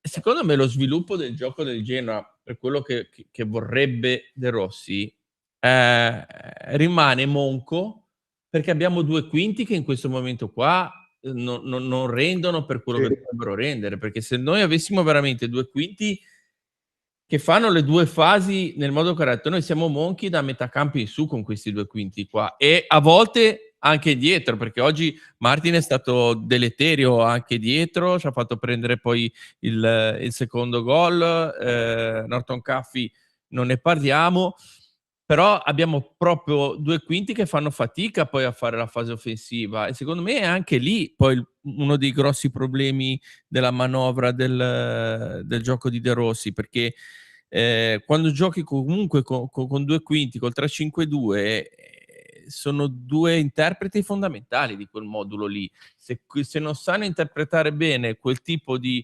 ruolo, diventa anche difficile poi costruire qualcosa e la manovra, perché oggi tu riesci a fare qualcosa di positivo, come diceva prima Adri, che comunque segniamo, riusciamo a fare gol o meno, però l'apporto dei due quinti tu oggi non ce l'hai. Se ce l'avessi avresti anche abbiamo giocato in 9, secondo me, più possibilità. Oggi sei proprio monco, sia da una parte che dall'altra.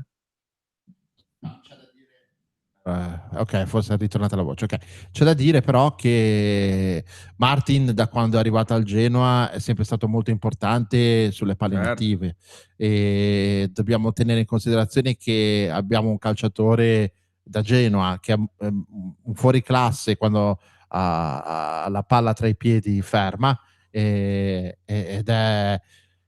non è adatto forse nemmeno alla Serie A quando deve difendere, perché in fase difensiva è veramente... È molto timido, Andre, molto timido, ha paura del contatto fisico. Calciatore che va benissimo, ha fatto benissimo da noi, va ringraziato, ma va anche, secondo me, va ceduto, o a meglio va seduto. Bisogna puntare su altre figure.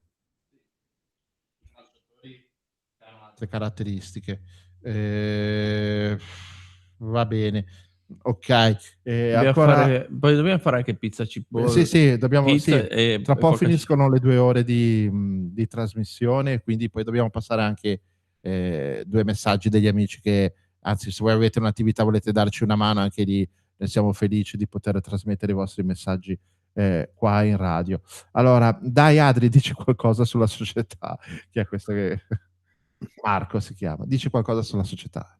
No. Mi piace. Adesso stasera ragazzi, ma vi vedete in forma strepitosa. Devo farle sempre le notturne, perché siamo veramente in grandissima forma. Io di notte mi rigenero. Ragazzi, è uscito un video online in cui l'arbitro sul primo rigore contro di noi dice: per me non è punibile. quindi si è fatto condizionare dalla sala VAR. Su Martin, No, ma non si fa condizionare sala VAR, gli dicono proprio dai rigore. ma ha mandato un arbitro che... Su Martin ho detto a mio marito, quando ancora era nel tunnel, dove è arrivato per ultimo e lo aspettavano per uscire, non è che il marito che era nel tunnel, no, ok. Vabbè. No, era Martin, sì. Che oggi di andare a Roma lui proprio non voleva saperne. Perché doveva finire di guardare la serie Wonder Man, che vi consiglio, che è bellissima, con uno stratosferico Ben Kingsley, fatta bene. Su che canale lo danno? Che cazzo ne so, io ce l'ho tutte insieme. Sul file pirata, come fa a dirti il numero? No, che fai pirata? Ce l'ho tutte nella mia pennetta, l'ho vista all'ospedale.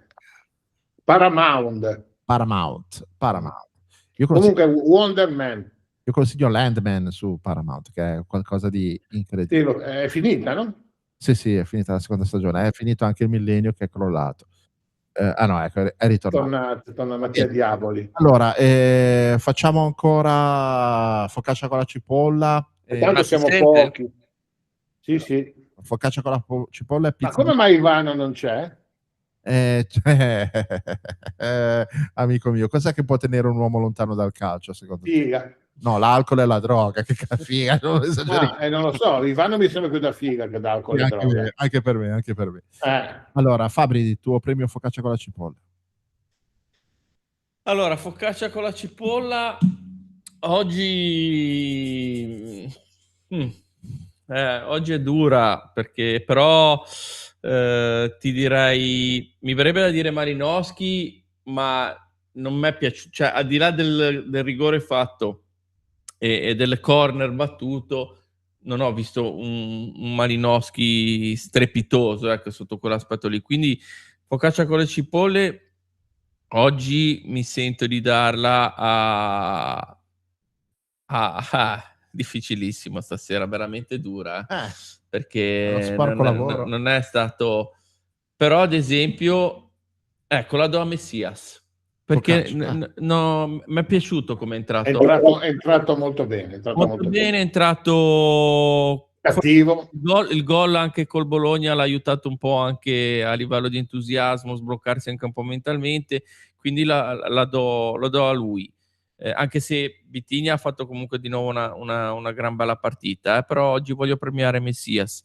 Pizza bianca oggi è dura oggi, però Martin secondo me se la merita ampiamente, se la meriterebbero tutte e due, da una parte e dall'altra, però Martin oggi proprio assente completamente, sia a fase offensiva sia anche sulle palle inattive. Non mi è piaciuto l'errore Madornali che ha fatto sullo stop del rilancio secondo gol, non mi è piaciuto, quindi gliela do a lui. Adri. Allora, i numeri direbbero Malinowski, perché comunque il tiro picchiato nel braccio del calciatore della Lazio è suo, il rigore l'ha realizzato lui, ha battuto un calcio d'angolo pazzesco, se entra mi sembra l'ultimo l'ha fatto Maradona, gol così, in Italia, poi all'estero l'ha fatto Messi, l'ha fatto anche Cristiano Ronaldo, però direbbero Malinowski, però io vado su Vitinha, perché secondo me appena lui esce si spegne un certo tipo di luce del Genoa. Detto io prima. E quindi Vitinha focaccia con la cipolla, e visto che Martin l'ha detto Fabrizio, io per non lasciarlo fuori metto Norton Carty, pizza bianca. Così abbiamo formato la coppietta. Beh sì, perché non si può non dargli un po' addosso, porca puttana. Allora, io farei, visto che è proprio una serata straordinaria, farei premiare anche il millennio. Dai, dici un po' quali sono stati i tuoi premi. Vediamo un po'. Focaccia con la cipolla. Il portiere, per incoraggiamento. Allora, mi farei anche in forma. Ma sei di un democristiano incredibile.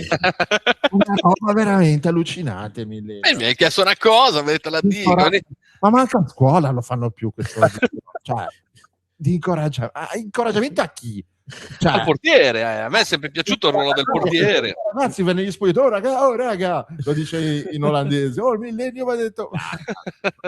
Perché giusto che ti sono piaciuti i rilanci? Ti rilanci, beh, no, perché è uno che gioca coi piedi, è uno che si muove, è uno che esce dalla porta, insomma, è uno che magari, vabbè, fermiamoci qua. Pizza bianca, vedi, sarebbe da dare al VAR. Beh, non è male, dai. O all'arbitro. Originale. Ma l'arbitro di per sé, cioè, io penso che la classe arbitrale non è scarsa, non è proprio una classe arbitrale. Cioè, da quando c'è il VAR, tanto vanno là, gli dicono fai questo e fai questo, perché io non posso immaginare un arbitro che quando non c'era il VAR non era capace di prendere decisioni. Oggi prende decisioni e poi le cambia anche se sono evidenti. Sarebbe da percularli tutti i giorni. Allora ti faccio una domanda. Secondo te, perché io oggi ad esempio il rigore, quello che non ha fischiato a noi subito, mi ha fatto incazzare, no? Certo. Però dico, è meglio fischiare un calcio di rigore che tu hai visto e pensi che ci sia e poi levarlo dopo al VAR o il contrario, come è successo oggi? Allora, dipende dalla situazione. Non voglio fare il democristiano, però dipende dalla situazione. No, nel senso che se tu vedi una cosa in campo e poi la vai a vedere, se è evidente che con quello che hai visto non puoi cambiare decisione. Questo intendo dire. Ma sì, io ad esempio una roba del genere, io fischio calcio di rigore, poi se non ci ha dato di braccio mi chiamano, vado a vederlo, però quantomeno io credo che fischiando... No, lui ha fatto no, si è visto proprio dalla telecamera sua, ha fatto no. Cioè io intendo questo, no? Io faccio l'arbitro, ok, arrivo, vedo un'azione, per me è rigore, vado al VAR per rivederlo. Se vedo quello che ho visto io dalle immagini, confermo il rigore. Però se vedo quello che ho visto io e poi cambio la mia decisione, non sei un arbitro. Non conti niente, in campo fai solo numero. Dipende, se sei onesto l'accetti perché ti rendi conto di aver visto male, di aver sbagliato. Sì, se tu, cioè voglio dire, se tu usi il VAR per quello che dovrebbe essere usato, cioè io dalla mia angolazione sul campo, correndo, stanco, ho visto quello, vado a rivedere l'immagine, come dire, se la mia intuizione era sbagliata, cioè rifaccio la decisione, hai capito? Però quante volte abbiamo visto ribaltare le decisioni o confermare che cioè, sono evidenti, perché tu dici, vedi, ma Stevie Wonder ti può dire che non era così, Certo. capito? Vabbè, allora ragazzi, dobbiamo un attimo chiudere. Ti perché dico dobbiamo- solo l'ultima cosa. Sì. Tu pensa un po' 10 anni fa una partita del genere, quanto sarebbe finita? 1-1. Sì. Pensa un po'. Sì, 1-1. Sicuramente. Va bene, allora io il mio premio focaccia con la cipolla lo do a Vitigna, perché comunque sì, a me è piaciuto molto. Il premio pizza bianca lo do a Vitigna, perché dovrebbe essere un po' più furbo, ecco, diciamo così, lasciarsi un po' meno andare a certe cose che adesso non le sta pagando, però secondo me poi alla lunga... Alla lunga sono d'accordo anch'io che le pagherà. Con gli arbitri. Sì, certo. Sì, che- sì. Ma gli avversari, sai, gli arbitri, mi preoccupa quello, se ci saranno dei rigori, già non glieli fischiano ora, se in più fa queste cose e purtroppo ne fa una partita, ragazzi, dobbiamo dircelo tra di noi. Allora, chiudiamo la parte di Alesena con questo messaggio sempre della nostra amica che ci sta messaggiando tantissimo, Daniela, che ringraziamo, dice, La mia amica Daniela. sottolinea, sì, che suo marito ora è sul divano. Allora qua si apre, secondo me, tutta una serie di cose che secondo me potremo trattare benissimo nella prossima ora almeno, no? Ma Sì. che ci fai, Daniela, col marito sul divano? Ascolti noi, ma anche tuo marito ascolta noi, cioè questa è una cosa che secondo me... Magari mentre lei è sul divano il marito fa stelle di cartone.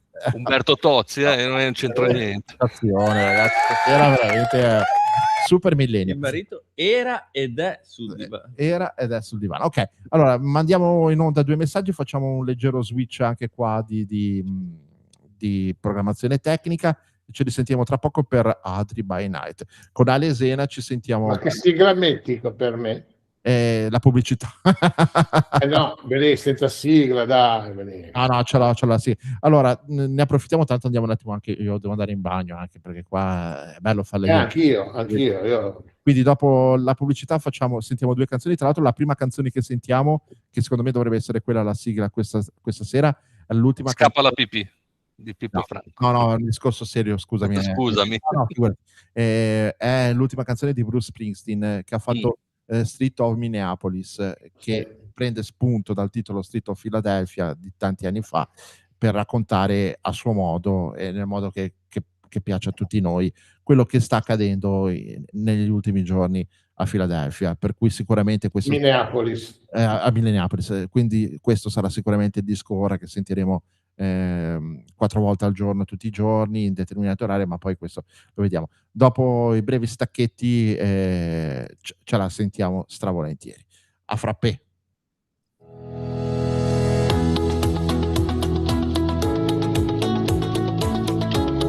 Amici di Radio Zena, segnatevi queste date: venerdì 30 e sabato 31 gennaio.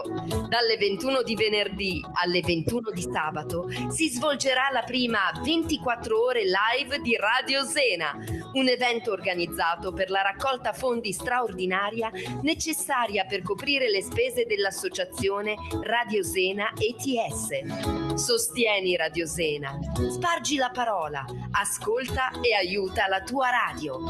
Le modalità per contribuire alla raccolta le trovi in ogni pagina del sito www.radiosena.it, sui social e sui podcast. Grazie.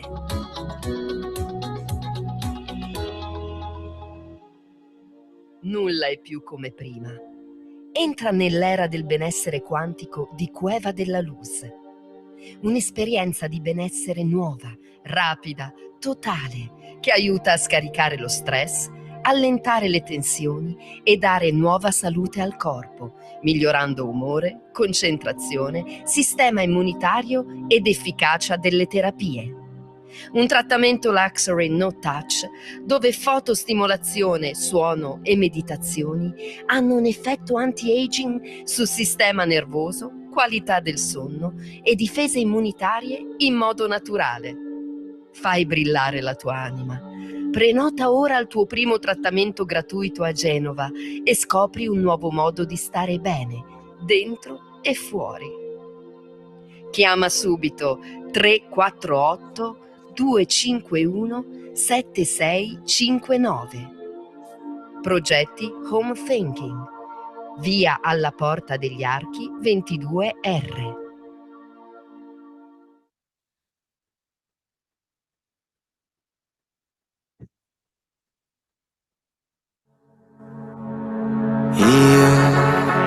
Vorrei che tutti quei mercanti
Radio Zena, la 24 ore di Radio Zena dedicata alla raccolta fondi che stiamo facendo per il sostentamento della nostra emittente. Saranno 24 ore in diretta senza mai fermarsi, con tutti gli speaker della radio insieme a tanti ospiti, per tanta musica, tante voci, tante storie che ci uniscono e uniranno anche noi con voi. Questa è la nostra maratona per continuare a far vivere la radio alternativa di Genova. Vuoi darci una mano? Ora è semplicissimo, puoi fare una donazione in pochi secondi, un bonifico anche piccolo e anche dal telefono. Fai copia e incolla dell'IBAN che trovi sul nostro sito, su Facebook, su YouTube di questa diretta, ma scrivete anche quello che sta girando in sovrimpressione sulle applicazioni di Radio Zena che state ascoltando o vabbè, fate copia e incolla, no, sulle pagine del sito, del podcast, eccetera, eccetera, perché ovviamente questa raccolta fondi è utile al sostentamento della radio. Allora, Adri, se ci sei, facci sapere se ti piace la sigla di Joe Cocker che ti ho messo, con un piccolo aiuto dei nostri amici. Mi piace come. Sì, l'hai scelta te. Io adoro Joe Cocker, sì. Allora, cosa ti riporta questa canzone, Adri? Ma guarda, io sono un po' atipico dal punto di vista, nel senso che non provo alcun sentimento, non abbino mai la musica a un momento o viceversa. Ho sempre vissuto la mia vita dandomi degli obiettivi e questi obiettivi invece si avvicinano a determinati periodi musicali, tipo il reggae, il rock, il soul, il jazz, l'acid jazz. Anche ho avuto un periodo che mi ero dato un obiettivo di raggiungere un certo successo in un campo, che era un campo di pornografia. No, integratori. La mia azienda si chiamava Ambro 66 Farmaceutica, insieme a un grandissimo amico. E quel periodo lì ero accompagnato in questa mia avventura dalla musica italiana. Difatti t'ho messo nella mia playlist un paio di canzoni italiane. Bene o male t'ho interpretato dal punto di vista di playlist ogni obiettivo che mi sono prefisso nella vita e per fortuna ho raggiunto, perché sono comunque testardo, non guardo mai quello che mi circonda e vado avanti come un caterpillar, con o senza accompagnatori, capito? Non mi preoccupo di nulla, mi pongo un obiettivo e solo una volta non l'ho raggiunto perché ci sono stati troppi intoppi di persone di malaffare, però di solito ci arrivo. E Joe Cocker mi ha accompagnato in un periodo invece era appena morto papà, cioè non sapevo in realtà neanche dove tenesse i conti correnti bancari, perché mio padre era una persona nel bene e nel male comunque molto simpatica, aperta dal punto di vista di vita, di dialettica, genuano, sfegatato. Faceva dei capannelli di persone per parlare di Genova con mio zio, con Sergio Modica, con persone che stavi ore e ore anche a notte fonda a parlare di Genova. Però nelle sue cose non voleva farci pesare come famiglia gli alti e bassi dei business, del lavoro. Poi lavorava anche in porto e faceva il secondo lavoro, a volte anche il terzo. Parliamo del periodo post bellico, io sono nato nel 57, quindi non era ancora il periodo del benessere assoluto, quindi lui stava costruendo appunto il nostro benessere, ci è riuscito molto bene tra l'altro, però si è sempre tenuto per lui tutte le cose. Basti pensare che nel punto di morte volle firmare un assegno per la serranda elettrica del garage. Quindi stava morendo, è morto la domenica successiva, parliamo di giovedì/venerdì, e io sono arrivato da Roma, ero alla Camera dei Deputati, atterro alle 22 la mattina prima di andare in ufficio, passo a trovarlo e mi dice: ti hai portato gli assegni? Faccio sì. Ma cosa vuoi fare? Devo pagare il garage. che hanno messo la serranda. Sì, ho visto, la pago io. No, ha voluto firmarlo lui.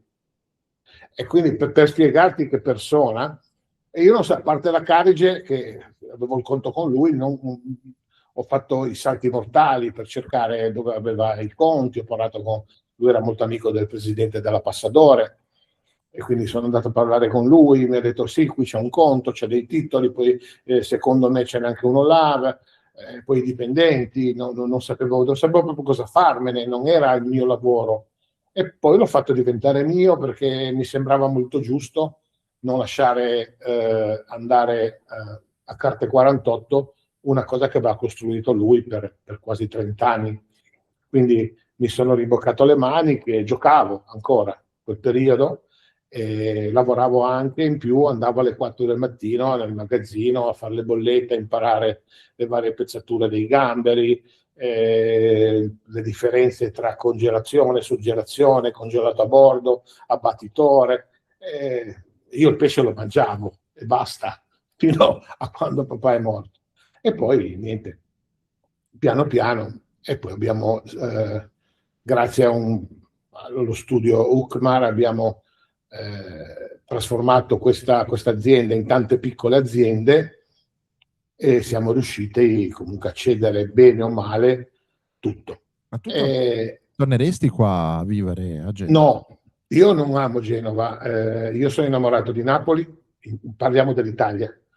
Sono innamorato di Napoli perché il modo di vivere che ho io non è da Genova. Io lavoro, poi vado a casa, mi faccio una doccia, mi guardo un po' di TV, io devo andare al ristorante.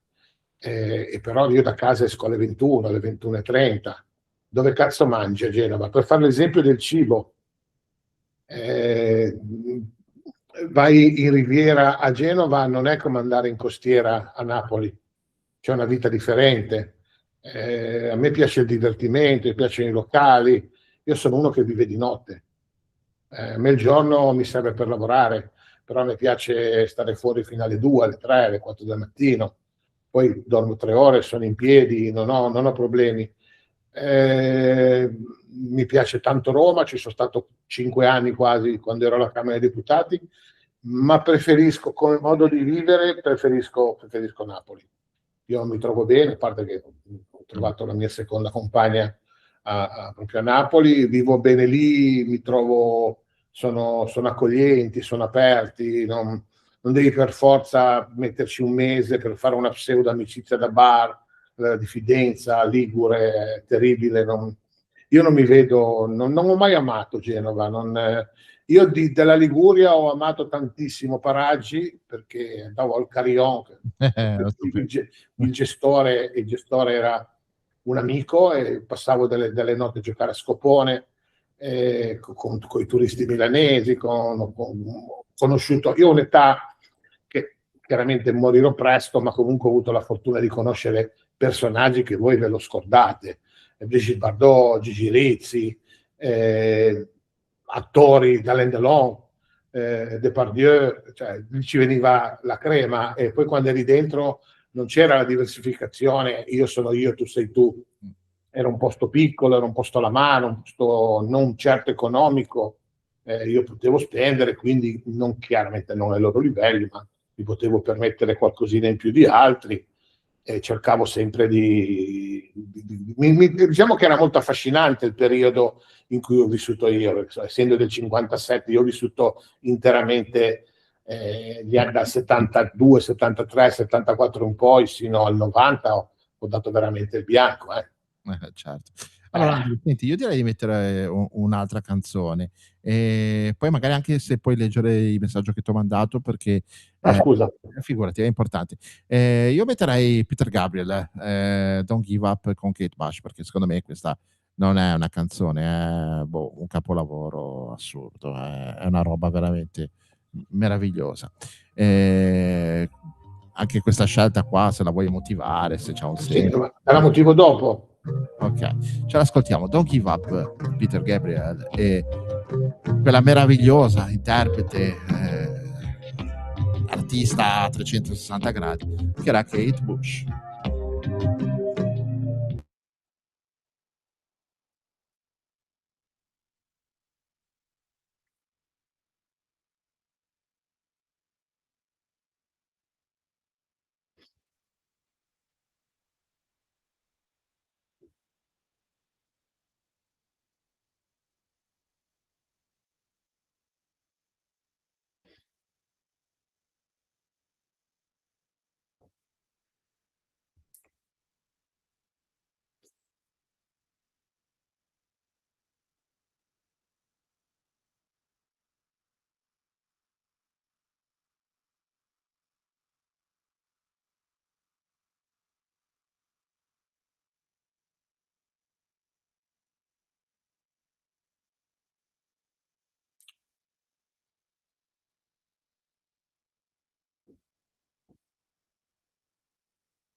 Mamma mia, io quando sento Tony Levin che fa girare il basso in questa maniera, che ti trappano al cuore, veramente impazzisco.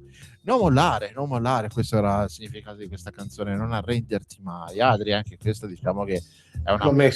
L'ho scelta appositamente, anche perché fa parte del mio primo periodo radiofonico con Radio Center, una delle prime radio italiane libere. Ricordo che andavamo di notte a mettere abusivamente i ponti, quindi era una lotta contro le istituzioni. E come al solito facevo la notte da mezzanotte fino alle 3 e ero virgolette sponsorizzato, tu la conoscerai sicuramente, dalla famosa rivista Il Mucchio Selvaggio. Mettevo la mia musica, spaziava dai Police ai Genesis, ai Pink Floyd. Narcotic Crime è stato il mio primo vinile, perché noi come famiglia eravamo veramente una famiglia unita. Ho dormito fino a 13 anni con mia nonna per non andare in un'altra stanza che mi allontanavo troppo, ma non ero amamato, perché poi io uno che mi faceva i cazzi miei, la grandissima. Allora, per non dar fastidio, i dischi me li andavo a sentire in radio. Sono andato da Ricordi e mi sono innamorato di Nursery Crime, che era appena uscito, e me lo sono comprato immediatamente. È diventato il mio tormento, e da lì poi mi sono fatto una collezione di vinili immensa. Alcuni sono ancora nella loro plastica perché compravo cani e porci. I generi sono stati, insieme ai Pink Floyd e ai King Crimson, che sono tre generi differenti uno dall'altro, però sono stati i gruppi che mi hanno dato più soddisfazione dal punto di vista anche musicale, radiofonico, perché ai tempi le radio, a parte le due principali, quella di Perugia, quella di Bologna, quella di Roma, che sono state proprio le prime, le altre mettevano musica o discoteca o commerciale in generale, italiana, melodica. A me non è che mi facesse impazzire. Abbiamo parlato con Andreino Bargetti, che era il proprietario, uno dei due proprietari e si girava, cioè si metteva musica. Io ho cominciato a fare dalle 7 alle 9, leggevo i giornali, ero precursore di tante trasmissioni che ora le fanno quasi tutti, e a casa sua lui dormiva nella stanzetta, proprio era veramente artigianale. Io entravo, la mamma mi faceva entrare piano piano, mi dava il caffè, mi mettevo lì e lui faceva finta che io non ci fossi, ma non poteva dormire, perché io parlavo, squillava il telefono, facevamo le dediche. E quindi e poi siamo cresciuti, abbiamo fatto una bellissima radio, però io mettevo musica di quel tipo. Poi andavamo, credo che siamo stati i primi a seguire i concerti, andammo a trasmettere il concerto, chiaramente pirata, delle Orme all'Alcione. Magari tu te lo ricordi, Andrea. Sì, me lo ricordo dopo la fase dei concerti, l'Alcione.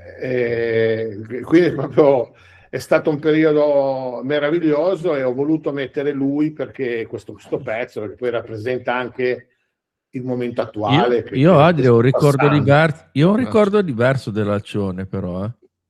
Tu sei giovane, vedevi le donnine nude. L'Alcione era un grande teatro. Purtroppo la cultura in Italia non è mai stata tutelata, anche adesso chiudono ovunque. Noi partivamo da Genova per andare allo Zelig.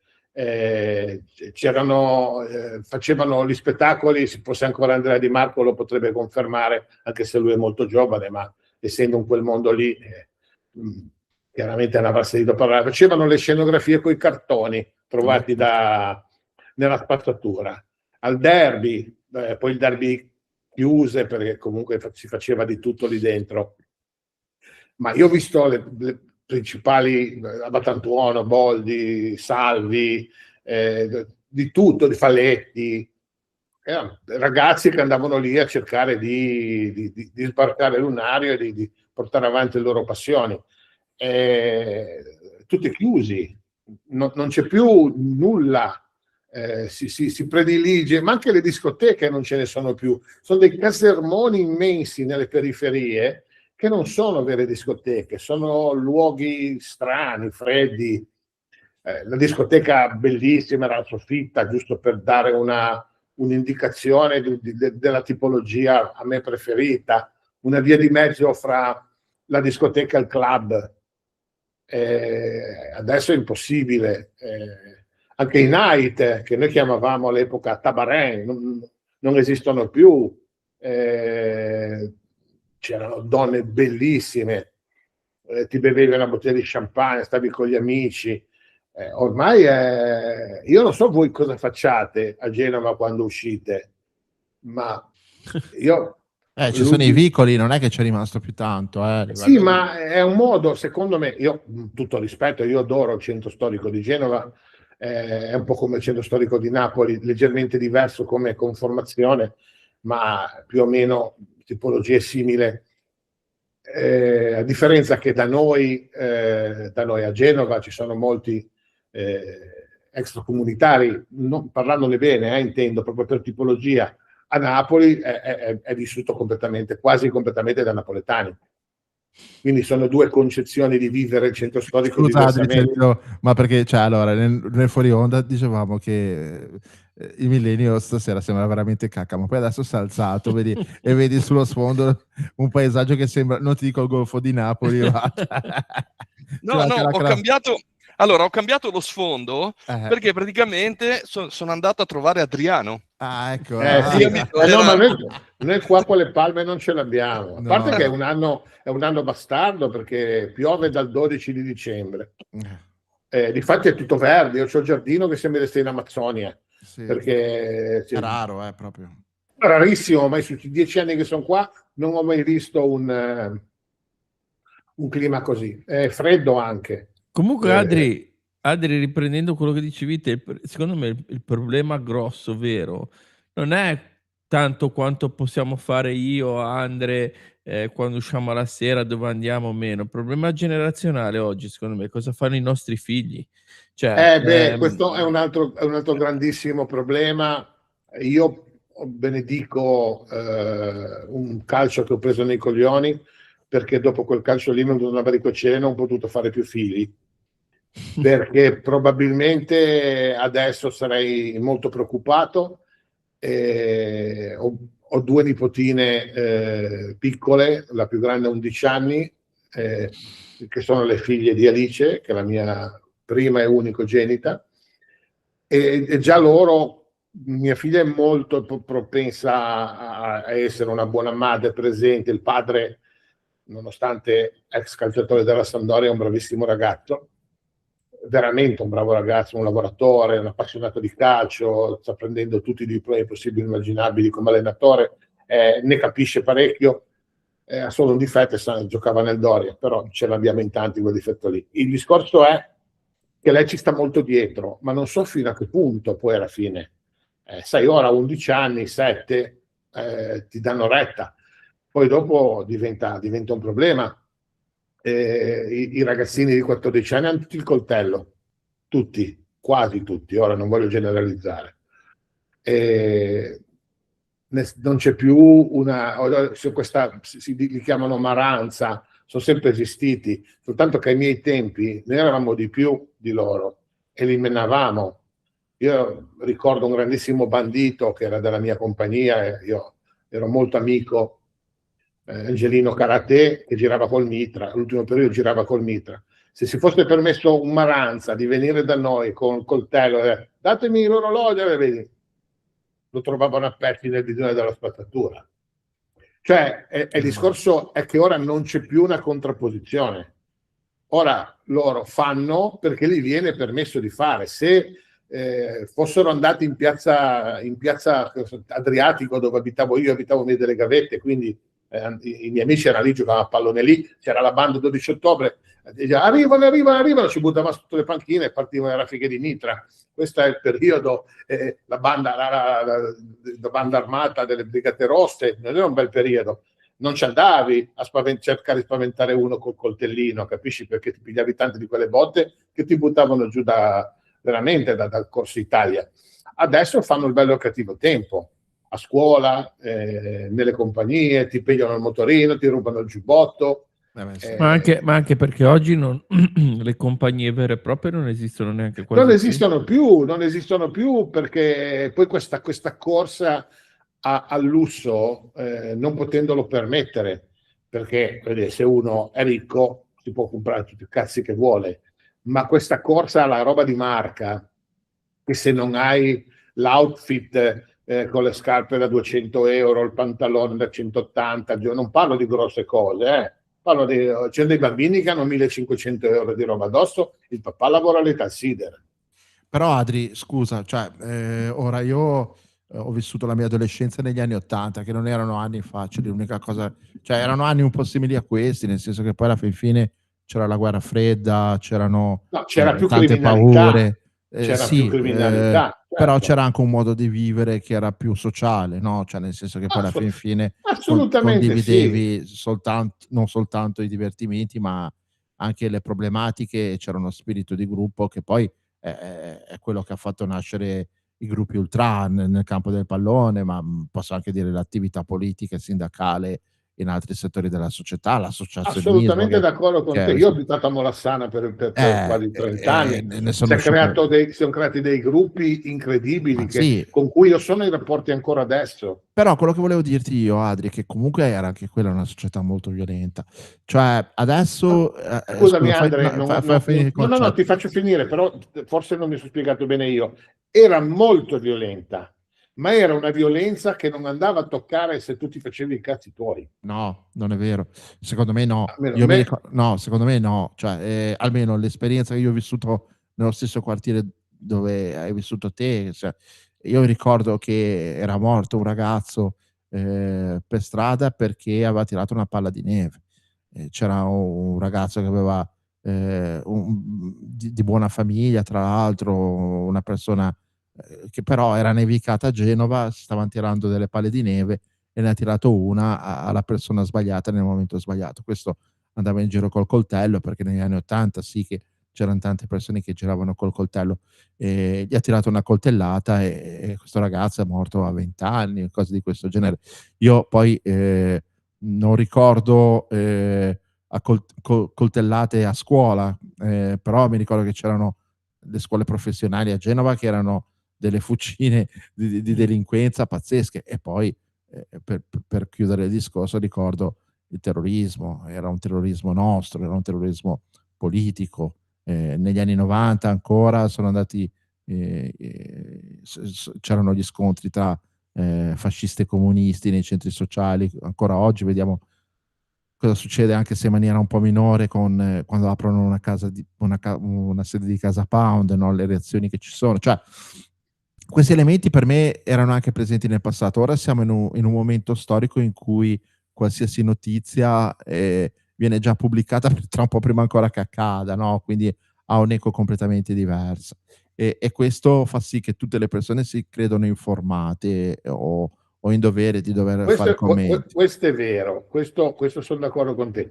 Però credimi, papà mi diceva sempre che lo scemo è sempre scemo, il criminale almeno la notte dorme.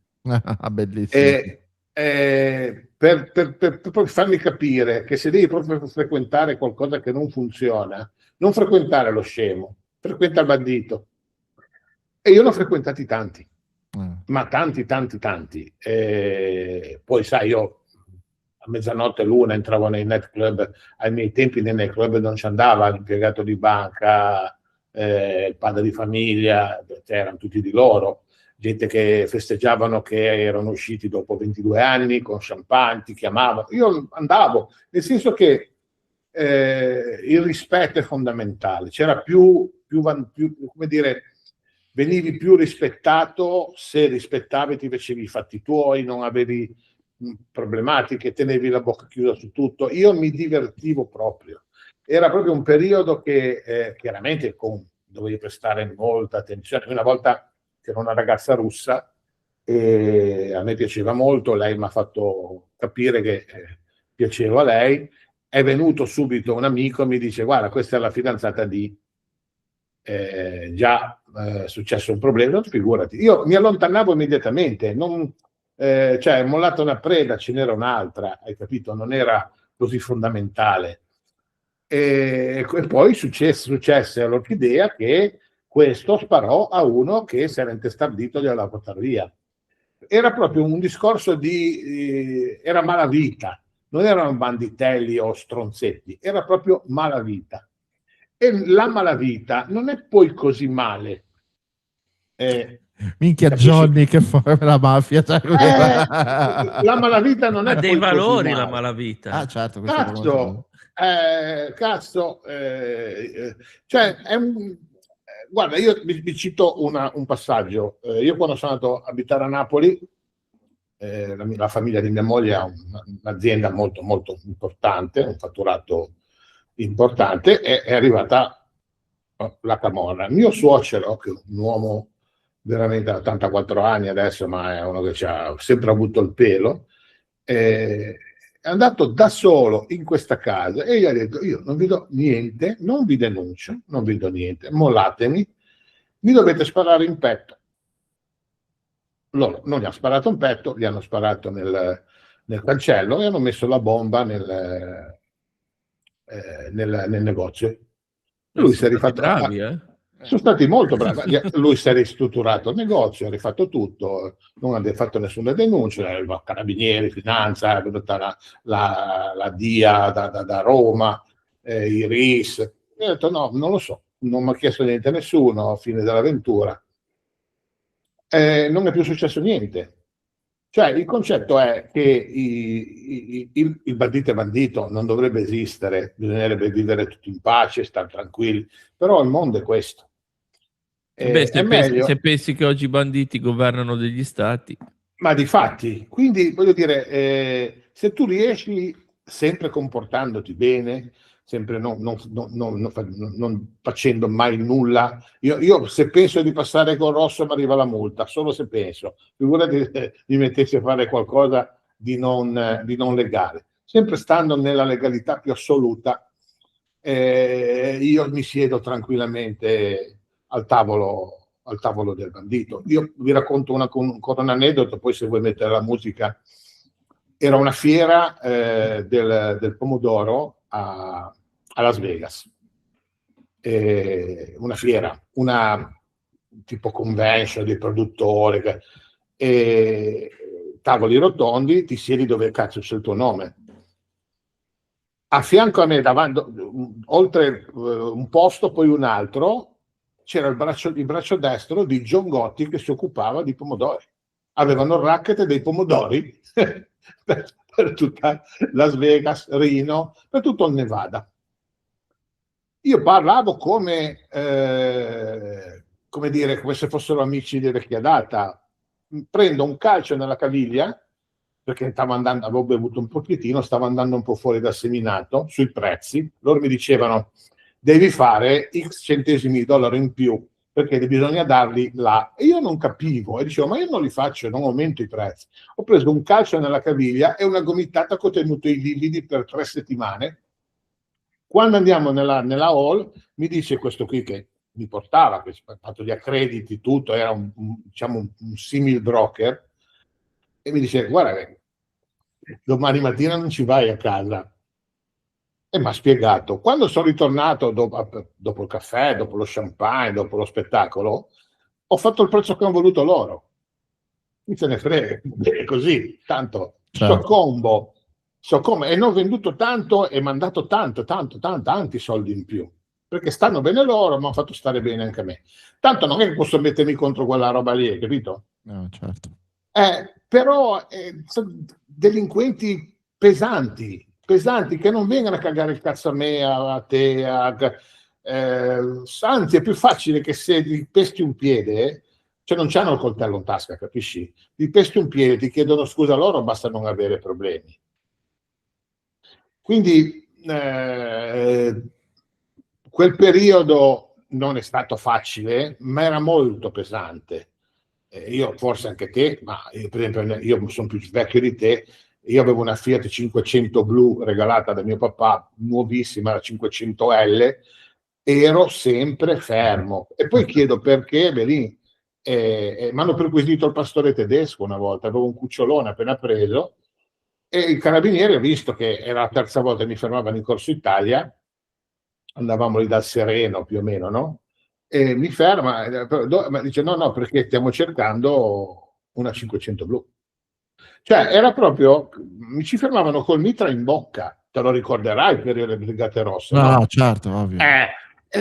Però io ho nostalgia di quei periodi, non tanto per i crimini, perché ti dico, Per hanno quello che era quel ammazzato mondo. Guido Rossa, che era, per quello che era quel mondo, il modo di vivere che se riuscisse allora, adesso non riesci più a emergere a livello comportamentale.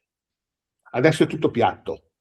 Prima, se avevi carisma, riuscivi comunque a infilarti bene, trattavi bene le persone, avevi quei 2 spicci da poter pagare ogni tanto da bere a qualcuno, ottenevi, magari falso, però quest'alone di rispetto di persone che si fa i cazzi suoi, che va perché gli piace la mussa, gli piace lo champagne. Io entravo nei locali che era buio, uscivo che lì era... ma la gente andava a lavorare e io con la moto andavo a dormire. Cioè era proprio un periodo, eppure di cose ne sono successe, non è che era rose e fiori, ma non è come ora che se prendi un posteggio perché non ti sei accorto e uno sta entrando, questa frustrazione che c'è, adesso c'è tanta frustrazione nella gente, e un po' mi dispiace perché comunque ci sono crisi di soldi, la gente arriva al 23-24 del mese, è complicato mantenere una famiglia, vedi, ti saltano alla gola, ti devi dare per forza, ed è una cosa che non va bene. Prima non era proprio così, poi adesso c'è questo linciaggio al ricco che è una cosa incredibile, cioè ma non parlo della gente, parlo dei vigili, della polizia, la finanza. Io, allora, esco dal concessionario con una Porsche nuova di pacca 2005. Esco, a parte che ero sfigato, mi mettono subito il Super Bowl 2005-2006, il Super Bowl e chi se ne frega. Poi controllo dei redditi e io non ho reddito, perché io faccio parte di una holding di famiglia, quindi non ho reddito mio. Ogni tanto dichiaro qualcosa, ma quando prendo dividendo. Se non prendo dividendo, vivo con i soldi dell'azienda. Quindi a volte 50 milioni dell'epoca, 30, 20, 7. Poi per il dividendo magari erano 300 milioni. Ero sempre fermo. Via Damoli, via Emilia, e dalla sopraelevata. Una volta io ho detto, ma cosa devo fare? Mi devo comprare una Panda. Cioè, sempre fermo. Cosa fa? Sì, matematico. È una cosa allucinante, non è giusto. Adri, ascolta, facciamo una breve pausa perché alle 2 dobbiamo mandare gli amici di Cueva della Luz che ci aiutano il loro messaggio. E riprendiamo dopo, magari con una bella canzone. Hai qualche scelta in particolare rispetto alla playlist che mi hai fatto? Metti quella di Dalla. Dalla, ok, va bene, va bene. Allora, ci risentiamo tra pochissimo, rimanete lì. Nulla è più come prima. Entra nell'era del benessere quantico di Cueva della Luz. Un'esperienza di benessere nuova, rapida, totale, che aiuta a scaricare lo stress, allentare le tensioni e dare nuova salute al corpo, migliorando umore, concentrazione, sistema immunitario ed efficacia delle terapie. Un trattamento Luxury No Touch, dove fotostimolazione, suono e meditazioni hanno un effetto anti-aging sul sistema nervoso, qualità del sonno e difese immunitarie in modo naturale. Fai brillare la tua anima. Prenota ora il tuo primo trattamento gratuito a Genova e scopri un nuovo modo di stare bene, dentro e fuori. Chiama subito 348 251 7659. Progetti Home Thinking. Via alla Porta degli Archi 22R.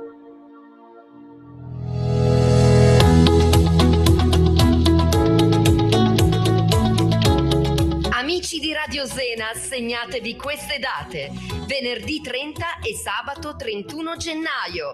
Dalle 21 di venerdì alle 21 di sabato si svolgerà la prima 24 ore live di Radio Zena, un evento organizzato per la raccolta fondi straordinaria necessaria per coprire le spese dell'associazione Radio Zena ETS. Sostieni Radio Zena, spargi la parola, ascolta e aiuta la tua radio. Le modalità per contribuire alla raccolta le trovi in ogni pagina del sito www.radiosena.it, sui social e sui podcast. Grazie.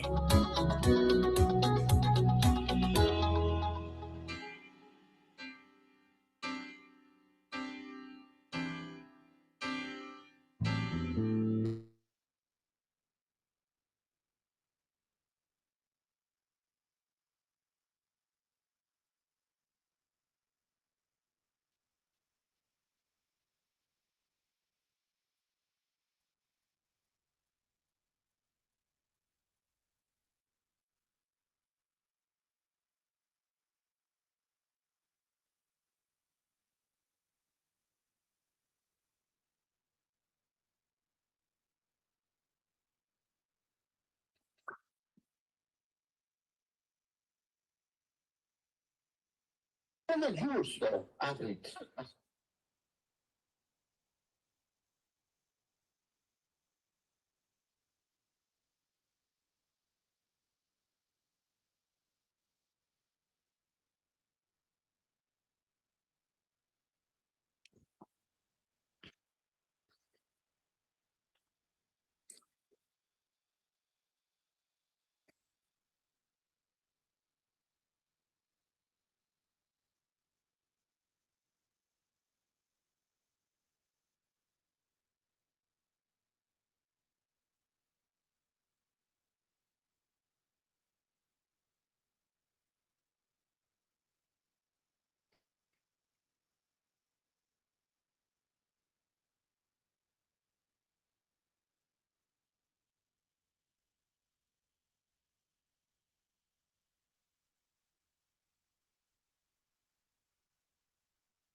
La sera dei miracoli, Lucio Dalla, capolavoro senza tempo. Ricordo a tutti che siete all'ascolto della 24 ore di Radiosena, la diretta di 24 ore in cui tutto lo staff di Radiosena, gli speaker insieme a tanti ospiti metterà musica, parlerà e racconterà storie che servono soltanto a unirci. Questa è la nostra maratona per continuare a far vivere la radio alternativa di Genova. Vi chiediamo una mano, quindi ricordiamo che è semplice darci questo aiuto tramite una donazione via IBAN. L'IBAN lo trovate in sovrimpressione sull'applicazione di Radiosena, lo trovate su YouTube, su Facebook se ci state vedendo in questo momento. Dateci una mano perché ne va un po' del nostro futuro e delle voci, per mantenere sempre una voce alternativa importante in questa città, unire i genovesi che vivono all'estero, farli sentire a casa grazie alle nostre coaching, raccontare ciò che accade nella nostra città sotto ogni punto di vista no mainstream, quindi ospitando i tanti artisti della nostra città che magari non essendo appunto a Milano hanno meno occasione per poter conoscere dirigenti di case discografiche o di canali televisivi, no? Qua a Genova abbiamo sempre questa questo destino, ma anche questa abitudine, tra virgolette, di mantenere sempre un po' per noi le nostre belle cose. E invece una gran bella cosa era questa canzone di Lucio Dalla, Adri, La sera dei miracoli. Vuoi parlarci? Sì, questa canzone è dedicata a Fabian O'Neill, secondo me uno dei più grandi calciatori mai nati, chiaramente un ragazzo molto complicato. Io l'ho conosciuto bene, ci siamo frequentati nel 2000, quando io avevo un capannone a Torino, a Nichelino, nella ridente Nichelino, Moncalieri, Nichelino, proprio nelle periferie più infime del capoluogo piemontese, e lui giocava nella Juve e indovina un po' dove ci siamo conosciuti, in un tabarin del centro di Torino, e tutti i giovedì e a volte anche i venerdì, ma tanto è morto meschino, non si può, non deve nascondere niente. Il venerdì prima di Juventus Inter, in due abbiamo bevuto, io non giocavo alla Juve, quindi abbiamo bevuto 20 Cuba Libre. Ora non ditemi 10 io, 10 lui, No, non me lo ricordo, ma comunque siamo usciti veramente sui gomiti. E lui poi ha giocato e fece anche il gol, mi sembra, perché comunque era uno che non gliene fregava niente dei soldi, niente del successo, era un genio del pallone. Quando diceva vieni a vedermi, io preferivo tornare a casa, ero già sposato, avevo una figlia piccola, però ogni tanto mi fermavo, ai tempi si giocava di domenica, quindi è spettacolare. Un calciatore sopraffino che comunque è stato cacciato dalla Juventus più velocemente della luce, ma ed era anche un uomo molto profondo, con una testa importante, ma piena di problematiche, di piccole depressioni. Ci sono calciatori, ragazzi che, ad esempio, faccio un esempio banale, con Branco, anche Ibrahim beveva come una spugna, però aveva la testa pulita, tranquilla, non aveva fantasmi, non aveva mostri. Si beveva 20 caipirini e poi ti buttava la palla in porta, era Caccamo. No, ma Millenio, basta, ti prego. Ragazzi, se avete la possibilità di vedere YouTube, aspetta, allora per farmi vedere devo parlare, perché sì. quando parli esce una Esatto. cosa. Ma guarda. Questo qua è un omaggio di Fabrizio. Mamma mia. E niente, dicevo, lui era pieno di mostri. Io ho conosciuto due calciatori. Si può vedere, scusami. No, figurati, tranquillo. A me piace molto Caccamo. Sì, ma non No, si togliti, vede. lascia Caccamo. Ma cosa faccio? Ma dai, ma basta, ma ragazzi. Finisce qua la 24 Ma no, basta, lascialo, Caccamo è bello. È No, forte, vabbè, non riesco a Caccamo. guardarlo, io non riesco a Vuoi guardarlo. che mi siedo da un'altra parte? No. No, tienilo lì. Con la faccia del millennio, cacao, con la faccia del millennio, è veramente incredibile. Incredibile. Scusa Adri, veniva, No, cioè, figurati. Conosco due calciatori stupendi, però pieni di mostri. Uno lui e l'altro Piniglia. grande Pinillone. veniva. A parte che è un calciatore Straordinario. pazzesco. Piniglia, pazzesco. Piniglia è il giocatore che mi ha fatto più godere in assoluto con l'esultanza con la Lazio quando è venuto sotto la Nord. Assolutamente, è un calciatore che comunque anche lui di notte faceva le sue battaglie. Che fine ha fatto Peniglia? Non avevi più sentito, sai? L'ho sentito perché io non avevo più il suo numero. Un mio amico procuratore argentino era una partita del Boca Junior contro il classico, no? Come si chiama Boca Junior contro River Plate, giusto? Certo. E c'era tutta una serie di calciatori e gli ho detto chi c'è? C'è anche Piniglia, me lo passi, abbiamo fatto due discorsi, però io non sono uno che chiede il numero, sai, io sono molto riservato su queste cose. Se me lo vuoi dare, mi avesse detto vuoi il numero, te lo do, ok, dallo a lui, poi me lo fa. Invece io sono fatto così. Vabbè, certo. Sono più chiuso che un'ostrica, sai, no. Quindi però due calciatori, uno a livello altissimo, perché comunque Fabian era un gradino e mezzo sotto Maradona Zidane, per dirvi, io l'ho visto fare cose incredibili. Pensa che a Fabian gli dissero guarda che se tu continui a bere muori, e lui gli rispose è la mia morte. Ha continuato e gli è scoppiato il fegato. Piniglia era diverso, era più figlio di puttana, più scaltro, però anche lui aveva dei bei mostri in testa, leggermente diversi, meno retrospettivi, però aveva tanti mostri anche lui. Io dico la verità, ritorno sui passi iniziali.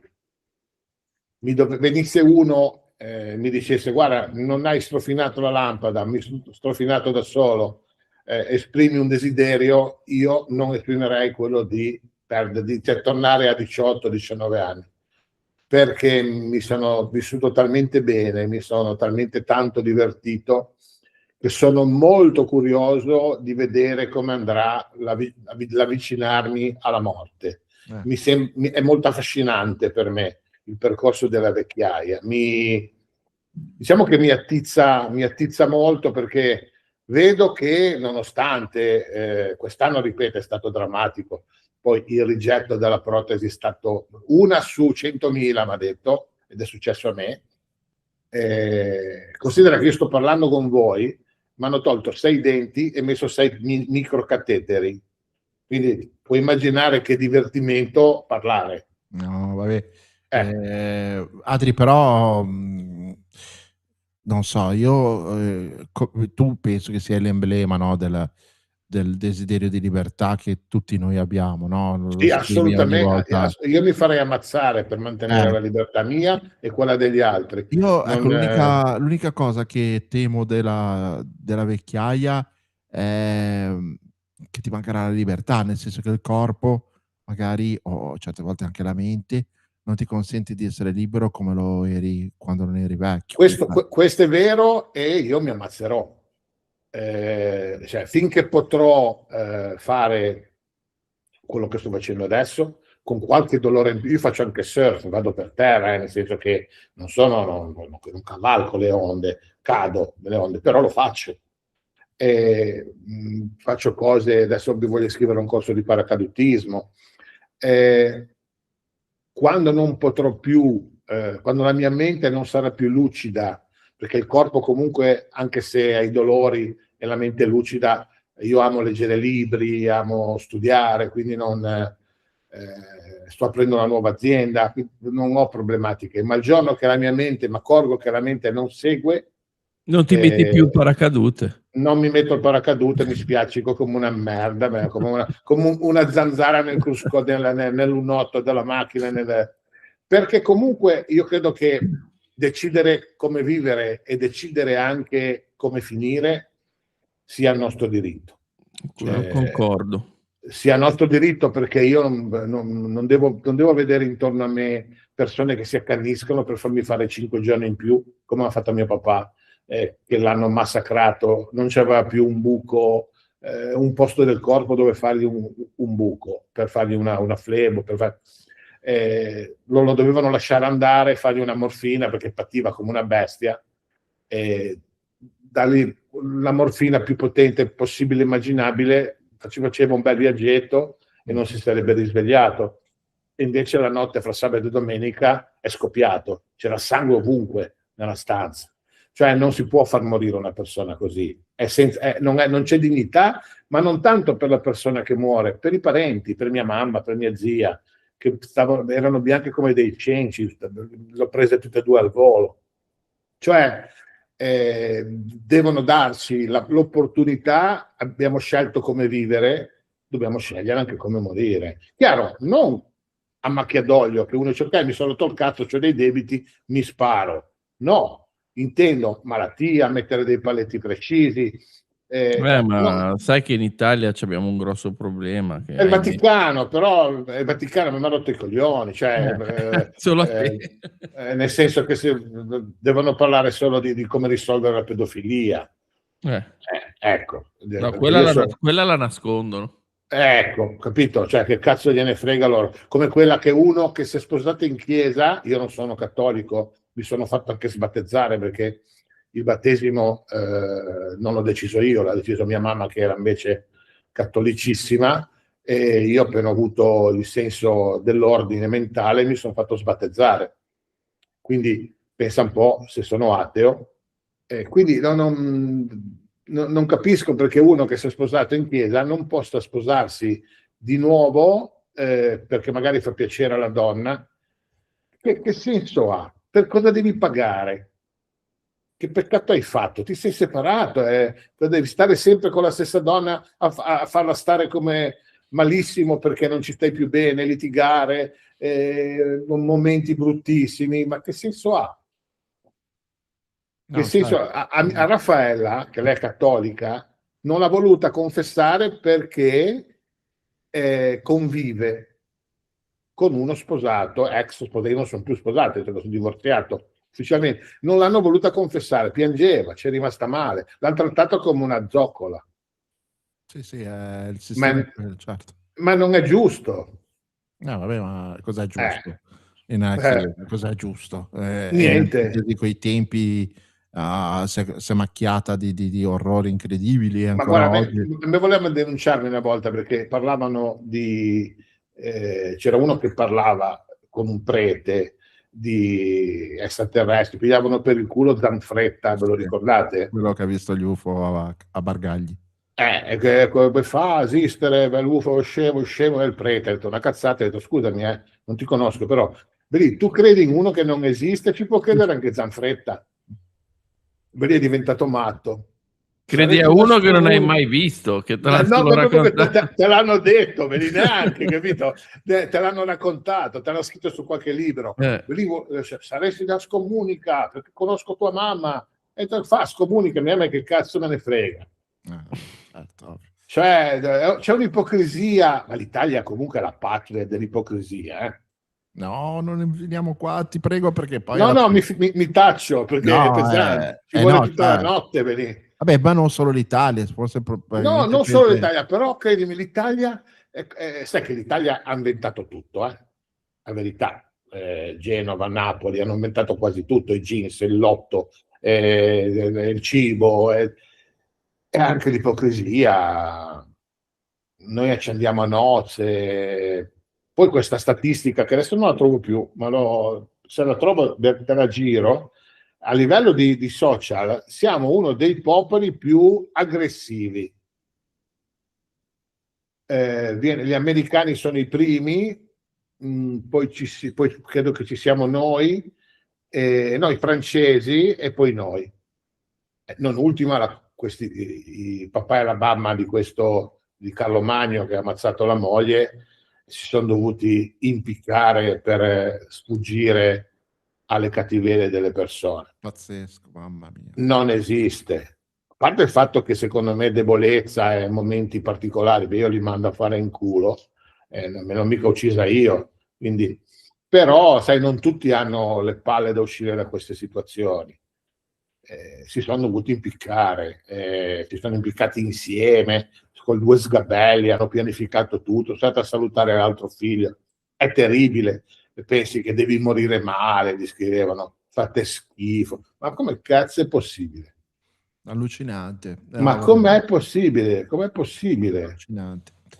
No, vabbè, ma per tornare un pochettino a cose un po' meno tristi, me era piaciuto tantissimo il momento in cui in Italia c'erano stati dei movimenti delle nuove generazioni che sembravano molto forti, che erano legati alla difesa dell'ambiente, ecco, diciamo così, e poi abbiamo visto quest'anno per quanto riguarda la solidarietà espressa soprattutto, vabbè, dalla nostra città in particolar modo, però in tutta Italia, soprattutto dai giovani, per la questione palestinese, no? Cioè, mi fa piacere vedere che nonostante ci siano molte difficoltà per i nuovi giovani di riuscire a fare una vita serena in un mondo che continua a togliere certezze e a creare paure o ansie o timori, e soprattutto dopo il Covid, che è stata una mazzata incredibile per quelle poche situazioni ancora sociali che avevamo. Adesso gran parte della gente si è abituata a stare a casa, non esce più, ci sono i siti di streaming, ci sono il cinema, non ci va più Ti nessuno. consegnano a casa qualsiasi cosa, Ti è consegnano a terribile. casa tutto, cioè. È terribile, terribile. Ecco, però ciò nonostante vivano e stiano crescendo in un ambiente così, c'erano questi movimenti giovanili che mi hanno dato tante sensazioni positive. Vedere che l'Italia è stata la patria da cui sono nate gran parte di queste manifestazioni spontanee, insomma, è una bella cosa, no? Una cosa che dà speranza, perché sinceramente il paese in cui vivo è un paese che lo trovo ostile per 1000 aspetti. No, è ostile, ti confermo, è ostile e diventerà ostile la Spagna alle prossime elezioni, perché la destra avanza, Sanchez sta cercando di fare alleanza con Podemos, ma non regge e sicuramente perderà, anche per la logica dell'alternanza. Siamo stati noi per 2 legislature un'isola felice, e appena arrivano questi qua della destra spagnola diventerà come l'Italia. Quindi piano piano. No, questo è purtroppo, cioè, l'alternanza sarebbe anche giusta in democrazia, ecco, diciamo Sì, così. sì, difatti l'ho chiamata la logica dell'alternanza. Sì. Il problema è quando poi chi governa reprime e fa danni. Ora, Sì, ma Andrea, ma onestamente io non amo più guardare i telegiornali perché sono editti di Stato e non, almeno quando c'era il vecchi governi, la Prima Repubblica, si dividevano le reti. Rai 1 andava al governo, Rai 2 andava all'opposizione e Rai 3 era sempre della sinistra, che non governava mai. Perché tutti danno colpa alla sinistra, ma ditemi quando mai ha governato la vera sinistra? Mai, in Italia mai. Quindi il discorso è dove vogliamo arrivare? Sicilia è in ginocchio. Ora, non parlare, io parlo di Salvini, che è veramente un uomo orribile, non rispondere alla provocazione per il ponte di sullo stretto, di soltanto 2 parole di conforto, gli hai mandato solo 100 milioni cosa vuoi fare? Non ci fai neanche non asfalti neanche una strada. Di 2 parole, dico, non uscire subito, nessuno toccherà i fondi del ponte. E uno gli ha detto, ma scusa, ma se sprofonda la Sicilia, dove cazzo lo fai il ponte? Non parlare, non dire. Mi hai perso? Pronto? No, ci siamo. Cioè, capito? Questo qua, invece di dire sono vicino ai siciliani, parleremo come è già in programma un Consiglio dei Ministri durante il weekend aumenteremo i fondi. Non uscire subito come prima frase, nessuno mi toccherà mai i fondi del ponte sullo stretto. È inutile, perché non fai il duro, non sei un duro, sei un cialtrone e non puoi farlo il duro con la gente che non ha più niente. No, però vedi, sotto i suoi post ci sono sempre questi scudieri che anche se li inculasse col cazzo con le spine, bravo Salvini, sì, facciamo il ponte, che cazzo se ne fa, è soltanto una cosa circoscritta, uno gli ha scritto sotto. Ma circoscritta di che? Questo è lo specchio che, attenzione, nel governo qualcuno normale c'è, ma ce ne sono 2 o 3 che sono terribili. Però per non parlare di politica, perché Più di 2 o 3 direi, più di 2 o 3. Sì, ma guarda, allora, per esempio Crosetto, che io conosco personalmente, è sensato, è un imprenditore, è un lobbista, non ti dico che è magico, ma è sensato. Il fratello di Zangrillo, difatti non è uno che ama la ribalta, sta cercando di lavorare il meglio possibile, anche quell'altro della funzione pubblica, ma Piantedosi e Nordio, io davvero mio padre dice a me tocco se per niasse che sono. Che poi sono quelli che si vedono in tutti i telegiornali tutte le sere a Ovunque, fare sentenze veramente allucinanti. Va bene Adri, ascolta, manca poco, poi dovremo passare la linea al Gagge dagli Stati Uniti per altre 2 ore di diretta. Cosa fa il Gagge? Farà una puntata di Country Road extra large e inviterà gli amici Angelo Marengo dalla Thailandia e Laudicina dal Canada, quindi insomma vabbè, come fusi orari ci sono. Sì, uno la mattina, l'altro la sera. Infatti, Però è bello di Radio Zena. È bello di Radio Zena che siamo scombussolati tutti. Però alla fine tutti scombussolati riusciamo a riempire ciò che manca, ecco, così. Certo, Per cui, certo. passeremo la linea a loro tra un quarto d'ora. Sì, sono i 46, quindi le 2:46.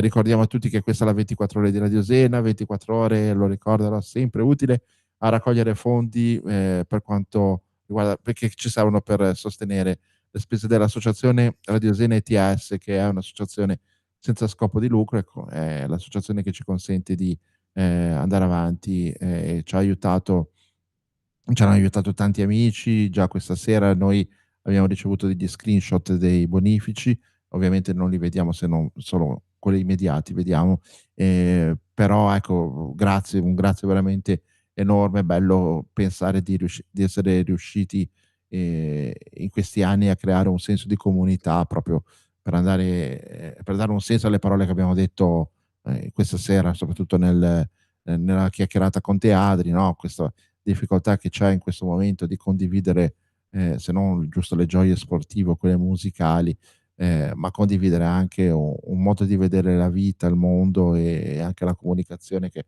è quello che facciamo noi, senza ergerci a parlare di nulla, però a coordinare tutti questi pensieri, queste teste pensanti. Perché non comunichiamo più, Andre? Sì, comunichiamo cazzate, il video che fa ridere, il gattino. Qui più che comunicare è condividiamo, Sì, ma la sì. vera comunicazione è dire, anche io a volte pecco, e dico, vabbè, cosa faccio? Ma non so che cazzo fare, chiamo un po' Fabrizio. Ciao Fabri, guarda, sono sul furgone, ancora della Madonna, porco di qua, porco di là, va bene, chiamami quando te a casa, dimmi qualcosa, no, volevo salutarti.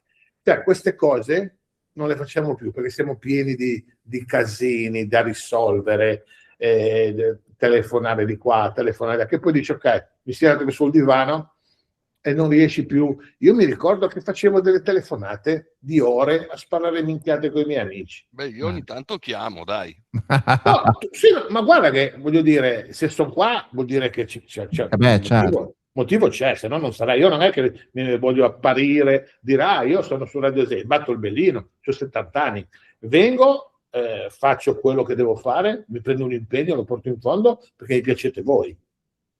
Ma se no io nel vecchio Alesena, nella truppa vecchia dell'Esena, qualcuno che mi stava sul cazzo c'era, e poi a un certo punto non sono più venuto. Però in questo momento è la crème della crème, secondo me, a livello umano, sociale, politico e strutturale. Quindi sono onorato di essere in Radio Sena. E noi siamo felici di averti come compagno d'avventura perché oltre all'aiuto concreto che ci stai dando da tanti anni ormai, che non è legato solo alle trasmissioni, ma anche la ricerca di aiuti economici, di sostentamento anche vero, concreto, ecco, diciamo così. Sappiamo benissimo che hai costruito in questi anni di carriera un altro ulteriore zoccolo duro di ascoltatori, di lettori, che hanno capito che quello che te fai qua con noi lo condividi perché anche noi la vediamo così, amiamo la libertà, amiamo la verità, amiamo la possibilità di dare a tutti comunque la chance di essere se stessi nel bene e nel male. Infatti una di quelle cose che io apprezzo tanto di te è che non nascondi neanche la tua voglia di divertirti prendendoti in giro da solo per primo, no? Certo, no, Ovviamente. l'autoironia, il giorno che mi manca l'autoironia, come ho detto prima, metti un curpo perché vuol dire che non mi diverto più. No, no, certo, è fondamentale questo. Va bene, Adri, ascolta, gli ultimi 10 minuti come ti va di spenderli per Purple Ray di Prince.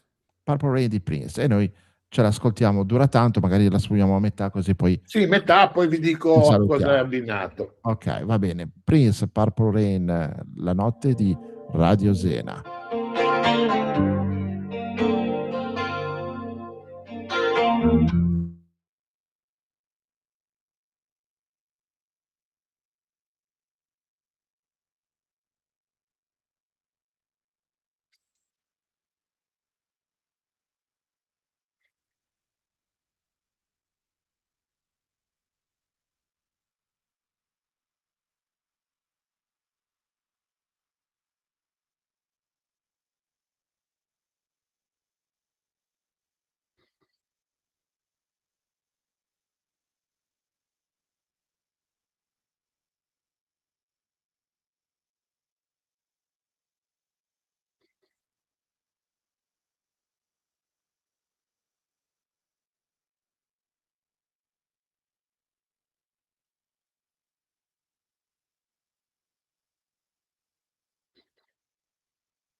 Io lo so che state cantando in coro il ritornello di questa canzone, Adri, non l'abbiamo È fatto tutti.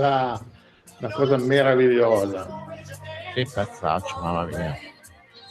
Allora, perché questa pioggia porpora a chiudere la trasmissione? E guarda, io sono, ormai voi mi conoscete bene, a me piace la figa.